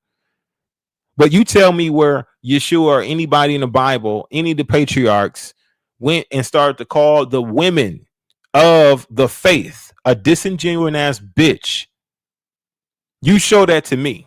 How about that? Instead of trying to tell me to go read about they never liked them. I don't really give a shit. You understand what I'm saying? And I know that for a fact. But you can't tell me that this man right here, the people that he's shepherding or that he's leader of, in leadership of, don't defend his position. And they don't love this man. The ones who are still asleep, lullabied, love this man. Every single one of them, right? They love him, even though that he's a POS. So no, they don't treat him the same way that they treat Moses. He don't do the same thing that Moses would have done if he was brought an accusation of sin. He didn't do this. He don't do the same thing. He don't fall to his face. You read to me where these patriarchs call the woman of the faith disingenuous ass bitches or anything that's similar to it. You understand what I'm saying? Calling them out their name. Read it to me. It's one thing to say that a woman could be wicked, but it's a whole different thing to call them a disingenuous ass bitch. You understand what I'm saying? We understand righteous indignation. Come on now. Straight crash out. Yet thou don't know what a wolf ticket is. Yeah, that's BS. I'm not crashing out. I just hate the fact that males will not cover and protect their wives from bullies like Dowell. I agree. And that's my thing. Let's continue with this, y'all. Let's continue. We're going to be wrapping it up here soon. I got to stop y'all damn men from being damn fearful. Yeah. Come on. Man, listen to AI speaking to the man. I'm afraid to stand on truth because you're going to hurt somebody's damn feelings. Yes. Say that. Come on. Bring that out. Please. But you ready to stand for y'all persecution. I like that. Let me tell y'all something. You better learn how to cultivate a boldness in serving Jesus, and not with only your damn mouth. It better be with your lifestyle. Right. Because if you can't live for him, you damn sure ain't gonna die for him. Because if you don't live, you don't know what it means to die. Because you're supposed to be dying while you let live. Now, this is what I agree with. These men, especially the ones in that room, are cowards. You've seen me and watched me. You know the stories of my testimonies. I stand on business. I stand on what I believe. My thing is this, right? A lot of these men, I don't see that same heart for them. When I take a look at my testimony, me dealing with an intergovernmental system, me dealing with Straightway Truth Ministries, I stand on business. When I do deal with things in my channel, I stand on business. If I'm wrong, I'm wrong. If I'm right, then I'm going to hold my position. If I feel I'm right. When I take a look at Pastor Rufus' situation, he stood on business. When I take a look at Elder Brent's situation, he stood on business, stood on what he believed in. When I take a look at Elder Chris Paul, stood on business, believed in what he believed in. Brother Robert stood on business, stood for what he believed in. The rest of these Negroes and cowards in Straightway, they don't stand on business. They don't stand for what they believe in. And if they did, then they would not allow him to call their wives disingenuous ass bitches. They wouldn't let him do that. Right? If they stood on business, if they stood in for what they believed in. They wouldn't let him just sit there and say half the stuff he said and not address it. So he's trying to encourage these men to be more like us out here. Who will stand for truth, who will stand on business and stand for what you believe in. And if I'm wrong, I don't mind coming on here and saying, hey, you know what? I was wrong. And I don't do it for the show. I don't do it for anything else other than to be sure that I'm keeping it real with myself as well as with the rest of the listening audience. because I am not above reproach, rebuke, reprove, correction, and I'm not above repentance. So you saw me repent to my brother Freeman for the simple fact that I felt like that I was harsh and I came off as being too harsh, and I attacked this man and with my own emotions. It was not based on logic. It wasn't based on calculation. It wasn't based on him doing something absolutely wrong. I was operating out of my own feelings. I felt he was trying to take advantage of me and actually use emotional manipulation. And that energy is what produced a rebuke that was unwarranted. I feel it didn't have to be as harsh as it was. It could have been a little more gentle than that. I'm gonna take accountability every time, and I still repent for that. I'll take accountability. I did it openly. I'm gonna say it openly. I don't mind taking accountability for that. What you will not get is that from Dowell. You won't get it from Dowell. You won't get it from any of his cronies, really. You understand what I'm saying? They're going to hold a position and not offer any peace. Let's keep it a buck. Right? And Saint Shalom, welcome in, Brother DeAndre. Pastor Roof is right. And few drinks and those spirits started showing out. And that, yep. And that pertaining to Dowell, absolutely. He started showing out. Ran from the question, LOL, I'm out, man. Okay, peace. Ain't nobody asked you to show up in the first place.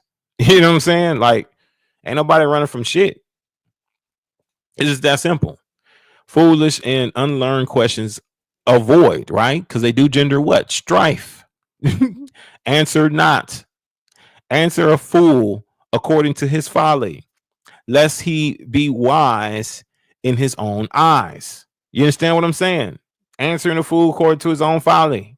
You answer me that question, sir. What do they call them? Disingenuous bitches. Please tell me. Right? Your mom is a indigenous bitch. Your aunt is a indigenous bitch. Come on. She probably is. LOL. I don't get riled up like that over comments.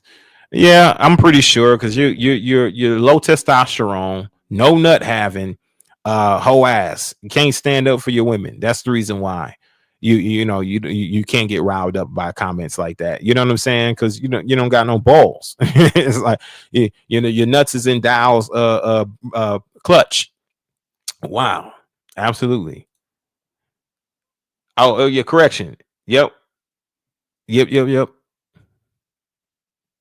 Let's go.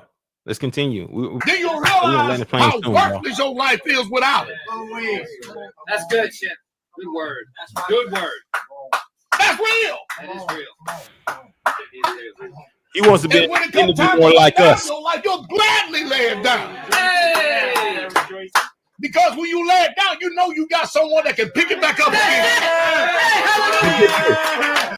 He wants these men to be more like us, but also standing on his lies to protect him, to defend him, to keep him in a good standing or light, because not enough people are out here doing it, right? Not enough these straightway men are out here doing it enough. So he wants them to rise up, not to stand for Yeshua. He wants them to rise up and stand for him and go to bat and go to war for him as he sits back in cushions and he don't really do shit. The reason why he's mentioning the Warsheep Podcast, and honestly, he's saying what he's saying because he doesn't know, he's ignorant to the facts of what the Warsheep is because we hit him where it's at. He's never said that there was any lies that came from this channel. He never said that there was lies. He never said that it was misrepresented. He never said that I was a false witness, that I was bearing false witness. But I can tell you now that he's a false witness, that he bore false witness, that he's done it multiple times. Feet swift to mischief. You understand what I'm saying? It's just that simple. Let's go. Keep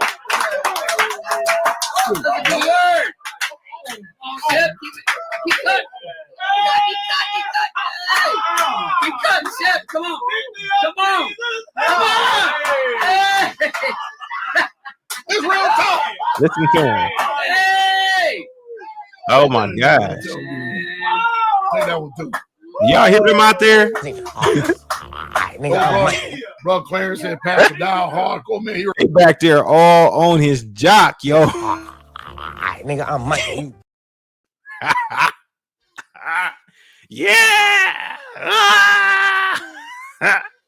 They just got done. He just got done calling y'all wives some bitches, and y'all back there like this. Nigga, I'm Michael. Yo. Yo, it's crazy. Listen, they're a bunch of gumpies, yo. Just a bunch of gumpies back there just cheering. Yeah. He just got done calling y'all cowards and then calling your wives bitches.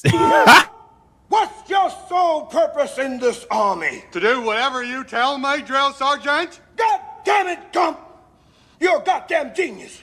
That's the most outstanding answer I've ever heard. You must have a goddamn IQ of 160. A bunch of gumpies. To do whatever you tell me to do, drill sergeant. Man, salute to all the real ones out there, man, who's standing on truth. Carry on. Salute to all the real ones out there standing on truth and ain't gonna stand for this dumbass Pastor Dowell.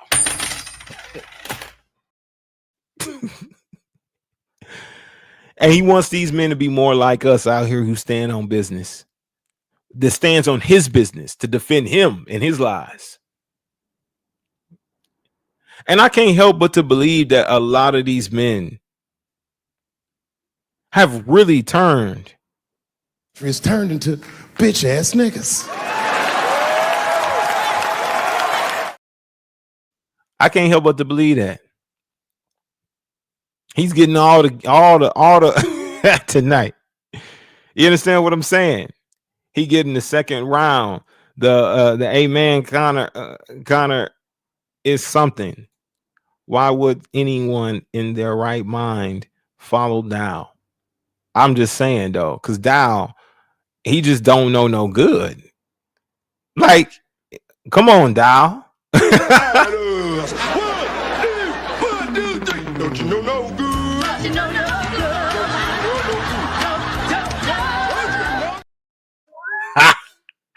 Don't you know no good, Dowell?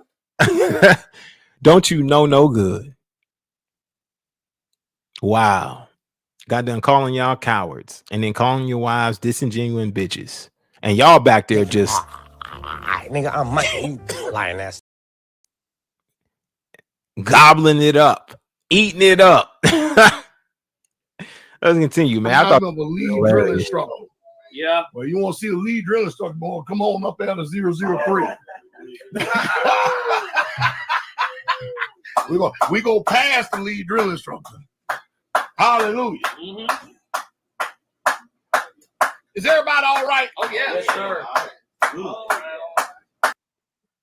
you hear all that clapping back there? Nigga, I'm Michael. You damn soft ass men. I can't get with it, man. I can't. I'm sorry. I cannot get with it. I can't get with this soft shit. Sorry. No. I'm gonna take my chances serving y'all with a zeal. Yes. That's what I'm gonna do. Hallelujah. Yes. Airsoft Dowell, can you believe it? Saying he can't get with the soft shit. Airsoft Dowell, who's running away from everything, who's ducking all the smoke. Airsoft Dowell says that he can't get with the soft shit. Hey man, listen, y'all go ahead and like this live stream, share it. We need maximum effort, y'all. Maximum effort. We need maximum effort. Go ahead and share and like this live stream. Maximum effort. And for all of you who are haters, feel free to hate on me. If there's any haters in here right now that don't have nobody to hate on, feel free to hate on me. Sit back there and say my hair ain't luxurious when you know it is, bitch.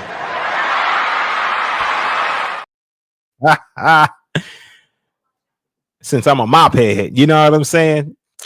You know what's up. You know what's up. You feel me? Let's go. Let's continue. And what can you do when a zilla y'all's eating you up? What are you gonna do in down here? Keep on. What you gonna do? Come on. Come on. You different nothing from a servant anyway. That's it. Might as well be a servant with some vigor. That's it. Come on. Some testosterone. That's it. Whisper. Boom. That's it. This is effeminate generation. Bring your ass on the Warsheep Podcast live. I'm gonna show you some vigor. I'm gonna show you some testosterone. I'm gonna show you how to properly cook. Let him cook. Let him cook now. Let him cook. I said let him cook. My thing is this, right? Is that, listen, I totally understand him saying this to encourage men to be less of a coward, because you got a lot of cowards in Straightway. But to call their wives bitches and then tell them they're cowards is something crazy. That's crazy work. Like, you really, really, really should evaluate what you're doing when you're on that Johnny Walker. Like, come on, bro. You're not thinking. You're not really thinking about the level of insults that you're pulling out there against your own men in your ministry, let alone the women in your own ministry. You're not talking about people outside the gates. You're talking about the ones who are within your gates. You want to make men out of women, yes, and women out of men. Yes. No, I'm not confused. No. Oh, most y'all maybe run around with XX. Yeah. Thank you very much. Man. I ain't thinking about these people, man. Come on, T. So these people are He just spent all but 55 minutes and 25 seconds of thinking about us. Something is wrong here. Dead giveaway. Dead giveaway. Charles, thank you very much. Dead giveaway. We obviously are haunting his mind, his memory, his dreams. You understand what I'm saying?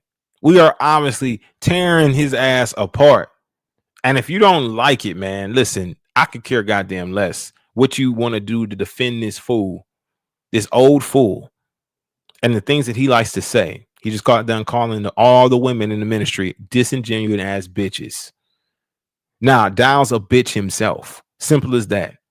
He's a whole ass nigga. And I'm going to stand on that. I'm going to stand on that. Okay. And they can get in my DM. You can get in my DM all you want every day. Ain't nobody worried about that. And it's obvious, right? It's obvious. It's obvious. Let's continue, y'all. falling away. So it is impossible if they shall fall away. What mind you, if they shall what? Fall away. Because we ain't got nobody out here showing us how to do it. I keep telling you, that's the test. Come on, man. If we the wicked ones, we so damn bad, at least show us how to do it. We need to be saved too. Yes. We need to be saved. All right, Dowell. Okay, I'm gonna put a challenge out there for you, Dowell. Just as RG Stair gave you your start, why don't you give me my start? Fund it. Do what you got to do, because we know that RG Stair was the one who funded you, who got you the land that you're living on. You understand what I'm saying? If I had a handout coming from somebody, guess what? It'll be done. It'll be so already. You get what I'm saying? You got a handout because you were the second in charge. You were the little prophet to RG Stair and his wickedness. And so he funded you. He funded Straightway. And he gave you all the tools you needed. Why don't you do the same? Do it for me. I'll show you something. I'll show you something. That's the challenge to you now. Because y'all are wicked. Y'all do need help. Let's go. Hey, too, man. Yes. Don't tell me you hate that much. You hate me that much and you don't want me to be saved. Come on now. I need to be saved too, man. I spent all these years laboring with your ass. But they don't want that. They only want he's literally drunk. He's wasted out of his goddamn. He's drunk as hell. That's why he's talking like, come on. no fellowship with you. You know the reason why, right? The brother's drunk. Your righteous going to remind them of their corruption and the hypocrisy can't hide no damn more. You can't hide behind a cloak of malicious no more. Come on. We get that because when you see me, right there, it's going to remind you of everything your ass ain't. Sit. Nah, it's gonna remind me how I can avoid to have a diseased of a head. Like, damn, I need to make sure that I don't do that shit to the back of my head. You know what I'm saying? Let me pray against that real quick. That's what it reminds me of. Whenever I see your head, when I see your face and your head and shit, I just like, damn, man, listen, I gotta do everything I can to avoid that.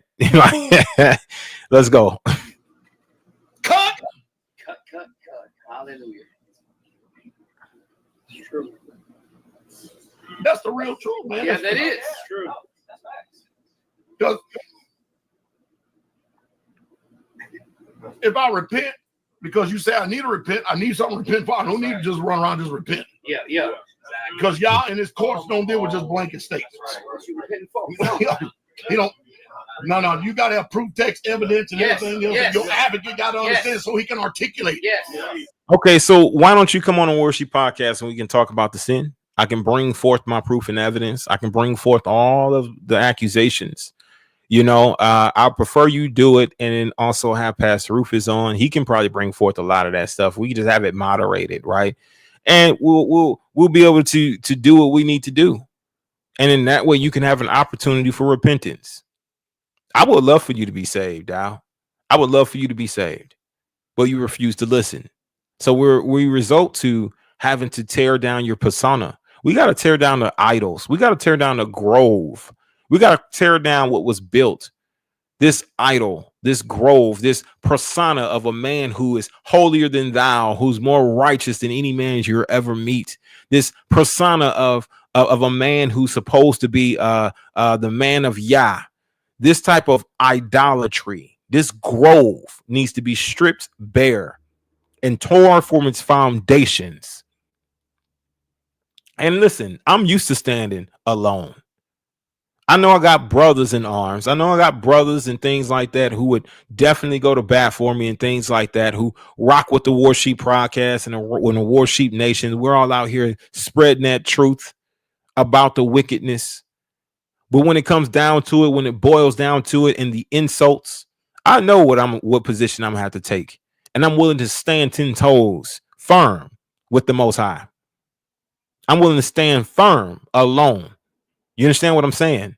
Because that's just my plight in life. It's always has been. I've always been somebody who was not somebody who went with the grain, who went with the status quo. I've always been somebody who kind of stood out from amongst the crowd. I'm cool with hanging out with you, and I'm also cool with hanging out with myself and Yah. It's always been like that for me. So my thing is this, right?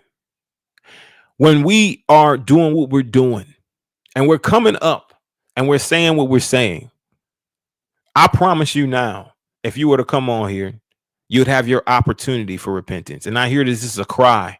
This is a cry out from Dowell saying that he really does need help and that this level of pride, this wall of pride is looking to be breached and tore down.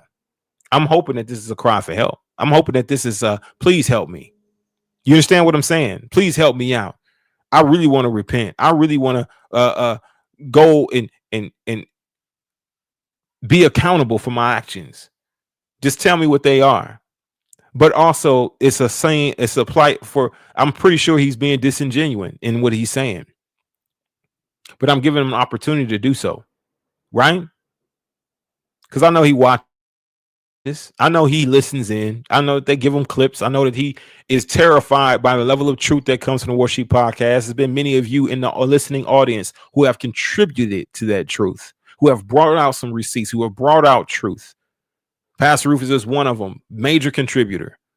Brother, I see him in the chat. Brother Yoga, major contributor. You understand what I'm saying? Brother Victor on his own channel, major contributor, making contributions.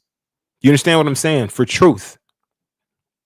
A lot of us men who are out here actually talking and spreading the truth about what reality is with this ministry. No running, water, Straightway, Tennessee. Come on. That's what I'm trying to tell you. Warsheep Nation. Bless you, my brother. Good to see you in this thing. Next thing, they'll try teaching open marriages and other doctrine of devils if they can. Absolutely. I wouldn't put it past them to start veering off and trying to get these men to allow Dowell or any other leader to sleep with their wife to validate them or something like that, to make sure that they're valid. You know what I mean? Valid wife. Let me sleep with her first before you marry her. You know what I'm saying? Like some craziness.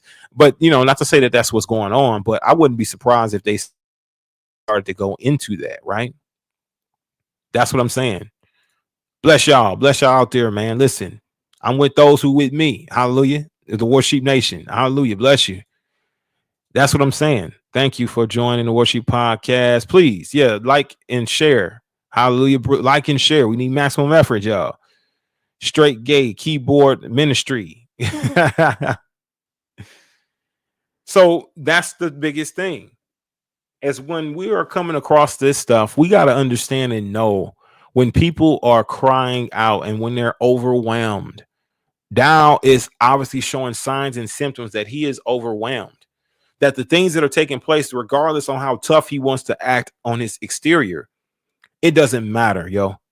His exterior posture can be what it is, but it's a persona. On the inside, he's really torn up. He's like a child right now who's torn up. Two of the key focal points in his ministry, in his land, to help run the operations have left. That's Deacon Bell. That's Elder Becker. They both walked away from him, right? They both left.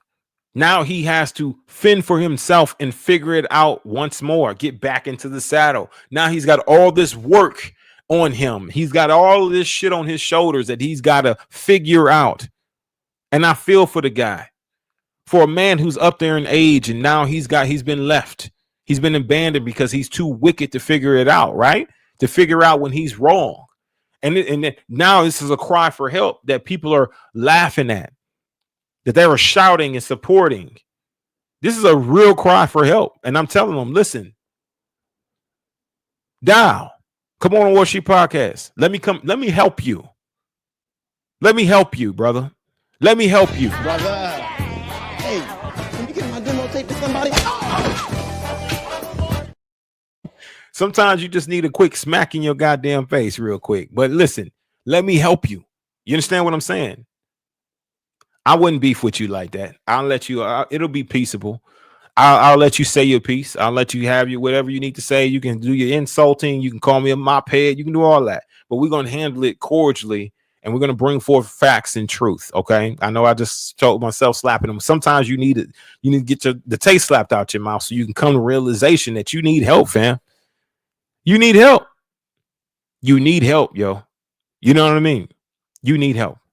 And, you know, in doing that, we can be able to offer that to you. Once you admit that, hey, I need some help, you just admitted it.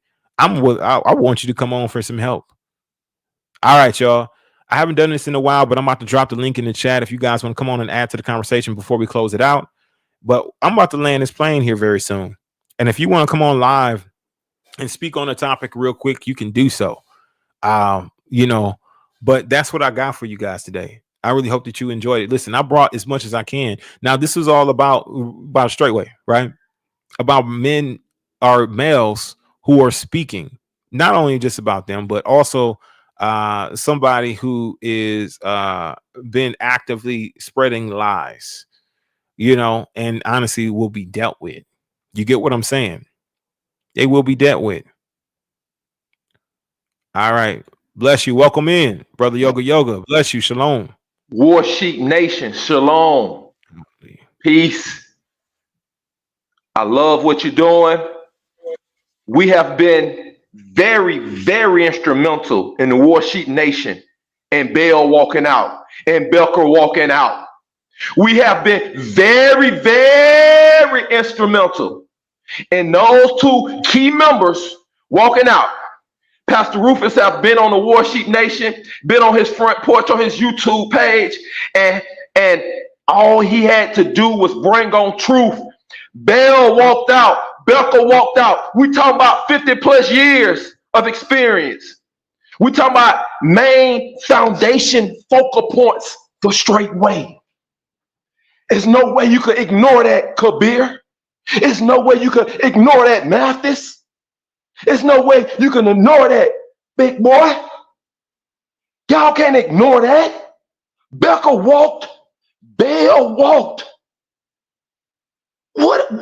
They know. They know. They say, oh, man, this stuff with Rufus, he the cutthroat Rufus, mad at Rufus, thinking Pastor Rufus knows so much about counseling his wives and his indiscrepancies and all this shortcomings. And then Rufus is just, hey, all right, I'm in mode. Tell me what to do. Tell me what to do. And the minute Rufus say, hey man, we got the NFL players, we got the national attention of the whole nation. Small little bit of Straightway. You got to stop all this beefing online, want to go at this pastor and Pastor Gino and all this. We good. Let's focus in on us. And Dowell, you take that the wrong way and try to destroy Rufus. And when you try to destroy Rufus, that lets you know now, Becca couldn't take that. Becca couldn't take the lies, the calling these group of guys and then having these group of guys and changing it up and running Rufus up there, ambushing them like that. See, this lets you know Becca couldn't take that. Baal couldn't take that in his spirit. They say, man, the brother loyal to you. Rufus loyal to you. And this shows you. And they sit there and they heard us on this Warsheep podcast after that Rufus incident. They saw everything. They seeing everything. And the pressure was mounting. And we were saying it. We know y'all watching. Y'all getting on the panels. You got the other guy got on the panel with me. The other guy click on the panel. The Dowell, you start sending all the guys to come up on all the panels. Even had the new guy Straightway. And we say, wow, they breaking rank. That guy hadn't even been at Straightway for 5 months. Now he making videos and jumping on panels. And they rebutting and trying to refute everything we saying on the Warsheep Podcast and everything that Pastor Rufus is saying up from his porch. Dowell, I met you face to face in Atlanta, GA at the Dry Bones Conference. Before you lose it all, because you about to lose it all, go on to repent. Because that's the only thing gonna say to NFL players, because they about to walk too. Because Bill and Becker walking, Rufus, Bell, and Becker, it's a wrap. And the NFL players realize their money and their status is holding it up. And they didn't want to come with them being the main focal guys and the financial guys now. All your guys with the experience have walked on you. So ain't nothing left but financial guys because the core is gone. I guess you finally telling the truth that you did it all by yourself or you the only one left because everybody else ain't bringing them but checks. All the work done. Now you got Becker and Bell walked. I wonder if Becker and Bell heard that live. I know they heard it live when we first got on here and said, how is it not running water? And you up here trying to compete with Rufus or somebody else at Macon County, Tennessee, talking about you're going to have the biggest house built and you're going to have the biggest house in Macon County and you're going to get in it. So Pastor Rufus, what he said about you won't make it in the house won't be true. All this itty bitty female commercial consumerism bullshit. And then you say you a man of Yah. Are you a consumer? Are you a man of Yah? Because you got hungry when the NFL players came. Your appetite got more. Your sexual appetite got bigger. Your truck appetite got bigger. Now you got to have shocks. You can't. I thought you was lifting 300 pounds. Why you got to have a truck that lift up and down and move up and down? And I just said that so you can say something about it, Dowell. Because I know you're going to say something about that. Everything we say over here at the Warsheep Podcast, we hear it trickle out of your mouth every Friday when you started drinking. Right there in Macon County, Tennessee. We hear it. Everything we do over here and say over here, we hear you trickle out your mouth. We rent free and we been rent free. Bell, Becker, Jordan, Rufus, Eric. There's so many. And then all this came from that guy, RG Stair, and you came from up under his tree. So repent. Stop throwing the jokes like your mama jokes and talking about Rufus and talking about Warsheep Podcast. Stop all that. That shit ain't working, Dowell. That shit made Becker and Bell walk. You sitting there, oh yeah, you fat, Rufus. Oh yeah, you're a mophead. You this. Oh, you're LGBT. You this. Oh, you're lazy. That made Bell and Becker walk. And what you think all them other pastors that you went at, Pastor Genas and Geno Genas and them other Christian white pastors that's tied to Kabir and all this, what you think they send back thinking and looking, Dowell? Oh, in 2022, he was pompous. Oh, all this with Kabir, he was pompous. He was this and that. Now they saying, yo, key people. And I don't want to make it a race thing. But when they see key white guys that was with you from the get-go and brothers leave, you best believe Kabir scratching his head. You best believe Mathis is scratching his head. You best believe they are big boy too. They scratching their head now. That done threw everybody for a loop. You double cross Rufus. Becker them can't take it. How many months that took Warsheep since that broke? How many months has this took taking Warsheep? That happened with Rufus how long? It was close to a year and a half. They made their plans and got up out of there. And we talking about foundational straightway people. We talking about over 50 years to put together experience. How many dollars those men put into that land? How many days of sweat? How many all kind of stuff? How many taking the back seat, other people getting the credit? How many countless times? How many? And it had to be in the thousands for a man to walk away and he done cashed more of his adult life in with Dowell than he has on his own, and he walk away from it. God damn, Dowell, you making grown men walk away from their whole fucking life's work. That's what I'm talking about, Dowell. Motherfuckers will slap you down in the street. You making grown men that put in their sweat and blood in that land for over 20-some years walk away from it. You that motherfucking crazy? Man, I'm gonna land my plane now. Those people walking, the rest of y'all over at Straightway, if y'all, this is what's happening. It's already has fallen. It has fallen. The only people it's really fit to hit rock bottom when Kabir and the NFL players, they ain't gonna step all the way off because they don't want to look crazy. They fit to separate themselves from Dowell. Dowell out here suing Pastor Rufus, talking all this trash. Man, he's a Twitter keyboard warrior. He doing all this talk. His main people is leaving him. Ain't no true leader. Your generals don't leave you in a heat of a war. You filed that lawsuit. Becker and Bell got up out of there. They said, oh, he's a punk. He done did this to Rufus and then turn around, running around here, going to the lawsuit, going to the Roman Empire, going to the come out of her people, but you taking Rufus right back to the court system. I'm gonna call you a baby mama, Dowell. Now you want to take Rufus to the man. And Bell and Becker, that's confirmation. We have confirmation that y'all is on our side. Y'all moving people out the Straightway. He moving them up out of there. So while every time we broadcast, more and more people are packing up and walking away from Straightway. Tell me this, Dowell, are more and more people signing up? Tell me, can you get the amount of people to sign up, new members for Straightway, that can equal the amount of experience that was put in on the land by Bell and Becker put together? So they had like over 50 years experience. That means you need to sign up 5,000 people, Dowell. Can you do it? 5,000 people to turn over their 401ks, to turn over their assets, to turn over everything in their lives like Becker and Bell did. They gave you everything. They gave you all. So you telling me you got another man to give you all, and you bullshitting and shitting on them like this? Give a fuck how many pounds you can bench and how many women you got. You a failure to your own brothers, and you was not your brother's keeper. I'm gonna land my plane there.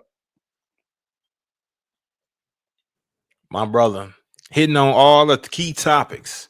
I'm trying to tell you now, they not ready for that. The heat, the level of conviction that's coming from everything you just said and that you stated. The truth is that everything you just said is the reasons why people are walking away. And he has to do the best he can to influence more newcomers to join his ministry because he's losing so much. And Logic said, will we go on any place, anytime, anywhere? Any of these brothers who I spoke about today, I will gladly hold a floor with them and go toe to toe in vernacular, whatever it may be. You understand what I'm saying? Whatever they see fit. If they feel like that we need to go and get in the gloves, listen, I'm more than happy to do that with them too. If they feel like it needs to be bare knuckle, I'm happy with that too. If they feel like we can just have words and dialogue, I'm cool with that too. I can hold my own with vernacular. Anytime, any place, anywhere. Just let me know. Right? Just let me know what's up. And since both sides have contacts that can get in contact with the other considered brothers, Garfield, he is a known online moderator. Okay, well, that's something different. All parties have to agree, right? Dowell is trying to build a modern day plantation. People wake up. Absolutely, it is a modern day plantation. And Brother Yoga just got done telling you this is the reasons why people are noticing the wickedness and leaving, because literally we just got done hearing him call all the women bitches, a straight up bitch. You know what I'm saying? And they don't know nothing about what's going on with that channel. We just literally listened to it. We heard it live. And this is the reason why people are walking away. This is why people are voting with their feet on the side of righteousness. They can't understand or fathom why, right? But if anything, Becker and Deacon Bell, them walking away and leaving, that opened up the floor for people like a mother, an elderly woman who's been living in a dilapidated trailer since she's been there. That's over a decade of living in poor, deplorable conditions. It gave them at least an opportunity to have a better structure, a better house, a better place to dwell in with running water. If they left for anything, right? If they left just to give them a better life, a better place to live in, that is a righteous way to walk away from a ministry, because they see the people down the hill suffering without anything that they need, right? But they're building a mansion on the hill overlooking the pond with marble floors up the hill. How crazy is that? But for them two men to walk away and open up their homes to another saint that has been living in deplorable conditions for over a decade, old elderly women at that, is honorable, is commendable. You understand what I'm saying? If that's the only reason they walked away, it's an honorable reason to walk away. It's a commendable reason to walk away. Just to give them a better, adequate living conditions. Now those homes are opened up for saints that really do desperately need it, that have been waiting on it for over a decade, and that was just tirelessly laboring in the muck, in the deplorable state that they were in for just to see if he got murmuring in them. Well, how long does it take, Dowell? It take over a decade to see if an elderly woman is murmuring, complaining? Mr. Warsheep, can I speak on that? Can I speak on that, please? Go ahead, my brother. Yes, sir. Go ahead. Okay. So, Dowell, you got people staying in crazy conditions as they come in new to Straightway to prove they worth to Yah, to prove they worth of her, right? Okay, that's the system that he has set up. So nobody just can't come in off the street and A, B, C, and D. And I'm guessing the people who not coming and having a big lump sum of money or life savings or land to sign over, these are the people who end up relegated to those type of, dormitories or however that living. Because I'm guessing the people coming in, turning over, a big bag of money, I'm guessing they're not being put in those places without the running water on the Straightway, Tennessee. So if that is the case, Dowell, your strategy or your ideology of how your standard operating procedure as far as how you bring in new members to Straightway that don't have a lot of assets to bring in with them. All right. Well, let's not go below what the Roman Empire do. Now, because we're talking about coming out of my people. So I go back to what Dowell doctrine is. So Dowell, we can't have people below what the Roman Empire do. The Roman Empire has a thing that they call Section 8 and project housing that the Roman Empire provides. So we at least Yah wants his people to not be in sub conditions upon what the Roman Empire do. He will at least want his people to be on that level. So we're gonna stop playing games, Dowell. That's not the way you prove or test anybody. No, we can have everybody in standard living conditions and not for them to live like that for them to be tested. No, all you gotta do is It's all builders and electricians and carpenters and brick masons a part of Straightway. They make all of the smaller dormitories on that level, real nice, livable level. Like, that's not gonna make anybody murmur. We're in 2025. We should not be putting nobody in any type of living dwelling to even make them murmur. That shouldn't never even be the test. We're too advanced for the test for you to see if your heart is pure. We're gonna put you in the cave. No, that's antiquated. That's old. It's way no. We far more advanced than that. Most High has given us way more tools and more visibility and creativity than that. So we can test them in other ways. They can build structures. They can produce crops. But we can test them in other ways. But we're not going to have them in situations where they can be bed bugs. They're living in depressed scenery, small cramped situations, and it's dealing and it's playing on their psyche and all of this. No, Dowell.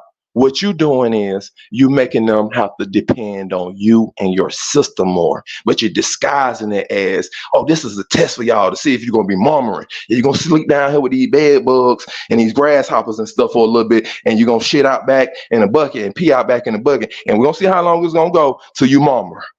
No, that's the program of people that have to be dependent on the system, and you got master welders, master craftsmen, master builders. It should be the kingdom don't have no motherfucking hoods, Dowell. The kingdom don't have hoods. Heaven don't have hoods. So why is it hoods on Straightway? All those master electricians, master builders, master carpenters. No, you're doing that to break those people, break their spirit, break their mental, and make them only depend on you through the scriptures. Ain't no way. You sitting around Straightway with all these people and all this bragging, and you say, well, we got deplorable conditions to test people when they come through. Well, obviously all of that is wrong because you got founding members that's walking away with 50 years experience. So something is wrong. Something is wrong because it still made Elder and Bell walk away. So if you're doing that to the new people, and that's how you bring the new people in. So actually, we need to look at this a different way. Maybe Becker and Bell, Deacon Bell, have been being abused by Dowell, and we didn't know it, and it's been behind the scenes, and they've been abused to the point where they broke. Just like he got people staying in deplorable conditions to prove and see how long it takes for them to murmur. Maybe he had Bell and Becker and all other different type of stuff that we don't know about. And see, that's how vicious this thing can be. Because when you're talking about a man walking away from his 401k, I don't know, not one of y'all listening to my voice right now put in 25 years in corporate America, teaching or whatever you did, and walk away from your 401k. It got to be serious. That means somebody got to have you blackmailed. They got to have you tied in a knot. They got to have some things over your head. They got to have you in a real precarious situation to make you walk away from your life savings. You see? We got to start looking at this thing practically. Bell and Becker might be being abused on levels we can't even fathom. Go ahead, brother. I'm gonna land the plane. Bless you. Yes, sir. Am I unmuted? Yeah, I am. Hallelujah. All right. So one thing that I'm gonna do here is, you're absolutely right. My thing is this. One thing that I'm gonna be working on right now, because here I'm gonna show this real quick. Now this is the crazy part, y'all. This is the crazy part. Let me show this to you. I'm gonna show you the comment section for some of these guys who love to adhere to these lies and all this fake ass shit that they got going on out here. I'm gonna show you this comment section. Now, this right here, I'm not too sure as to why people are so concerned about my mother and her own personal business. And she's never done nothing to nobody. She's not done nothing to none of these guys, like either one of them. It's one thing for you to come and attack me and ask for the validity of my testimony, but it's a whole nother thing to attack my mother, who's done nothing to you, who has absolutely done nothing to you.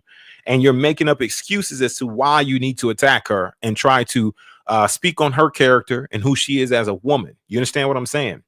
And it's a total different thing to where if it's lies or truth. My thing is I'm going to work on getting the truth, because a lot of people have a lot of repenting to do. He says this guy, this dusty ass Negro Trey Moore. He says this dude Ryan, aka Warsheep, he meant a clown. Is a clown. He wants to present himself as something, which this guy has always hated on me. You understand what I'm saying? He just one of them hating ass niggas. You know what I'm saying? As something he isn't, while benefiting from all of this drama in Straightway. He's lying on his shows and making false statements about saints, such as myself. His own words condemns him. I haven't told not one lie. And honestly, if you can be able to present those to me, guess what? I'm contradicting everything you say by showing you the truth. You understand what I'm saying? He says Pastor Rufus only stands with Ryan because he's helping him to not do any videos or be sit dog for him, but not calling out his BS. Ryan also confirmed his mom was dealing with bro Hughes while trying to deny she wasn't this dude lying hypocrite. He can't spell it's not proper English. Listen, so he doesn't know. Listen, Bill and Becker trumps all of this. Bill and Becker confirms this. So the Warsheep Podcast, you're not telling no lies. Yeah. You were telling lies. Bill and Becker would be there with Rufus. With Pastor Dowell. But no, Rufus been over here on your channel, and you've been broadcasting ever since they cutthroat Dowell, double cross Rufus, and bam. So this brother who's saying this stuff, hey brother, now you need all y'all at Straightway that's still there, that want to try to protect and make points and protect Pastor Rufus. Checkmate, fools. Can't none of you talk about Bill and Becker over 50 years, foundational members walking. You idiots. So all of you been checkmate. That's what I'm saying. It's falling, you idiots. And he gonna turn directly on y'all. He breaking the tools. He breaking his tools. You see Bill and Becker, he's breaking his tools. Kabir, this is out to you, Kabir. Dowell about to get himself in some other legal trouble with all this trying to sue Rufus. And what Discovery does, open up a lot of other stuff. Big Boy, Mathis, and Kabir, y'all want to start separating yourself financially and separating yourself on paper from a corporate legal standpoint from Straightway, because this lawsuit with Rufus said in Discovery for to open up other things on Dowell, and then y'all gonna get tied into it. Just like Dowell so-called double cross Rufus and so-called kick them out and do all that other stuff. And boom, Bill and Becker and so many other people done walk and then backfired. The same with this lawsuit.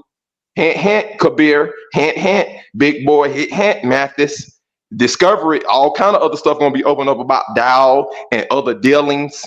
And Pastor Rufus has been his marriage counselor for the last double-digit years. You idiots, if y'all don't get this message. All right, I'm landing the plane there.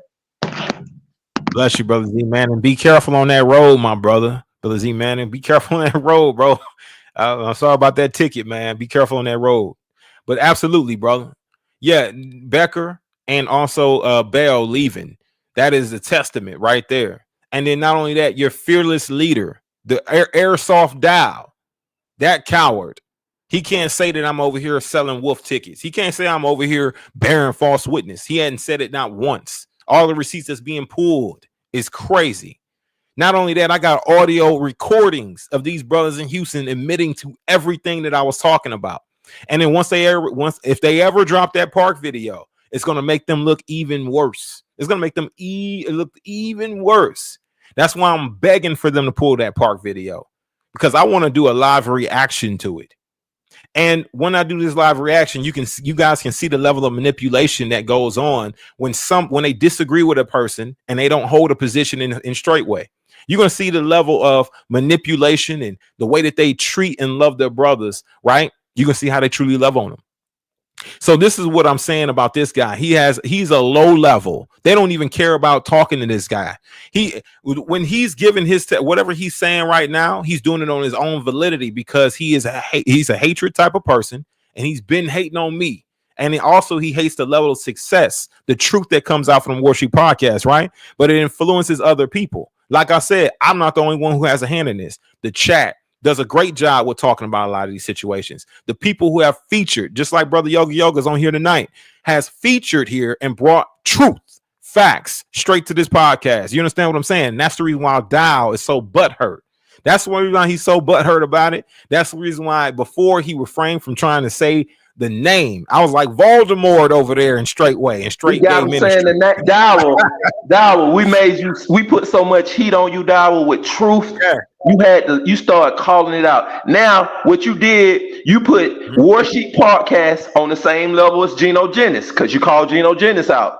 You put Warsheep Podcast the same way with them white Christian churches up there in Wisconsin, Green Bay, because you called them out You put Warsheep Podcast on all the levels of the other people that you done did that with. Now, how did little bitty Warsheep Podcast make their way all the way up to the top of Pastor Dowell's priority list? Wow. You see, let's look at this thing logically. We made it all the way to the top of Pastor Dowell's priority list, where actually your name is coming out of his mouth. Now, that is power, Dowell. That is power. Now, we want to show you something. That is power. When you make what he bench 500 pounds, he got 50 wives. He got everything, you know. He 5'5", but he 5'5", but he 8'5". And you made this powerful man of Yah that he claims. You made him say your name not in an uplifting way. Hold on. You made him do it in a passive aggressive way. Now that's power and control. When you can make another man be passive aggressive about something that he said he would not do. He said he would not be calling out Warsheep Podcast. He would not be doing that. We turned you into a passive aggressive Dowell, literally, with truth over a time. Yeah. And what it was is, we see the people in the chat and the people listening, they're not seeing the numbers. Dowell seeing the numbers trickle down, show by show, what we do, week by week, month by month. Now it was Pons leaving. Then there was a couple Rooks left. Now a Bishop left. Now two or three Queens done left. Now it's down to Dowell and some men, because the real warriors, the real ones that put in all the work and the years, they done walked off. So now it's Dowell and the guys, the boys, the Johnny come latelys with a lot of money. It's Dowell, the 3 NFL players, and a lot of Johnny come latelys, and a woman that don't know no better right now. But they right now, we done really confused all the women at Straightway, because now it ain't a thing with Rufus and this and that and finger point. No, just 2 major players up and walk. See, even in his own household, his wife know you buckling. You done went down here and filed a lawsuit against Rufus. Oh my gosh, she knows that. Them women in that house know that. Yeah. They like, hold on, you ran down here and got a lawyer and you filing lawsuits on Rufus. You just kick him out and let him run his mouth on YouTube. Oh, he's telling the truth. And he knows more, and he hadn't said it. And Dowell know Rufus is holding all the jokers and the aces. And that's what really got Dowell scared, y'all. The real stuff ain't even really hit the fan yet. Pastor Rufus got way more jokers and aces. And Dowell knows it. That's what game is being played. Y'all don't know the game that's being played. And because Rufus is holding these jokers and these aces for this long, it has made Elder and Becker and Deacon Bell walk. And all Rufus got to do is keep holding his jokers and aces and keep spitting from the porch. And we keep doing our thing at Warsheep, and it's keep putting more and more vice grips on Dowell. He's in a vice grip. Bell and Becker just left. He don't know if they about to come back with lawsuits to get all their sweat equity and their money that's been put into it. See, he could be getting hit from lawsuits from them to pull back their assets from it. See? So Dowell, It's a fire at Straightway. Y'all don't realize the stress and pressure he under. Bell and Becker might come back with lawsuits. What Bell and Becker know, Bell and Becker might hit him with personal lawsuits because he's tried to blackmail and he's abused them in a cult, and they might frame it up in a cult situation. Then he got this lawsuit with Rufus, and Rufus holding more information and he knows it. Now he got two elders with years of notes, video, camera, information, everything, all the dirt. And if he was putting pressure and blackmailing them and holding them, and they walk together and then say, no, this guy been doing this to us and abusing us this way, it might be a whole raid or something else at Straightway. And that's what I'm telling the people that's there. Y'all in a dangerous situation that y'all don't know. Bell and Becker just walked. You know how many secrets just left? Pastor Dowell's secrets just walked away, and he don't feel good about it, and they caught him and they blindside him. What else is about to come? Is it a lawsuit, personal lawsuit? How he been abusing Elder Becker and Bell? Are they gonna hit him with other stuff? Y'all don't know. Y'all send ducks up there Straightway. Y'all gonna be singing hallelujah, and them people gonna come and kick in the doors. That's right. Man, come on now. Never even look at it that way. That Bell and Becker got so much dirt on Dowell, and they left on their own validity and didn't say nothing. And they had Dowell tricked to the minute they left, and then they left foot left. They might come back with lawsuits, everything. They might have tipped them people off. It might be some other unscrupulous stuff going on. Anything. When you got major, your 5-star generals don't walk out on the president when it's Iran and all this going on. How it look if our 5-star generals say that they're just walking out on the U.S. people and the government and the president, and they just gonna walk out and they go into another country. They gonna go to Australia. They denouncing a U.S. citizen, and we be like, hold on, why in the hell our 5-star general of the Air Force and the Marines just walked away? What's going on behind the scenes where the 5-star generals are walking away on the president? Exactly. What's going on for real behind the scenes? Yeah, and the 5-star generals know about all the espionage, all the regime change, all the presidents they had knocked off, all the money they stolen, all of this and that, and the fake corporations and people moving around with fake passports and all this that we know that goes on. And the same with Dowell. His 5-star generals walked and didn't tell him, and he found out the minute they walked out the door, and they walked out the door with all kind of secrets. Dowell is in hot water. Woodrow, and I know you're listening, and I know your people are listening. They like, wow, Yoga is on the strategy. Was Yoga in the military? Y'all don't know, and I'm gonna keep it that way. But Dowell, too many years of experience, walked away. So now the guy that counseled you and your wives walked away. Rufus, Bell, and Becker. They got too much info on you, Dowell. Woo! They had too much info on how Straightway worked. Woo! They have too much info on how Straightway handle people when they don't want them around no more. Woo! They have too much information on how Straightway handle ex-members. Woo! They have too much information on when Dowell wronged somebody on the property and somebody speak out about it. And those two that had to go and quiet it up and cover it up and be the fixers. So your fixers walked away. Hot water. Man. Absolutely. And make God great again has said that Becker has left with had $500K from a settlement from Walmart. Now I want to see the validity of that claim. And I think he said it twice now. You know what I'm saying? He or she said it in the chat twice now. $500K from a Walmart settlement in regards to what Elder Becker was able to acquire. You know what I mean? So I really want to know more about it. I really would love for you to email me, right? I would love for you to email me so that way I can get a little bit more information on that $500K. If I could reach out to Elder Becker, I would, but I don't know if he'd be having the same lines of communication open. So let me drop my email in the chat where I want you to email me at. I want some information on that. If you don't mind sharing it with me. But $500K is crazy. You know what I'm saying? I'm wondering, like Brother Vic here, did he tuck that away? Did he leave with it? Like, these are some of the things that I'm curious about. And also, I got my mother on here right now, Mama Shae. If you care to say a few words, you can come on in. It's the first time her joining the flock.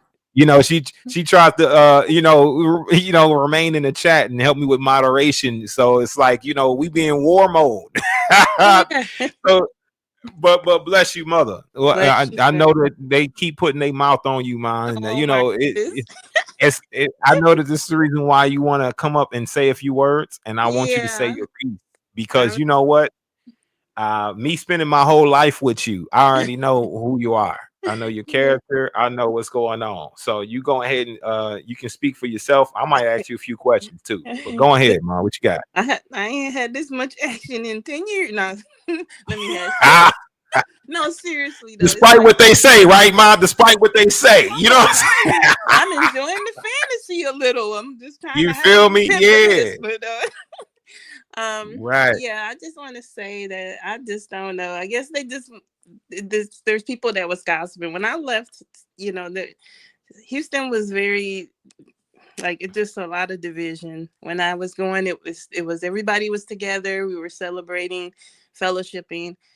All of a sudden, the last we go to different houses. By the way, we go to different houses. 1 week we'll be at Sister Megan's. The other week we'll be here. It's okay, hold on a sec. So you're telling basically a testimony of Houston and the way that the fellowship was. Yeah, it's kind of like why I ended up in the Hughes household was by okay, default, that's what you're telling the people. How did you end up in the Hughes household? Okay, go ahead. Go ahead. I was very close to how you ended up there. The sister, one of his wives, and she was very sweet, and we had a very righteous, I would say soul tie, because it was very righteous. We were always keeping each other sharpened, basically. So I didn't know. I mean, the other wives, I got along with them, and the children were great. We got along. We worked together. I helped them in the gardens, did things like that. And I ended up, fellowshipping with them when all the Houston Saints split up, which I didn't know what was going on. I didn't know that they were splitting up, but I was invited to the Hughes for fellowship, and I just kept going. So, I want a fellowship. So, but I had no idea that it was leading into this whatever happened, and it was just they have it was dividing. You didn't know that they were actually actively splitting up or had divided the fellowship in Houston. No. Okay, so nobody's told you that Webb, who's head of fellowship there, or point of contact there, and Hughes, who disagreed, that they had a disagreement, and now there's a wedge that was okay, and you're just unaware, just going to fellowship where you were invited, right? Yes, sir. Okay, yes, sir. Go ahead. And I'm really in Straightway basically because I want to get to learn how to walk with the Father the right way, which I had never met people that were doing that, mainly the sisters, because I'm not, I wasn't really I didn't know the brothers. I don't even hardly know none of them. If it weren't for you, I wouldn't know any of them.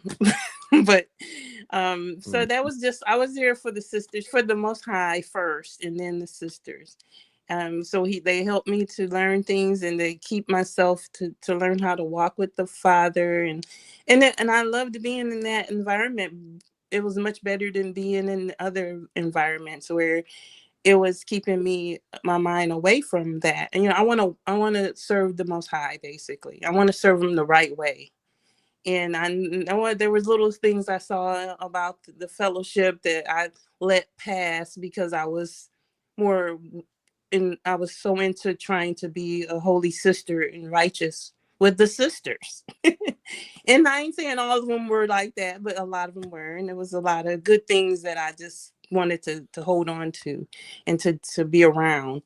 But basically this I don't know who the two guys that were saying, or whatever guys, when I left the ministry because I learned of the division, and I was I just left. Basically, he wanted to, apparently at months later, as I'm fellowshipping, he did ask if I would like to join his family, and he said, just think about it. I never came with an answer, but that was my cue, and I just left, and I never went back. And I was fellowshipping alone. So I thought, then months later came down the road, and I decided to go back. And so when I went back, then I learned that Sister Sister Megan, she asked if I had slept with the man, and I said no. And she asked twice, and I'm thinking, what in the world? I've never, why is she asking me? And I let her know, no, that didn't happen. And his wife could vouch for that, even, because we never that I didn't even talk to him. I don't even know him, to be honest, that at all, like that at all. At any way, I just said hi and that's it. But it's just getting out of hand with this story. It's been going on for so long, and no one's ever asked me personally. No one's ever came to clear my name and say that this didn't happen. Or I'm just I guess when I left and it was some rumor put out like that, because I was fellowshipping with the family, and he has the other two wives, and it was just it just boiled down to just I was the only one that wasn't part of the family that was in the fellowship there. So so I'm thinking that a rumor came out when I left, as if I wasn't gonna as I guess they didn't think I'd come back, and it just got out of hand. And so now here I am, and it's been And so, when did you first hear about this so-called this gossip, this rumor that you slept with Brother Hughes?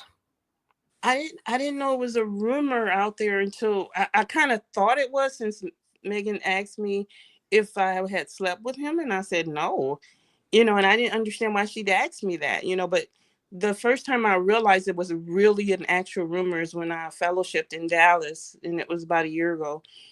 So it had been going on way before that. And so one of the sisters there had informed me, and she was sitting with me at the table right next to the Mr. Hughes, Brother Hughes's wife. And she even asked her, hey, can you say that? And she even asked her, do you know if that had ever happened? And then Who asked her? One of the sisters that were part of the Dallas Fellowship. Her Okay.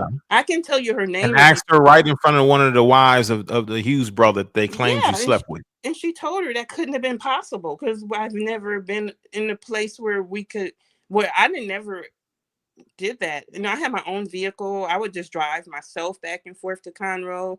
And I didn't need him I didn't need to be alone with him. I didn't want to be alone, with him. I didn't, I'm not saying I didn't want to be a wife, but I wasn't ready. I don't think it just wasn't no agreement. I mean, why would I sleep with someone it doesn't make sense. So I didn't do that, And so I didn't want, and plus, I have a question for Mom. I don't know why they're saying that, but that's not true. Just because Right. two people confirmed or they gossiped about it doesn't make it true. Those two people, I wouldn't know who they are, but they better not come to me and say that, because they know that it'll be a lie. And they can't even bring the person that they're talking about. And I need all these people to just talk to me, please. I don't know who you are, but Can I ask you a question, Mom? What is going on? Excuse me? I said, can I ask you a question, Mom? Sure. Yes, sir. How did you feel? Because you've been a part of Straightway. I attempted to, join, and I came to one of the things. Mm-hmm. And how do you feel after seeing the situation with Bill and Becker leaving? What's your thoughts on that?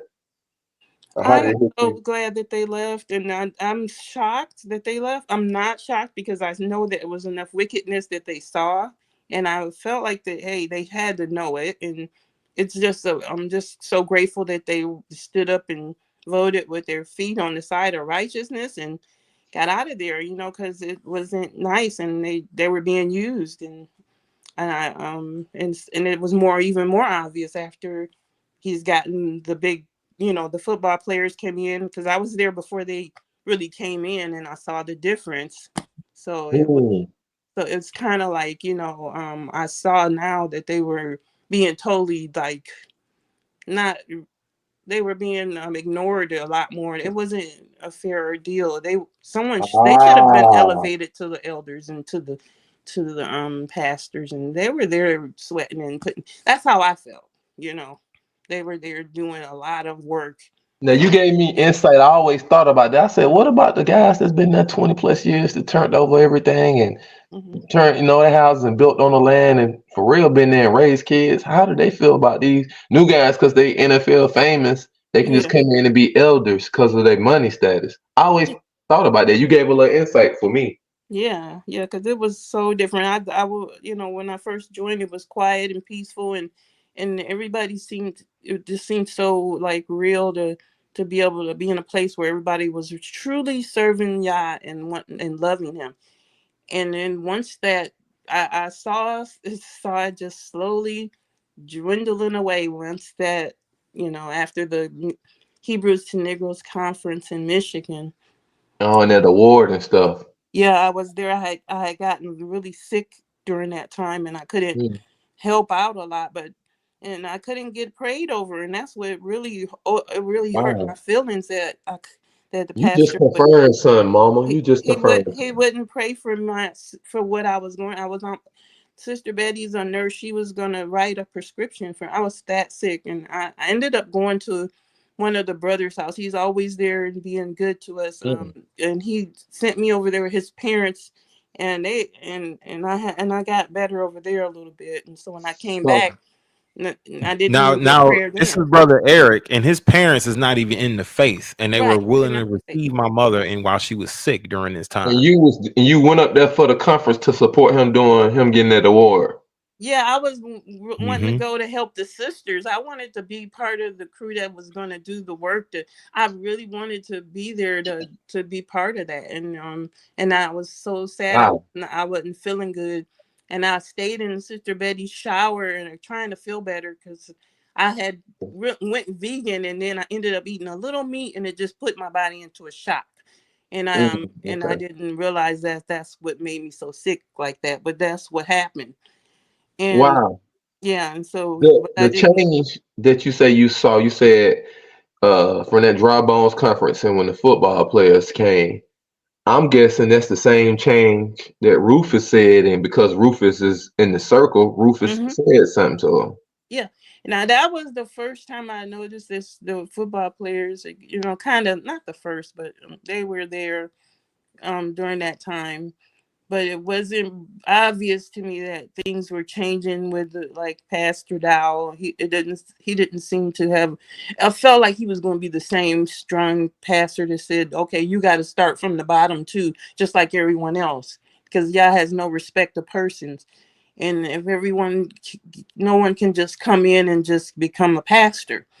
And just take over like that, and they had to prove themselves by working their way into the ministry and proving that they were standing with Yah, but it never happened like that. So it just got confusing because they were thrusted up front and overshadowed all the hardworking, saints that have been there all them years, and and then things started getting like really different, and then I started to see a lot more, and it caused, and especially what things were happening with my son, and how he just determined that no one was going to help him in the time he needed the most when he was going through so much with his family.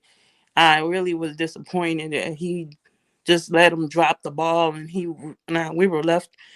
Some of the saints in Houston tried to help me to help my son, even though they were told not to help me at all, or to help. In Houston or in Michigan? Yeah, this is when we were in Michigan. Mama, how you feel really buying into and being there and giving your all and really going in with Straightway, and how they treated you after this? How does this really, how do you deal with that?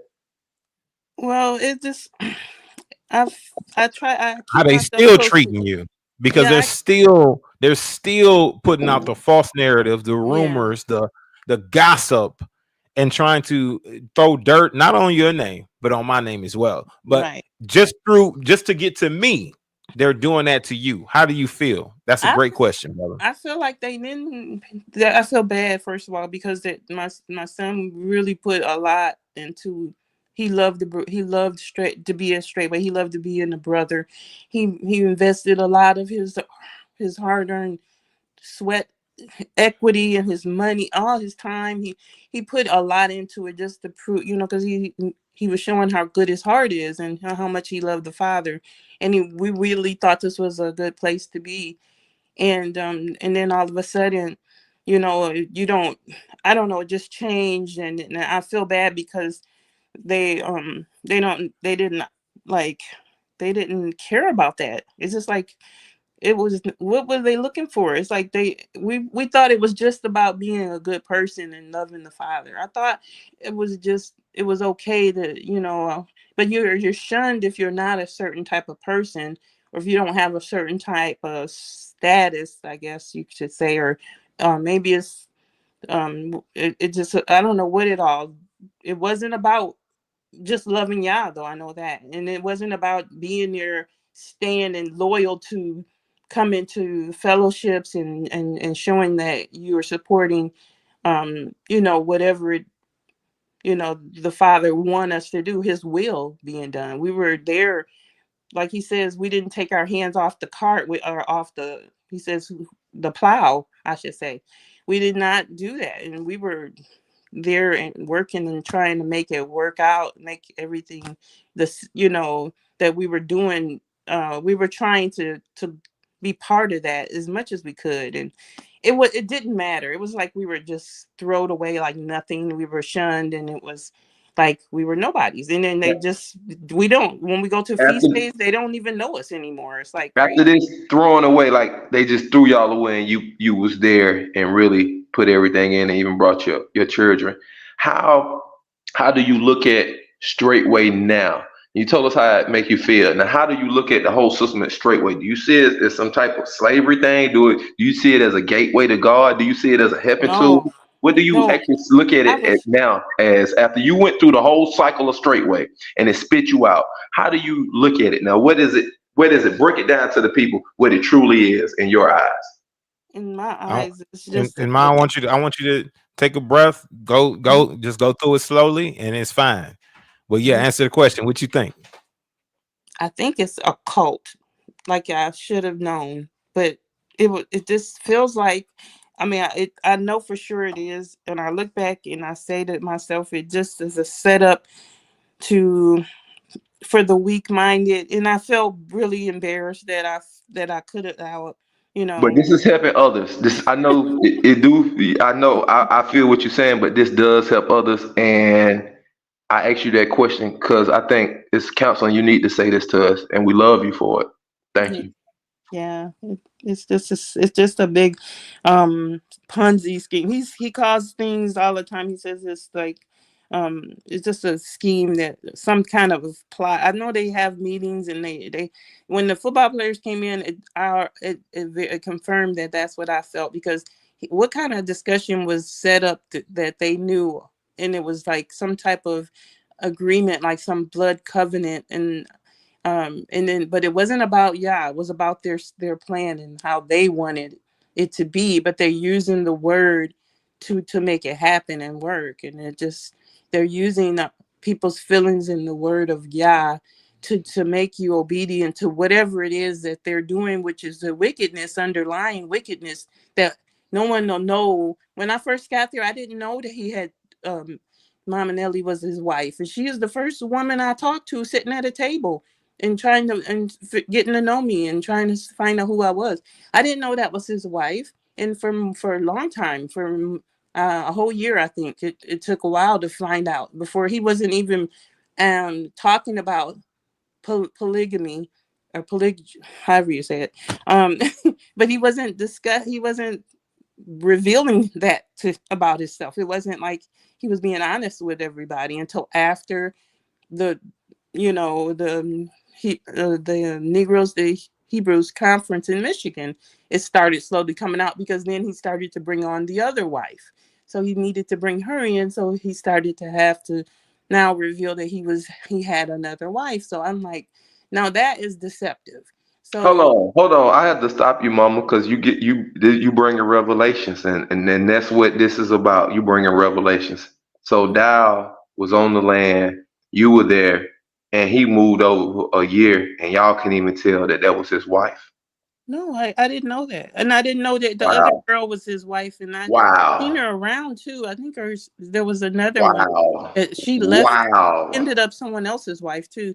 I learned all this. Wow. I'm Wow. fellowshipping with these sisters and did not know this, that was his wife too, and And so us as men, we know how women talk. So if a woman can't even tell, the other woman that's in the circle, Lord, the yeah, I deception got runs deep. The deception runs deep.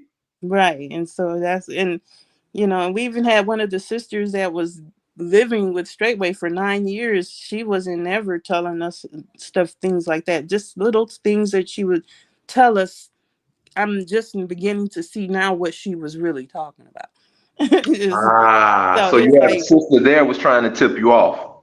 yeah, she just would tell us in a happy, way where, like, oh, we were just friends and buddies, and we were the best sisters. Her and one of the wives, Mama Nellie and Sister Heather, were best sisters, and she would just tell me little things about what little stuff they used to do and have, I was like, I didn't think nothing of it.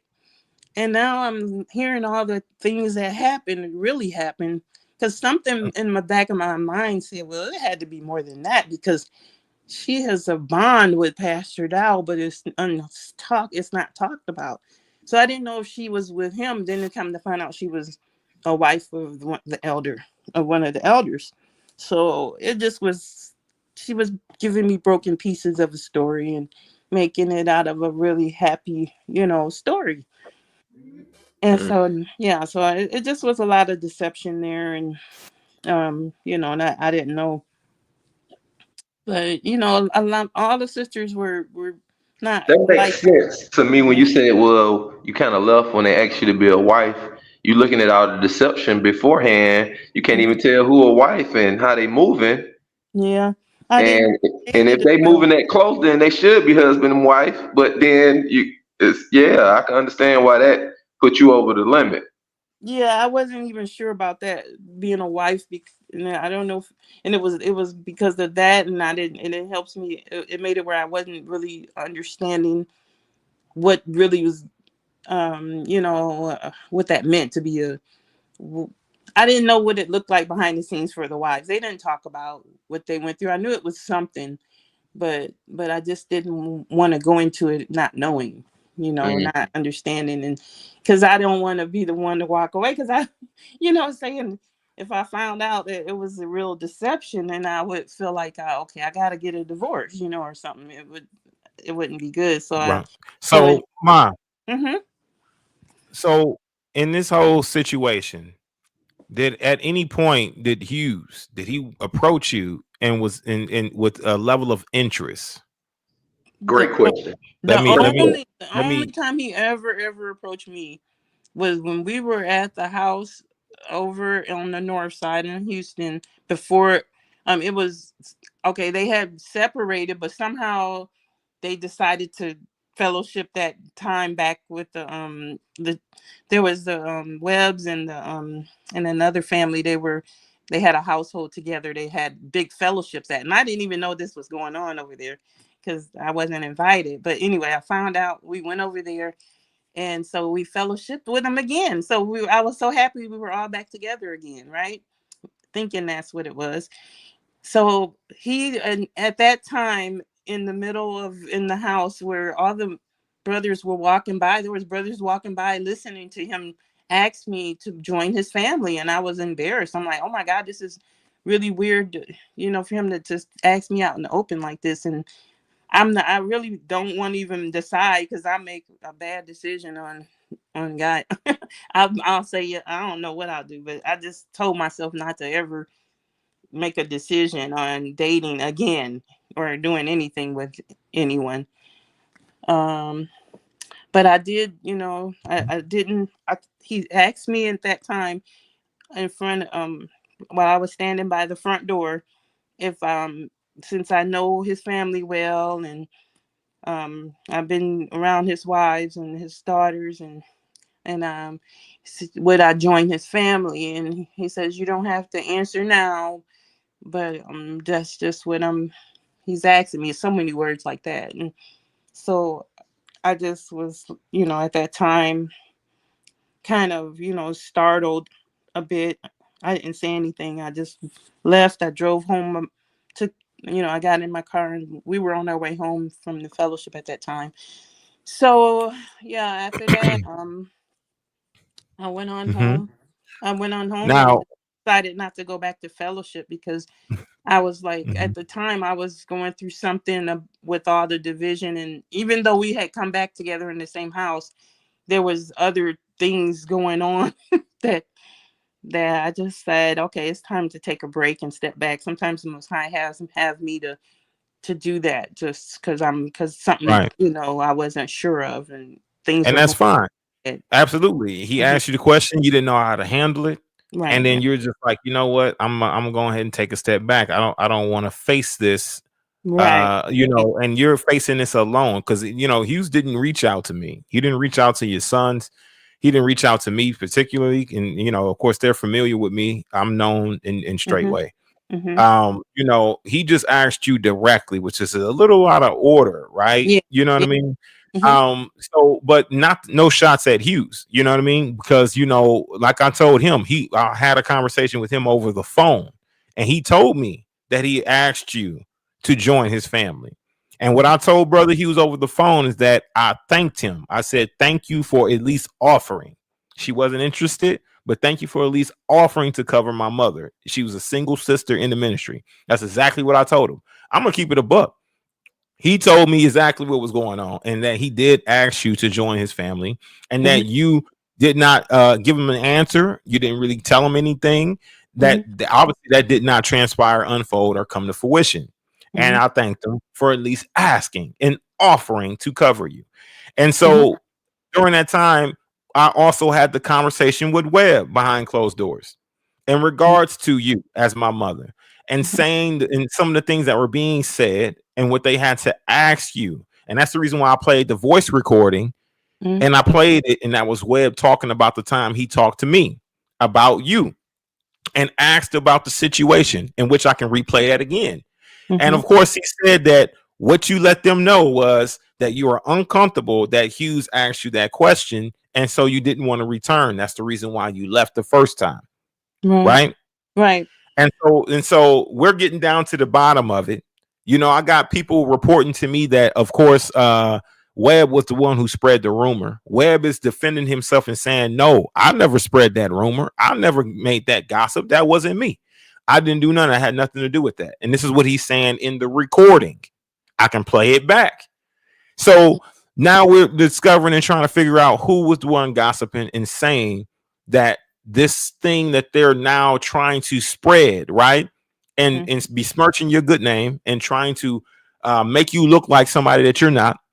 In fact, even we got Faking Gates over there with his whole ass sitting there calling you out your name, calling you all kind of derogatory slurs, on his channel, making videos about you. And he don't know anything about your life and your testimony or none of that. But you're here to speak to it now today, right? And now you're talking about it. Now the truth can be able to come out. And me personally, I've been reaching out to Hughes, even right now on this broadcast. We're going to get Hughes on the line. Hughes is going to tell the story here, and he's going to have to come and add a little bit to it. He knows what conversation we had over the phone, and he can be able to either write it or say it live in person. And I believe writing it will suffice. I will just read it out for the public. But this is going to transpire into a lot of individuals, right, who are saying things like this. A lot of these people who are trying to come for me and trying to harm my mother in order to come from me, in order to get an emotional response from me. I'm not that guy. Warsheep, you gotta, you know what I'm saying? This. You're being effective. Becker and Bell have left. You're effective. People only start coming and hating like this. Expect more of this. They're gonna start attacking other rings.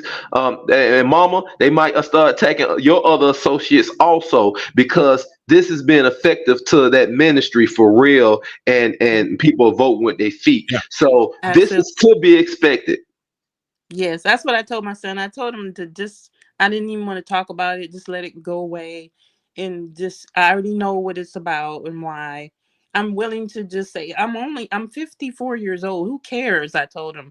I'm not even like in a place where I'm gonna be trying to look for a husband to start a family, or things like that. It's okay. I've had a good time. I had a good life, and I'm having a wonderful life again in a different way, and I'm happy. Those people can't determine who I am, and that life is over. The old life they're talking about, that woman is dead, because I'm new in Christ now. I've been reborn, and things are different in my life than it was back then. Even when I first started Straightway, it was a lot going on. He was purging me. He used the Straightway to purge me, and I'm out of there now. He's got me up out of there because I needed to see something, and I ended up seeing what I know, what the real truth looks like, a lot better now. Is that Mama? This crushes your testimony. You coming on this panel, it crushes the haters. This crushes Dowell them. And it crushes them. Why? Because it's authentic, it's genuine. It's you showing your vulnerability. It's you showing where you made had wrong discernment. You're honest about that. And you even said it made me feel. I don't even feel good telling y'all, but I had to look back and say, at what point did they got me to buy in? And you said I felt like this wasn't right because of the structure part. Yeah. So you just coming on being honest and open like that crushes all of these haters. Now what we're gonna see is less comments about this and this so-called gossip and all this. Cause see, what shuts all that down, you came and got on the panel. You sitting And on the thing you about here it is for the jury. You here for the jury. I wasn't like in the Straightway community. I was just like one of the Straightway like fellowships. You was coming this fellowship and learn. You was doing what I did. That's why I'm connecting with you. That's exactly what I did. Yeah. And then when they came to town, how that go. I bought the ticket. I went to every feast. We stayed after the feast sometime, and it felt like that was family. And then slowly it just started changing because of little stuff that what my son was going through. And it wasn't even really nothing for nobody to like change. It's like at the time they should have been being more of a family and trying to support us even more, to let us see that was the truth, that they were actually those people we saw in the beginning, and it wasn't that way. So let me ask you this, Ma. I want to, because this whole situation with the Houston Houston brothers, when we first pulled up to that park, first of all, they didn't want you to be there. Is that false or true? That is so true, and I wished I had stayed. They didn't want you to be there. But when I talked to you, I said, didn't I tell you that web will be showing up in that very spot that we were at, and that the spirit was telling me that web will be there? Was I not telling you that? Yes, and he pulled right up there, and it kind of freaked me out a bit, but yeah. Absolutely.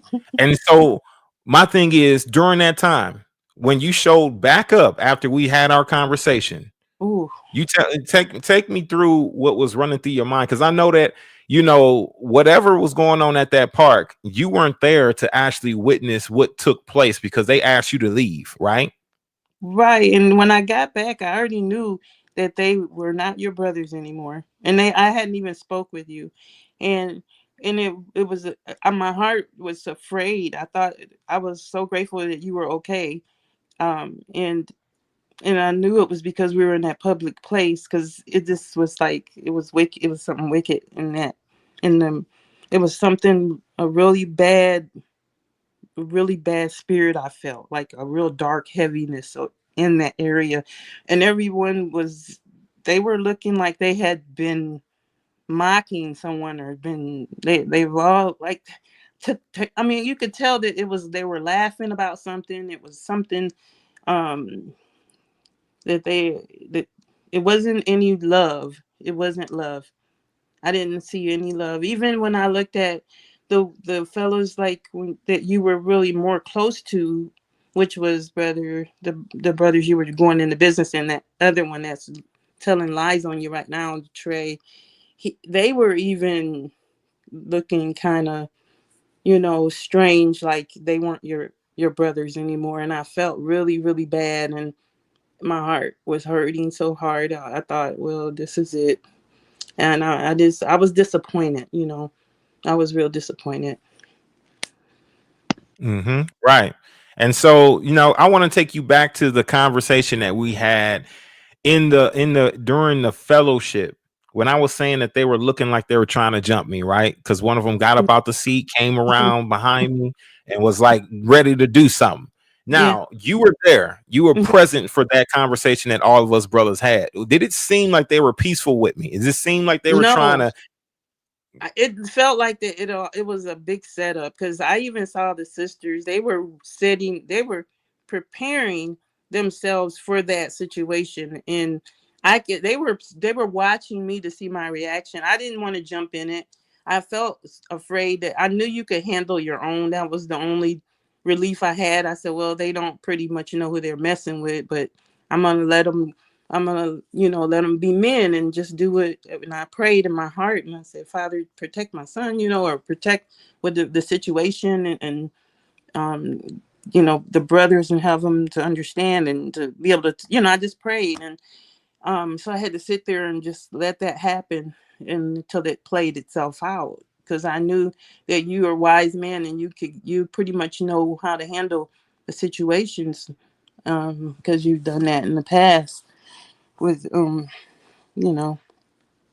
so but it's never been like this. This is the worst situation I've ever seen you had to handle before.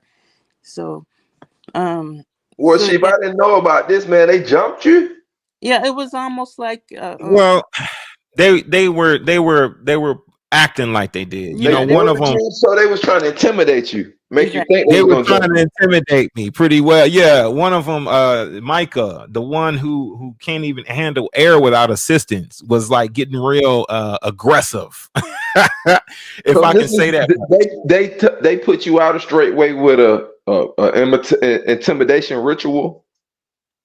No, I actually left. The second time I left, the first time. Right. And this is what they get wrong all the time. They get it mixed up because it's my testimony. The first time I was put out, this second time I actually walked away because them brothers didn't keep the book. They didn't forgive me 70 times 7 times 7, even though that I didn't have nothing to be forgiven for.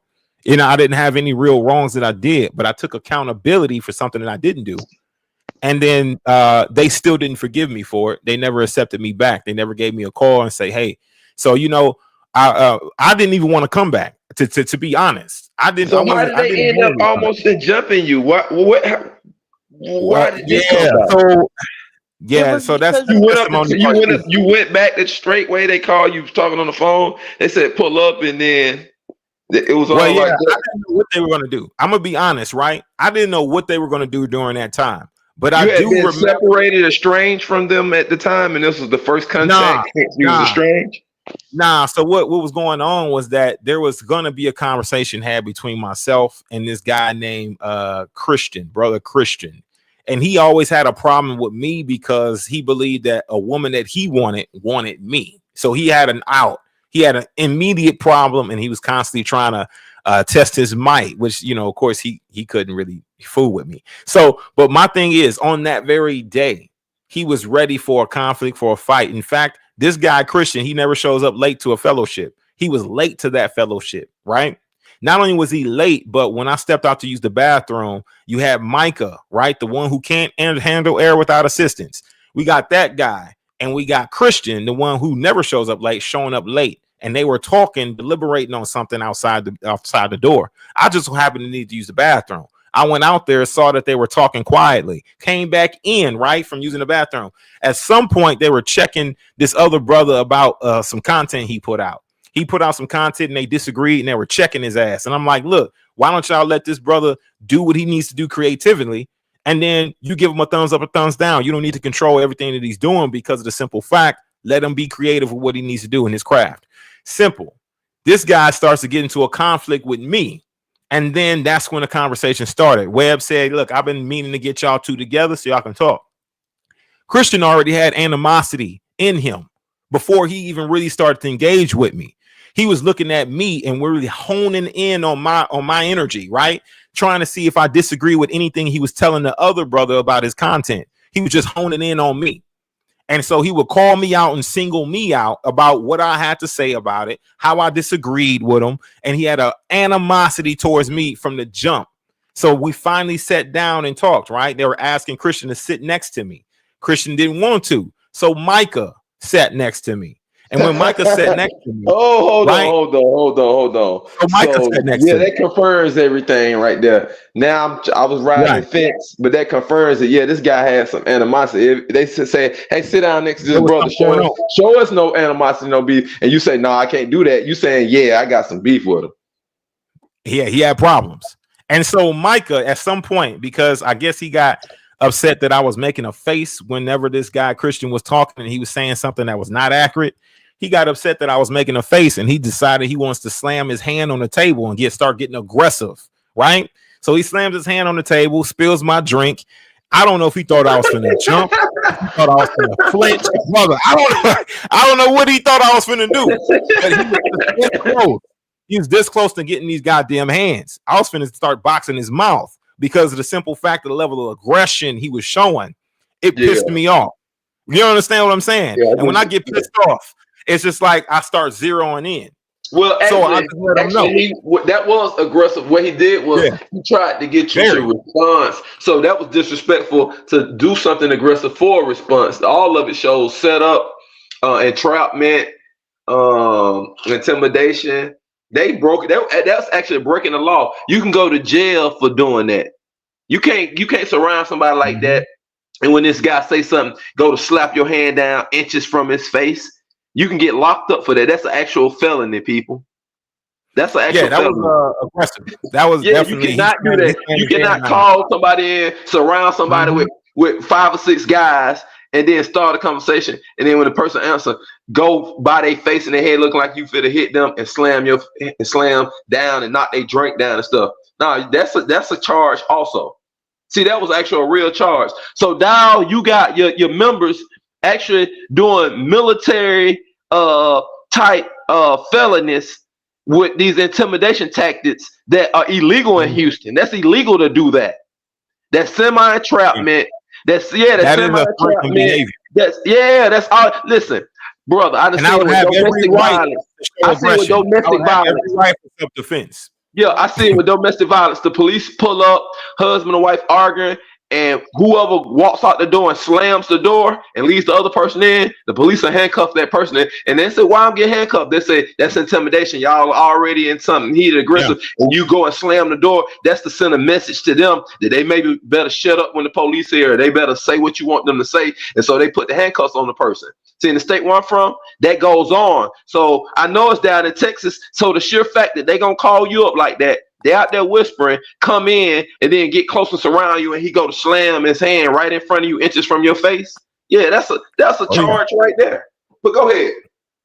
Yeah, he thought he was going to intimidate me. He thought he was going to, I guess, expose some sort of coward in me. And when he saw that he didn't get that reaction, in fact, he got a completely opposite response.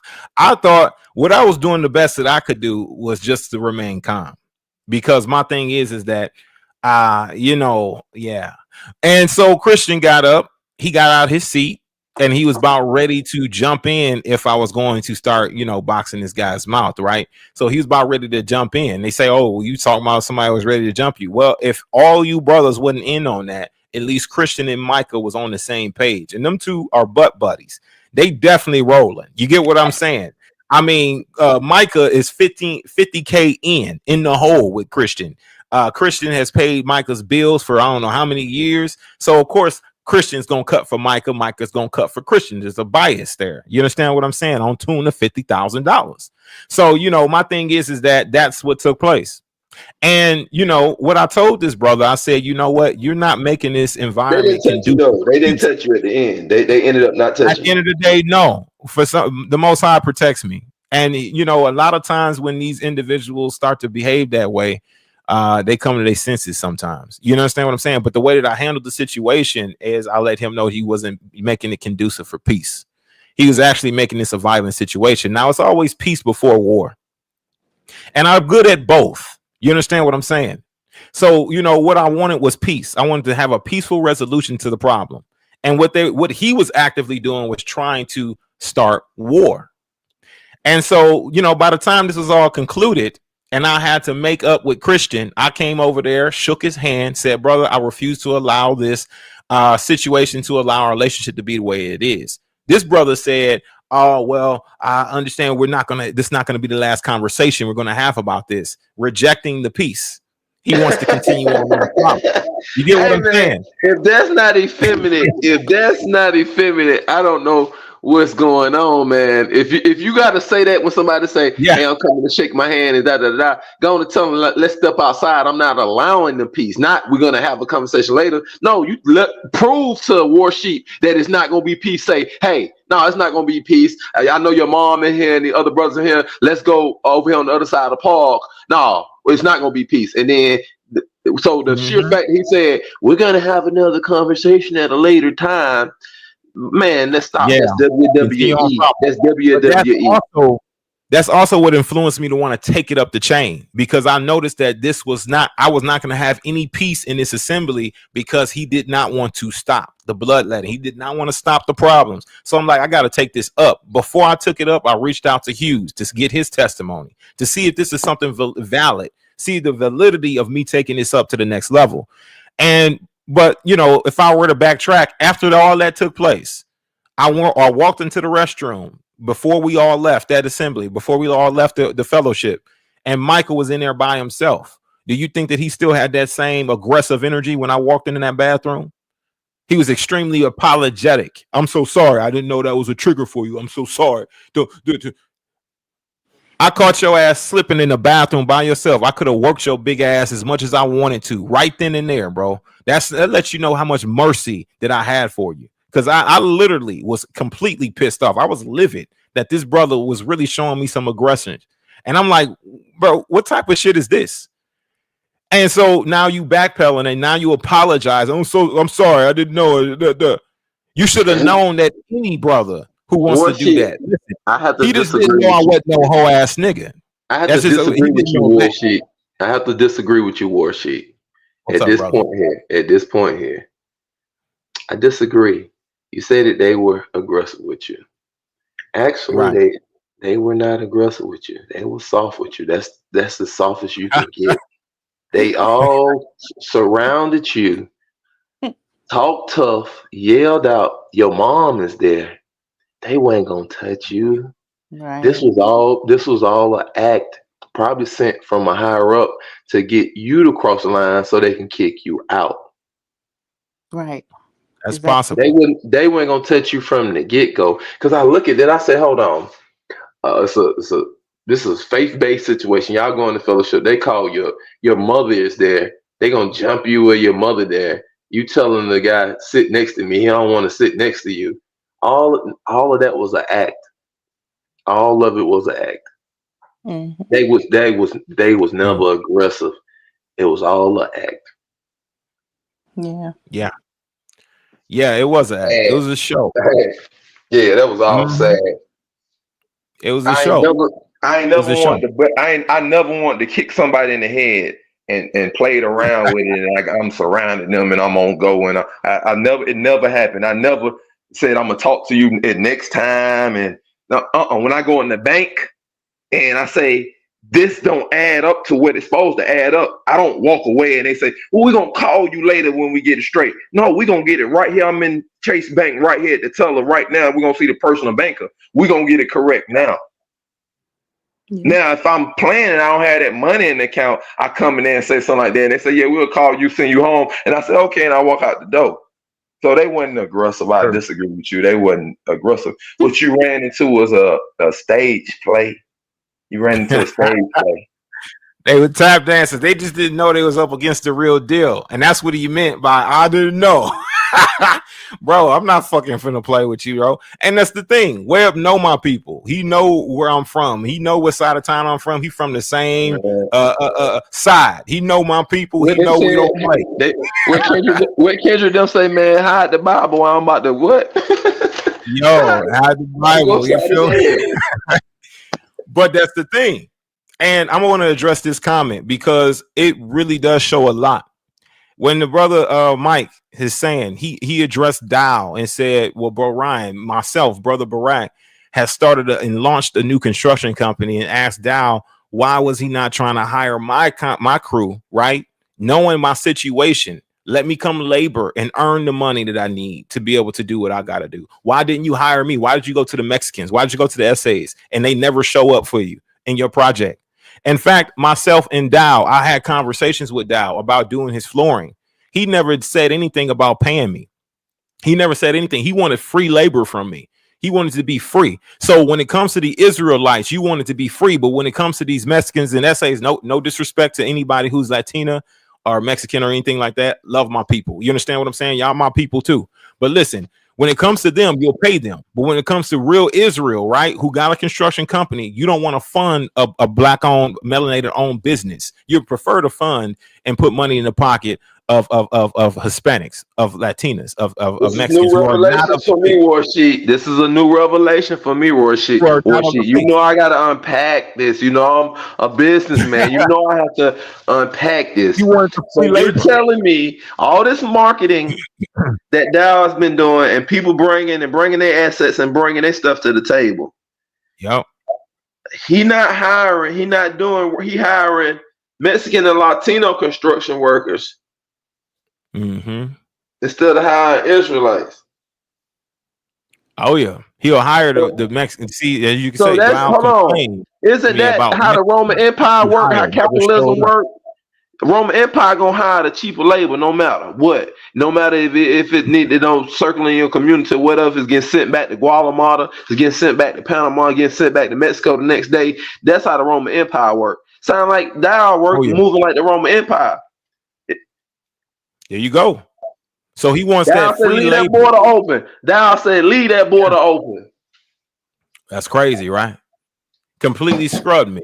Didn't even try to didn't try to help me at all. Not even with labor. He knew I had a crew. He knew I had all that. And still didn't offer me a dime or a penny or a cent to be able to line my pockets with a little something so I can be able to get up on my feet. Didn't ask to fund nothing. He saw my work. He knew I did good work. I think he was intimidated by me as a man, period. You understand what I'm saying? I think he was intimidated by the things that I know, my well of knowledge, that I know a lot. And not only that I was younger than him, right? Obviously, and better looking, as he continues to point out on his channel how good looking I am. Hey, I peeped that. Dowell, Woodrow, this yoga. I know you watching.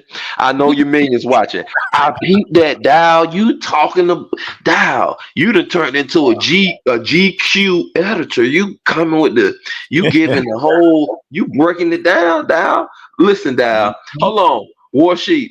Since Dowell, talking about, your image and everything right now, he basically saying he like you modeling for him. He like how you like how you Boy got a little, he's too obsessed. Why are you so obsessed with me? Listen. I know his wives are saying you calling out Warsheep name like Geno Jennings and Rufus. Lord, like, wow. I know they gonna be like, he gonna beef with the whole world. He gonna beef with the whole world until it's no more members. And then what he's gonna do is he's gonna devour the family. That's coming next. They did him wrong. These women set me up. See, when Belker and Bell gone, couple more gonna leave, then it's gonna be these women set me up. That's gonna be his story. These women set me up. These women set me up. Y'all watch this now. Dowell gonna be saying, what is this? July 6th, 2025. Belker and Bell already left. Things done really went left. At the end of it, Dowell gonna turn on the wives and said that the wives set him up when it all come down ugly. He gonna say the wives set him up. Cause he done ran it, all the foundation gonna be gone. He can't blame none of them.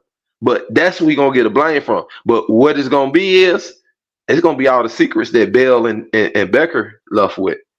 All the cover-ups. All of that. Yeah. I'm looking forward to them coming out. And we got all more interviews. All the Masonic stuff, all the fist, not always fully raised, but the fist at the chest, all the Masonic stuff.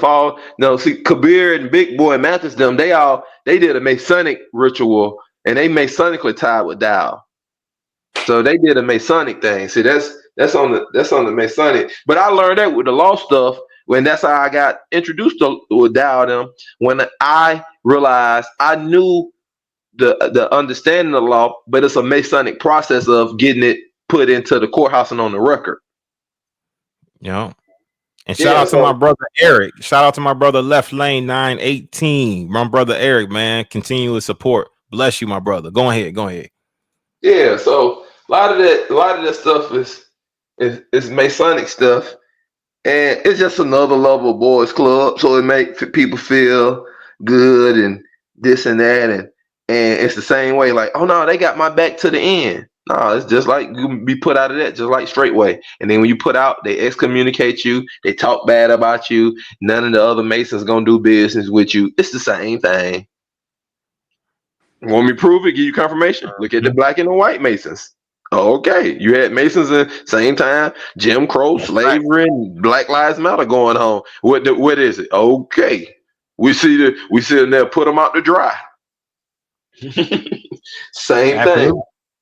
That's what's going on really with Woodrow.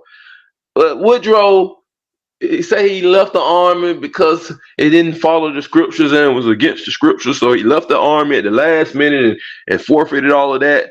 Then you get out, you get into the thing with this guy RJ Stair, Mason, all kinds of shit. Then you're in the Masonic order, so you just leave one order for the same order of the Roman Empire.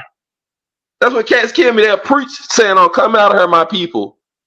Take the money that people give them and go deposit that money into the Roman Empire bank." And then but preach they coming out of her. Ain't came out of nothing. Now they went more inner when the NFL players came. Now he all the way inner and he laying up in her. Now he got lawsuits against Elder Rufus through her. You see how hypocritical Pastor Dowell's actions are? See, I can talk facts. I ain't made up nothing. And I've been on here a couple times. Nobody can say Yoga made up nothing. I said something funny, but I ain't made up nothing. So you tell me when I start lying. So he's actually more in bed with the Roman Empire. He more entwined. He got a lawsuit coming. Right. That lawsuit ain't coming from y'all. That lawsuit coming from, it's gonna come from a courthouse, from a bank. Or he gonna pay out, or he gonna get paid. And he dealing with Elder Rufus, Pastor Rufus, he gonna pay out. So all his actions, Pastor Dowell, you are enemy of your own message. Your actions are enemy of your message. Now tell me when I'm lying. That's facts. Yeah. And so I know that we left off, and of course she's witnessing these guys doing what they're doing. A lot of what took place in Houston, a lot of what took place in Michigan, she definitely was a witness to. A lot of it she's seen firsthand. My mother did. And a lot of this stuff is just based on pure testimony. I don't need to, I can retell the whole story from start to finish where it took place in Houston all over again. And I don't need no scripts. I don't need nothing. I can go 5 hours and tell that testimony all over again because the facts are the facts. Now, one thing that I want to do is, Mother, if you got anything else, is there anything else you want to touch on? And my brother Yogi, you dropped out. Bless you, my brother, for popping in and blessing the channel. Once again, it's always a joy having you here.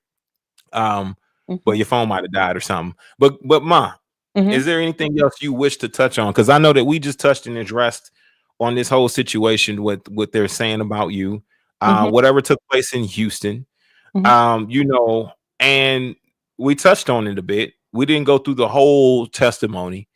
And we didn't go through the whole thing. And do you remember what you would be telling me, like during the times I was in conflict with a lot of these brothers, right? Because it wasn't the sisters that I had a problem with. I had an issue with the brothers. And I know this guy, this dusty guy, Trey Moore, keeps saying that I had an issue because I guess it wasn't going to work out for me, that Justin's sister wasn't interested or whatever they were saying. Can you tell me a little bit more about that situation when it comes to brother Justin's sister and myself, did it seem like it was a definitive no? Does it seem like that there was like a absolute no? What do you think? Coming from what outside looking into that whole thing.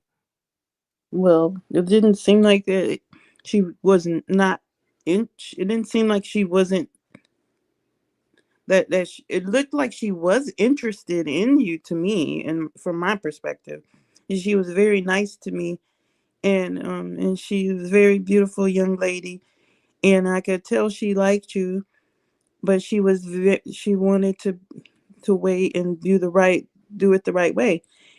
And then when I heard about the brother Christian liking her, I thought to myself, at that young age, I remember back when I was that young, I would never want. I don't think I'd want to be with that older guy like that. But hey, I mean, you never know. I don't know. It didn't seem like she had that kind of interest in that. But to me, it just, I could tell. But she never said it out of her mouth if she was interested. But just going by, how I could just tell. That's how my observation basically just told me that's what it was. And I made her, she wanted to spend time with me, and I to show her how to do a crochet, and I ended up, doing things like that with her, to get to know her. She's very nice, and I just, that's all. Just so it wasn't like, oh, definitive no. So like, did it have any part to play outside of the fact that Christian kept a vendetta towards me because he felt like he was losing his chances of being with this young lady? Besides that, did I ever have really an issue or problem with saying, oh man, she don't want to be with me? No. Let me leave. Now I want you to be honest in my interactions with these brothers and how much conflict I was getting in with them. Were you not telling me to chill? I did. I just thought I did say that. Of course, I'm always trying to calm you down and make you look the other way, but you've got this warrior spirit about you. So when you know that you're standing on truth, you can't be stopped. So I just have to, pray. And you just going along for the ride. Y'all had to hear it firsthand from my mother that she telling me to stop, to chill out. Hey, chill. Just but it's when I see the level of wickedness coming from people, it's like it's just like I'm sorry, it's relentless. Like she said, it's like it's just a warrior spirit. It's a call to honor. Yeah, if you hadn't pressed the issue on the wickedness or whatever that was going on, I wouldn't have saw it, because it was just. I would have been convinced that it would have been covered up so fast, but you doing that showed me how wicked it really was, because of how they're just drawing a different narrative on what you were bringing out. What they were trying to do was flip it over to what you didn't do right, and then all of a sudden the whole rebuke was about you coming at the brothers the wrong way. And it's all about, okay, what about all this wickedness that he's trying to address that shouldn't be, that never came back up again after you didn't do something the right way. And then the brothers were all ganging up on you at the park with that meeting they had that they taped, and they made sure that they quieted you up somehow, because they did not want to change whatever system they had going, whatever was going on. But whatever you saw, it pretty much was interrupting something. So I think that's what it was about. It was about the, not wanting to change whatever it is, the wickedness that you were seeing in them, and just by little things like that you were saying that they shouldn't be doing, and maybe we should be doing it this way, or and nobody wants to hear that, and then they just try to cover it up by doing, saying that the way you acted. It's basically all about now what you're about, your character, and then they start to make sure that is with the whole story. I don't want to say story, but what the conflict is about or the issue is about. It turned into the issue turned into you instead of what you were trying to say and what you were trying to address. I became the problem for Yeah. exposing the problems. Yes, sir. That's what I saw, and I was I like, mean, and that's the thing, though, right? Because I can come up here and shout it till I'm blue in the face, but when people testify to the facts of it, when I have recordings and audio where one of them brothers, Big Vic, who wasn't involved in none of this, okay, here's what I'm saying, and after at the end of the recording says, I listen to what you saying, bro, Ryan, and I just want to say that you see well. You know what I'm saying? Yeah. And discerning everything that took place, I got proof and evidence of all of that. But yet still, as you see in this comment over here by this dusty ass Negro, Trey Moore, he's saying that I'm lying. He's saying all of this, that, and the third. And you hear what I'm saying compared to what an eyewitness is. She's saying, my mother's saying the same thing. And it's like, it's exactly what she said. She even let y'all know that she was telling me to chill out. You understand what I'm saying? She wasn't in agreement with everything that was going on. Even in my position, she disagreed with the way I was handling it, but she knows that, of course, she can't stop me from handling it like that. Sometimes it just got to happen, you know? But the thing is that nothing but lies has come forth. And I would love to see more, right, of an apology, of repentance, because I'm going to bring more receipts. I'm going to press and put pressure on the individuals that need to speak up, even if it is typing or writing the testimony in regards to this situation, to make them look even more less credible, even more like fools and like real sinners that they are, of false accusers, false witnesses, and they need to repent immediately. You understand what I'm saying? Last this effort. Continuing on with the rhetoric, the same conversation, the BS. I ain't got no time to sit here and just lie to folks. You feel what I'm saying? Only thing that I want to bring is truth. I don't got no time to lie. I'm not lying to you. I ain't got time to lie to you. Ain't got time to lie to none of y'all. You understand what I'm saying? And so, is there anything else you want to add on to that? Because we listen, we definitely busting some ceilings. We definitely are breaking some barriers, and I'm glad you decided that I asked you to come on tonight. No, only thing I want to say is that that even though I wasn't on the community and all that, I still need to heal from leaving Straightway. I still need it. I need to. It's a lot I have to redo in my mind for feeling a certain kind of way. You know, as a woman, as a sister, as an older woman, even, because that is not a good thing to be in Straightway. It's like you're not. An older woman they don't care about that, in there. So I had to kind of like, I had to pray and get the most and be, get close to the Most High and ask Him to restore my mind and my soul and my fragmented soul parts that were just hurt over things that. So yeah, I had to go through some stuff too. So I can imagine people who have been there for a while. I don't know. I'm just saying. I just wanted people to know if you go, there are things that I had to to heal from. So right. And I'm still I think I still am healing from things. It's layers of it. Right. And then this right here is giving more of an opportunity to not allow that healing to come forth, because people tell lies all the time. You know what I'm saying? And then for somebody to perpetuate the evil, perpetuate the lies, and then come out and slur you and use derogatory slurs about a woman who they don't even know, who never disrespected them, who's never done nothing to them. Yeah, I don't understand why I'm so interested in to tell or to make me into this person that I know it's probably because of you, but he's determined really bad to tell this lie that he don't even know for sure. He don't know. He couldn't. He knows it's not true because he has no evidence.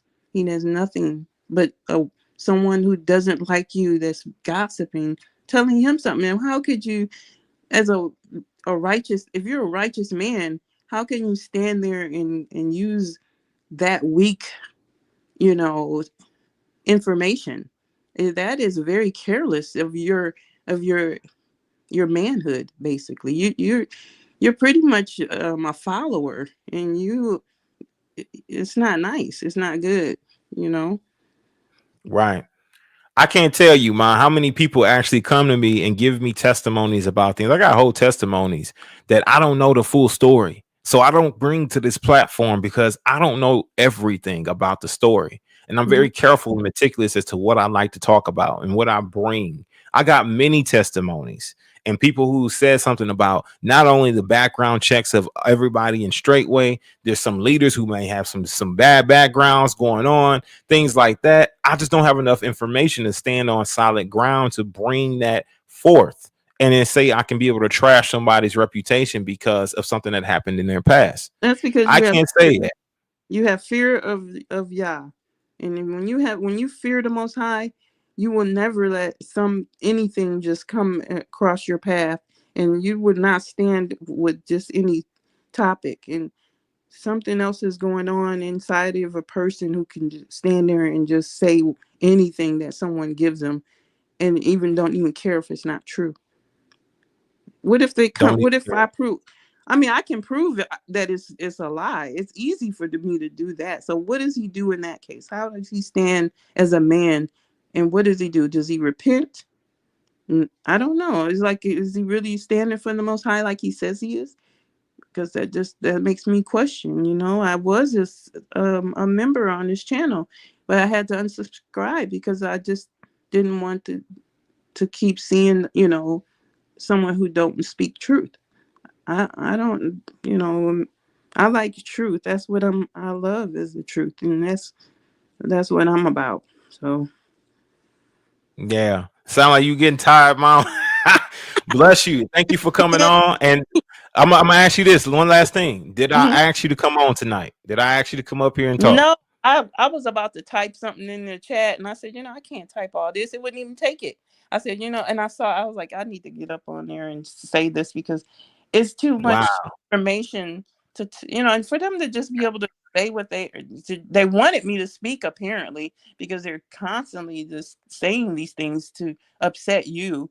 So I don't want you to just be fighting alone for what they're saying about me. I felt like I need to stand up and just speak the truth and tell you, and so that you wouldn't have to say, I don't even want you talking about this. It just doesn't matter. Why would I want my son talking about my life in that way? It's like, that's why I don't even deal with men, because not that I don't love men. I do. I'm a woman. I love men, but I keep to myself because there's too much confusion. And some of them are like this guy, this fake and that faking Gates guy. They're a lot of them are like him, and they have no respect for women, and they don't care about us as women. And we try our best to be righteous, and we try to do the best we can in life, and then always is a black man that wants to tear us down and destroy our reputation and to keep us suppressed. And we have enough of that. My mother went through it. My mother went through things, and I'm not hurt from that. I'm just saying, I'm just needing our black men to be stronger and protect our women, protect us. Don't destroy us, please. Yeah. Bless you, Mom. And I totally understand that. Mm-hmm. And in fact, that that right there is what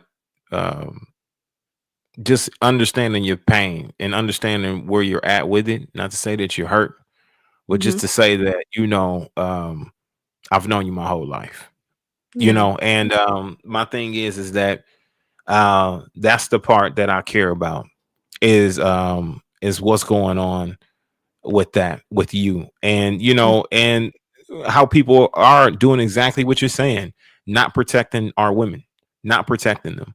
You're willing to say whatever. You're willing to use derogatory slurs and to call somebody who you don't know their testimony, you don't know where they're at currently in life. But what I'll continue to say is that when Satan tries to remind you of your past, that you need to remind him of his future. It'll be utterly destroyed. It's destruction for you, Satan. So no matter how many times you bring up my past, no matter how many times you try to throw shots and bring up my mother and whatever you feel she's done in her past, you don't have any facts or truth or evidence to support what your claims are. And you need to remember that your future is utter destruction. When you're coming for the Warsheep Podcast, we're going to come for you. It is what it is. You understand what I'm saying? And, the truth is going to come out and your credibility is going to be nothing but shot. People are going to listen to you and know that you're spewing a bunch of trash and shit out your mouth. Like, wow, where's he getting it? Where's the facts? Where's the proof? Where's the evidence? All you get from me is facts, proof, and evidence. I don't chop nothing up. This is live. I do my shows live. I don't gotta edit a video and try to make it seem like something is not.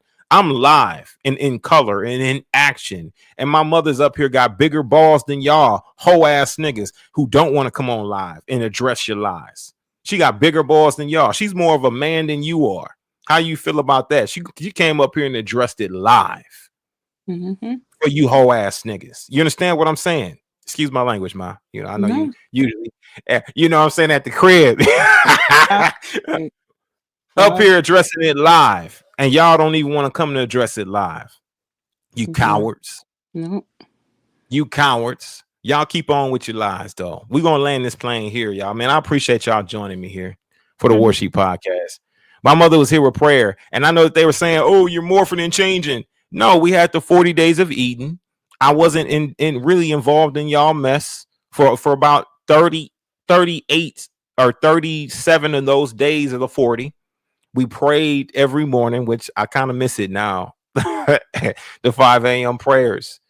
My mother and I prayed and had saints that joined us in that prayer, and we were leading prayer for the 40 days of Eden. Doing the best we can to commit to it. So, and that's the biggest thing. You know what I'm saying? So no, we committed to 40 days of Eden and praying every morning.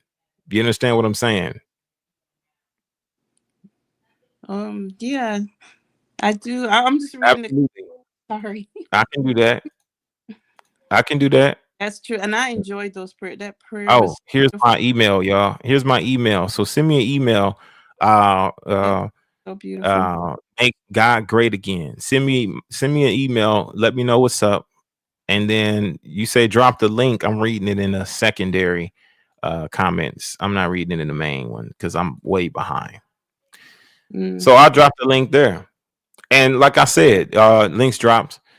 And like I said, you're willing to come up here and address the things. You're willing to come up here and talk about it, but they are too afraid.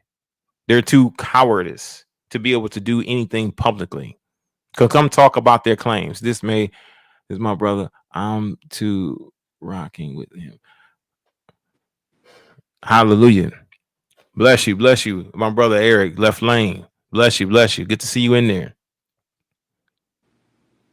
All right, hold on. Let me do it again real quick. And so it's distasteful. It's distasteful and it is dishonorable. Because don't bring up people's mothers. You know what I'm saying? I don't be talking about people's mothers and all of that and try and trash their reputation or trash them. And then the thing about it is I've never been through nothing like this before. So it was a shock here. It was like, when you're young and in high school or in middle school, whatever school, you definitely don't keep your name out of that. That's what you learn. Especially, I didn't never want, to have my name like mud like that. So I'm like going my whole life until I get this age, and it's that's right. It's ironic. It's some high school bullshit, ain't it? Yeah, it's high school. It's childish. It is. It's crazy how men can be like that, gossiping whores. Yeah. Excuse my language, Mom. And then And those men are not the ones that they're talking about. Some other man that they haven't even brought forward to claim his whatever he's saying. He's never even said that. He's never even said that even ever happened. The guy who they're talking about never even said that happened. Never even confirmed it publicly through writing. He's never even said it. They just assume it, right? And they're running off with this gossip, destroying their own salvation. And then they claim to be men of cloth, the man of the Father, people who represent Yah, and supposed to be the epitome of some righteousness. But they're running around and spreading gossip like this that you see on the screen. Mm-hmm. Continuously. Yeah. Mm-hmm. Continuously. And so I'm seeing in the chat there, Faking Gates need to tread lightly, and just stick to exposing Dowell. Yeah, because especially even with Dowell, he be getting a lot of shit wrong. Even with Dowell, he gets a lot wrong, and I gotta correct him. Somebody else has to correct him. We try our best to get him to tell the truth. We're doing the best that we can to keep him honest, and this is the reason why he made us an enemy, right? It's because we do the best to keep him honest. I posted the link twice, Sister Nadia. I'm gonna post it a third time. I'm not too sure as to why you don't see the link or whatnot. Let me see something. Yeah, I'm not too sure as to why you don't see the link. And if you don't see the link, let me take a look here real quick. Hold on a sec. Yeah, I'm not too sure as to why you don't see the link, because the link's been posted multiple times. Yeah, I'm not too sure. Okay.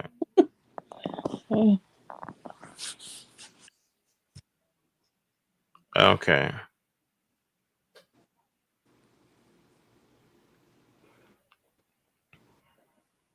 Yeah, no, you should be able to see the link.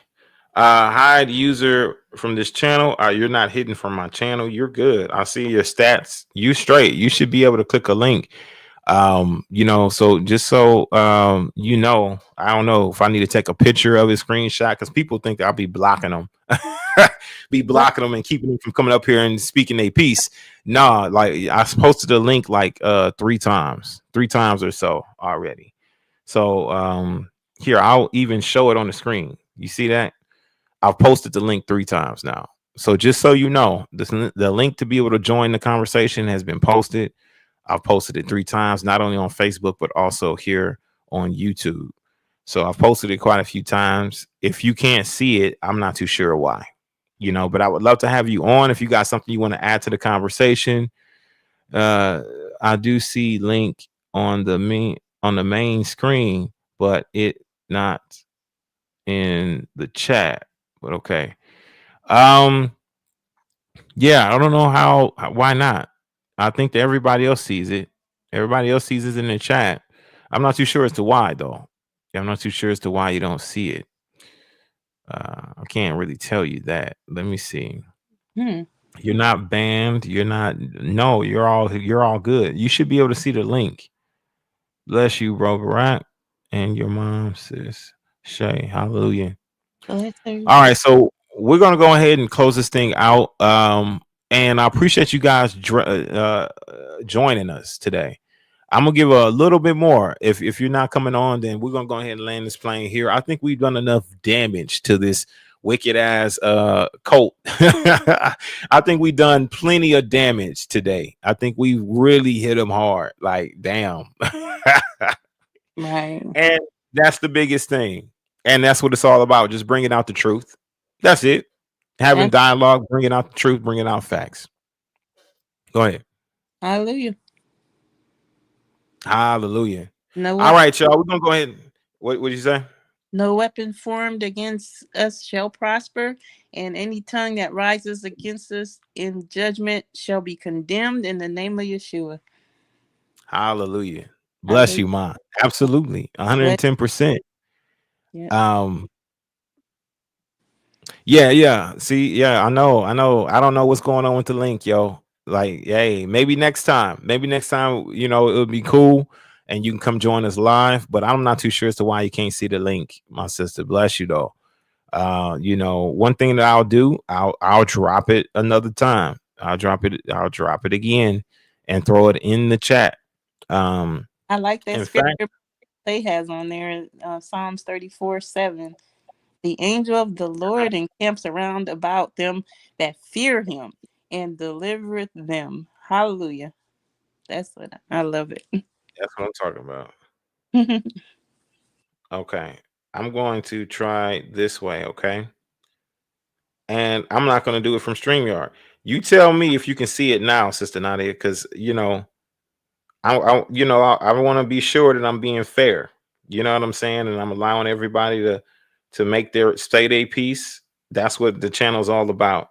And I'm gonna drop it from my phone. Now I'm gonna drop it from my phone manually. Right?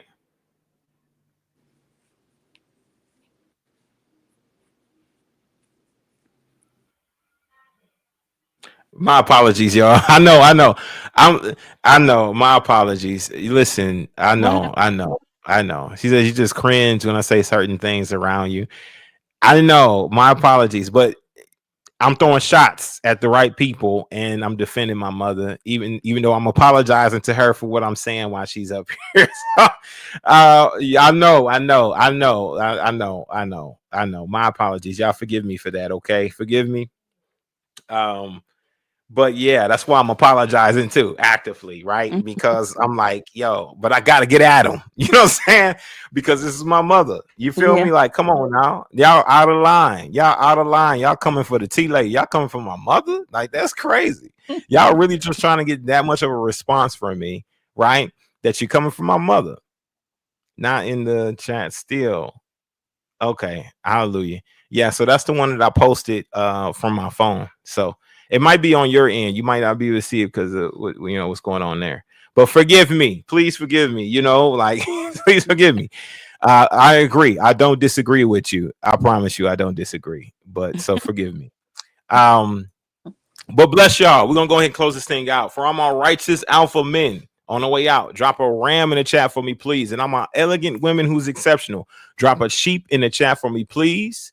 We're going to close this thing out. Don't forget to like this video, comment and subscribe, and share this with whoever needs to hear this testimony, who needs to hear this live stream.